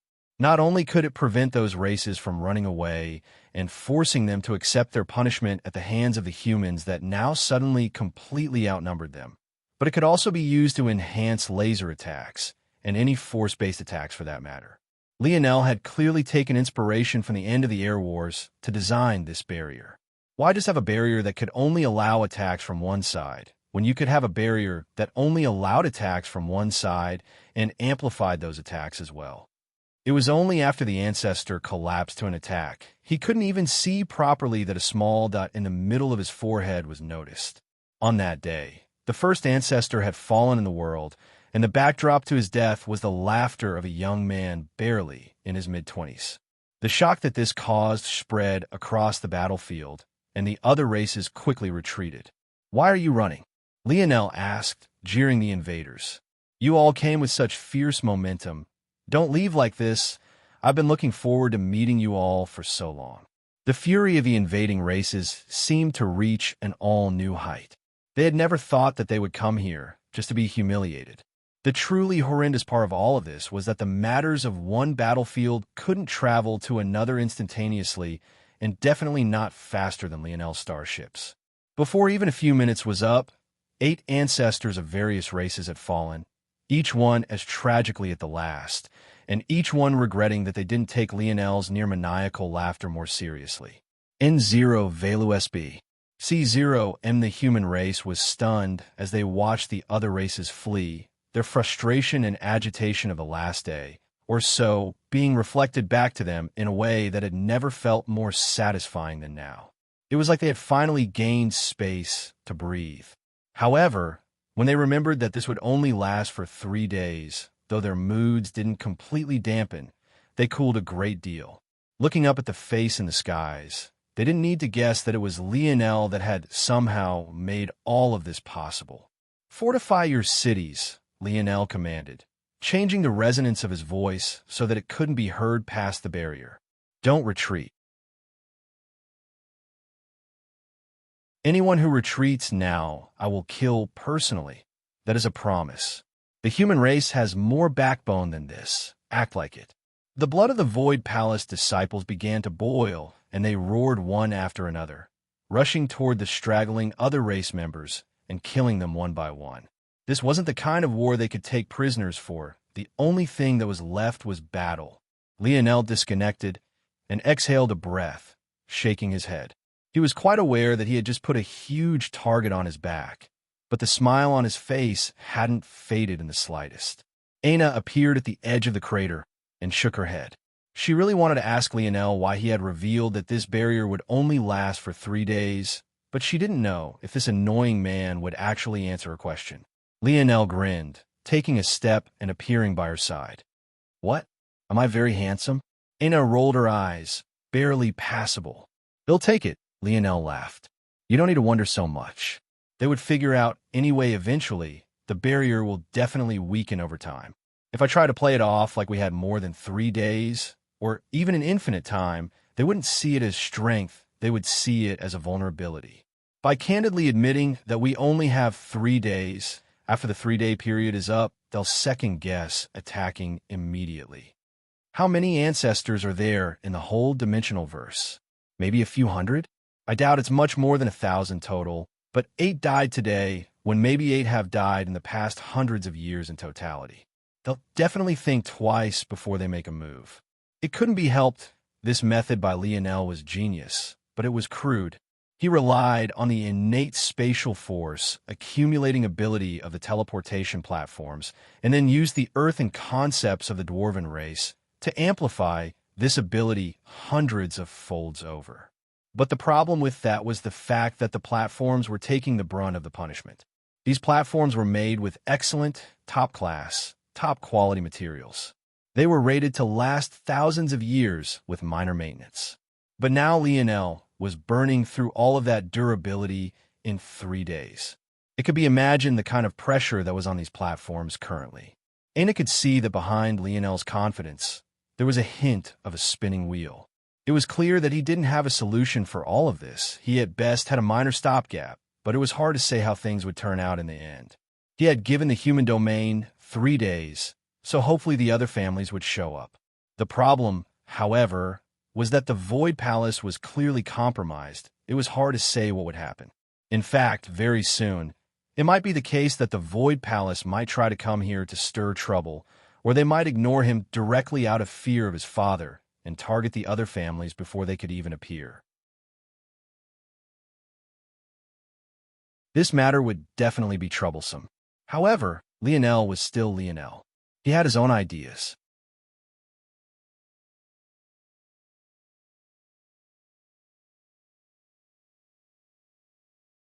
Chapter 2143, published at 12th of September, 2023, 5:54 and 8 seconds a.m., Chapter 2143.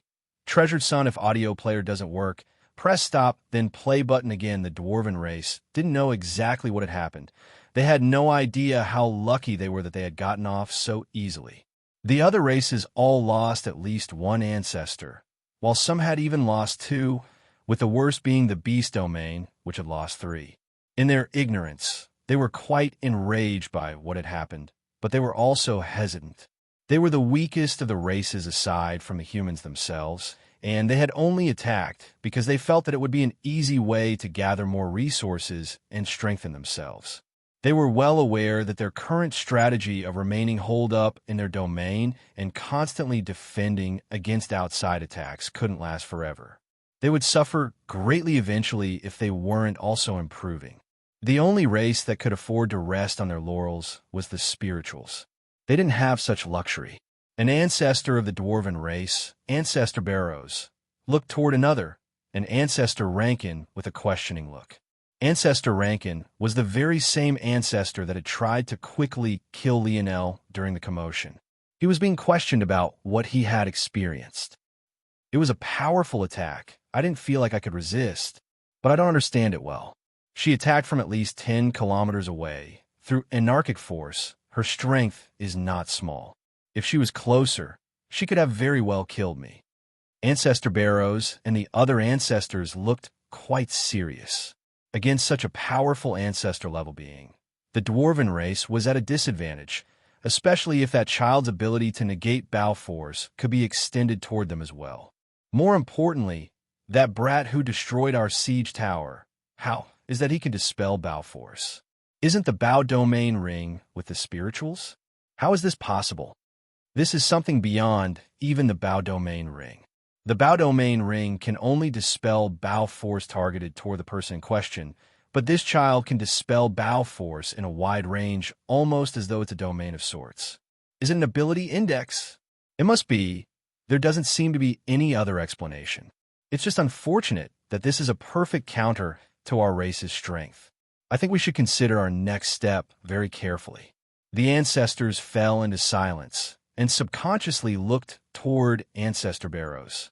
This man's opinion was highly respected, as he was the one who had convinced them all to take part in this war. It was in their nature to defend and hole up, so one could imagine the kind of influence this man had to convince their entire race to go against their usual stand. Before Ancestor Barrows could say anything, the princess of their race, Olorora, rushed in. "Greetings, ancestors. I've received a message from Gregwin, prince of the nomad race. There's a meeting of the races taking place to discuss the human race." The expressions of the dwarven race's people jumped. This wasn't something they had expected. Had something happened? What kind of change could warrant this sort of response? Not long later, Ancestor Barrows entered a circle of ancestors. The nomad race, the Rapax race, the beast domain, the cloud race, they were all here. The appearances of the nomad, Rapax, and cloud race could be imagined, but the beast domain ancestor was different, as one might expect. The beast domain's representative was a three-headed serpent beast. It had a huge body, spanning almost 20 meters in length. The section its three heads connected to thumped with the echo of a raging river.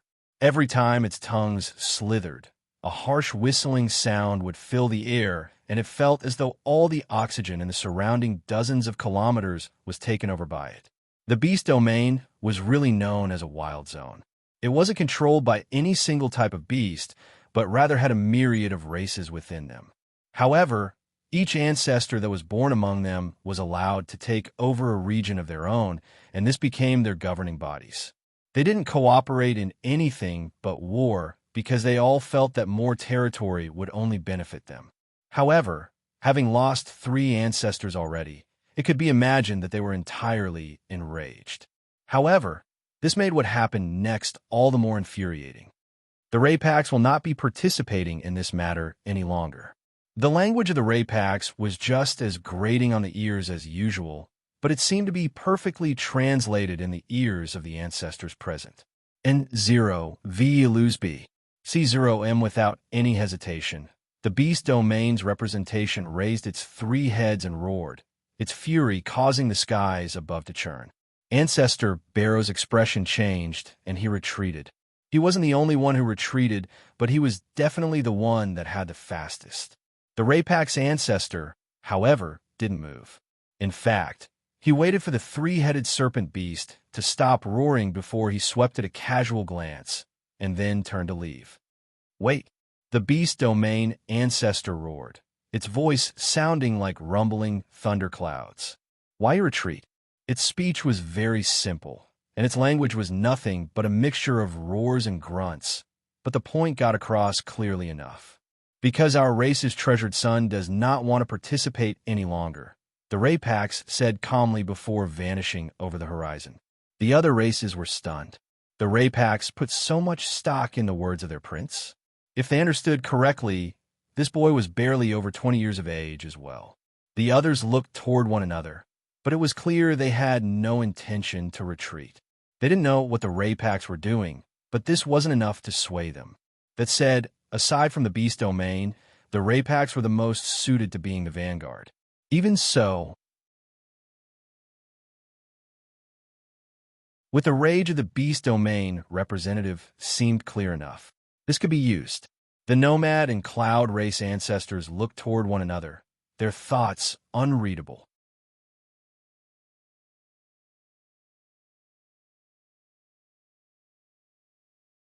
Chapter 2144, published at 12th of September, 2023, 5:53 and 59 seconds a.m. Chapter 2144.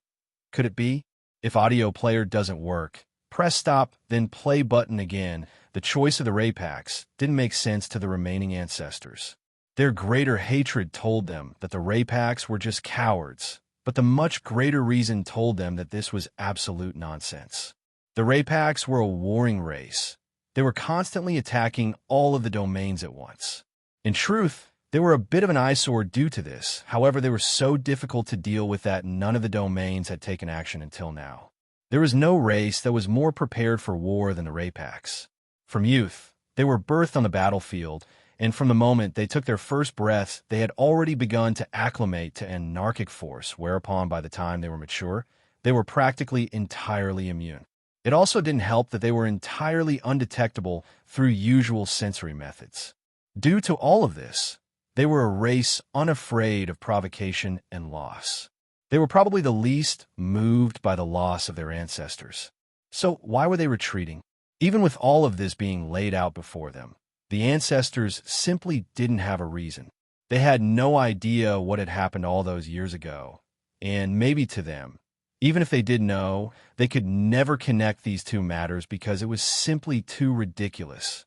After a moment, the ancestors of the cloud race and the nomad race spoke. Even without the Raypax, this matter can't be ignored. The human domain cannot be allowed to produce an 8th-dimensional world and advance within it. If these words were to echo in Lionel's ears, it was unknown how he would react. All this while, his assumptions toward why it was the human domain was being attacked was quite benign and normal. An 8th-dimensional world provided a world of resources. These other domains might not care about 7th-dimensional worlds because they had too many, but 8th-dimensional worlds, the pinnacle of the dimensional verse, were another animal entirely. However, these words seem to imply that this wasn't a war for resources, but rather an attempt to stop the humans from growing any further. But this didn't make any sense. In terms of geniuses and overall combat strength, these races were far beyond that of humans, so much so that when it was 1-to-1, humans would almost always lose against other races with the exception of the Dwarven race. Even so, we will have to wait 3 days. Don't you think it's odd that this boy would make it so clear that it was 3 days? What's his purpose? It might be to lure us into a trap. It's possible that in 3 days they will control that mysterious formation to vanish, and then when we've let our guard down, they'll spring another trap, the nomad ancestors said coldly. How could your spies not know about this? The Cloud Race's expression was somewhat ugly when he heard this question. What is it? My race's members have been dying one after another in quick succession. Also, not a single one has sent reports about this formation. From the information I was fed before this war began, it's impossible for the humans to have such a measure, and it's even more impossible that it would be so well hidden. From my understanding, the greatest threat is, without a doubt, the Omen family's new starships, and one has already appeared on the battlefield. No news, that's impossible. Might I ask what is going on here? Ancestor Barrows finally interjected, his brows locked into a frown. Even if these two looked down on the dwarven race, speaking as though he wasn't here after inviting him here was too ridiculous. No, it was one thing for the somewhat slow and unintelligent beast domain race ancestor to not speak, but shouldn't they try and integrate him into the conversation? The Cloud Race and Nomad Race ancestors looked over. They instinctually wanted to ignore the question, but they had already decided to invite the Dwarven race. So they were needed. They quickly explained things, but the more Barrows heard, the more ridiculous he felt it was. But then, he thought of a certain body. My race was forced to retreat before these things occurred, so I was unaware. However, we experienced something similarly baffling. One of our siege towers was destroyed by a boy, likely the same boy you were speaking about. Indeed, he did say his name was Lionel Morales as well. The two ancestors were frowning, but when they heard this, they suddenly jolted awake. They had subconsciously ignored Lionel's name because they couldn't be bothered to give a six-dimensional existence the time of day. They all inwardly believed that Lionel was just the proxy for the actions of someone else and had ignored his name. But suddenly hearing it again, they linked it to another man, Velasco Morales. Their expressions turned serious. N0 vel USB. C0M. The reason they were taking the human race so seriously was because they were aware of the potential of the humans. Their efforts were scattered and unfocused, so they were weak, but that didn't mean that it would always be like this. Lionel wasn't the only one who felt that the human race and the spirituals were far too similar for it to be a coincidence. But if there had to be a second reason, it was definitely that man who had been rampaging across the dimensional verse as though it was his own backyard, acting as he pleased without a care in the world. The Morales name was of no consequence to them. They knew them as a family with a seventh-dimensional lineage factor. However, that had recently changed with the eruption and formation of their family's constellation. However, according to their understanding of that man, he didn't work with others, ever. But would he be so callous toward his own son? From what they knew, years ago, he had caused a commotion in order to save his wife's life. Could it be that woman had birthed him a child?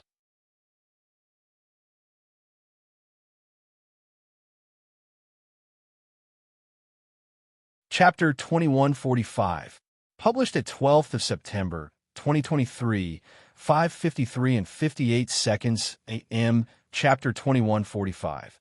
Idle if audio player doesn't work. Press stop, then play button. Again, the expressions of the ancestors continuously changed, and soon they became unprecedentedly determined. The silent beast domain ancestor growled, its scales lifting up as though they were peeling before settling back down. It looked as though it was breathing through its skin. They seemed to have made a decision right then and there. At that moment, Lionel wasn't idle. Much like the Cloud Ancestor had said, before he did anything else, he went through every human, painstakingly, one by one. Every time he found a Cloud race member, he slaughtered them without mercy. N0 vel USB. C0M. There was a limit to how many people he could control with his seals, and the Cloud race was too skilled in these matters. He had to take his own cautions.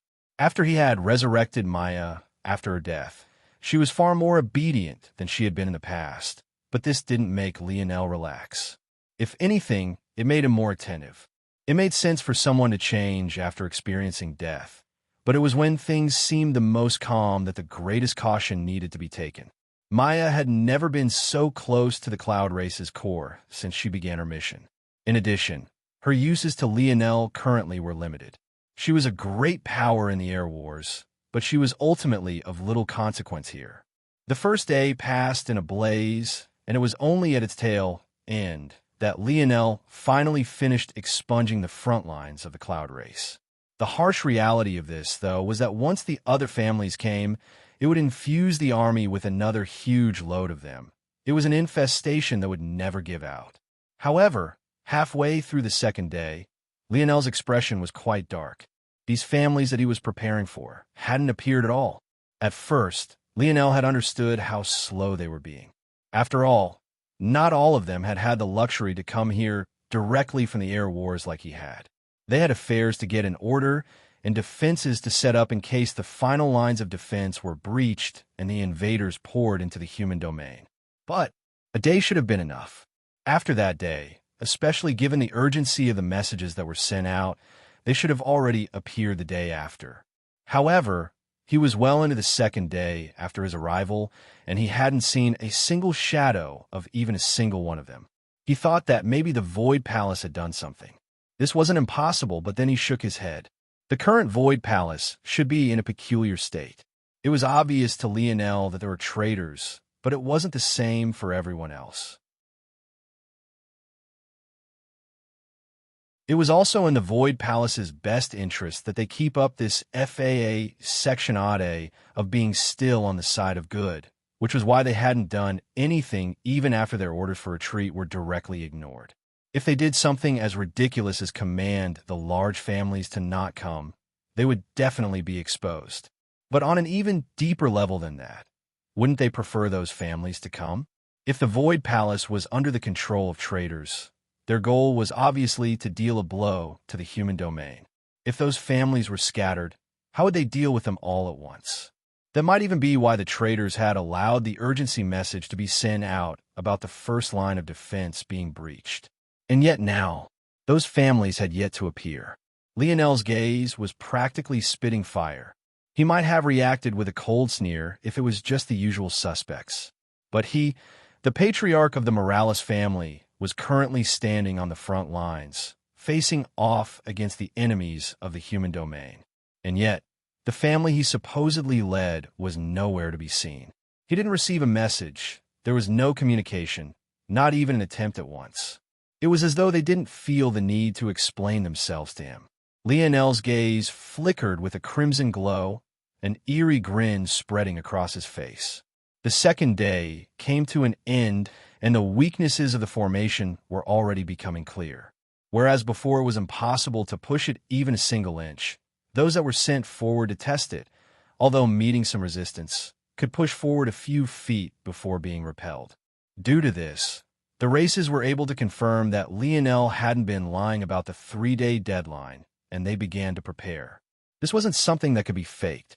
Lionel wasn't the only force art expert in existence. Although they couldn't replicate what he had done or figure out exactly how he had done it, analyzing force arts was far easier than creating them. The third day began to be eaten into, and Lionel realized that not only would he not receive the reinforcements he thought he definitely would, but he wouldn't even receive a message from the family that he supposedly ruled over either. You're tuning in to the Romance Rendezvous YouTube channel. We're so grateful for your support, and don't forget to subscribe to join us on this incredible journey through captivating stories. Your generosity through donations truly makes a world of difference, as it's the primary source of revenue that allows me to expand and enhance this channel for you. Thank you from the bottom of my heart for being a part of this adventure.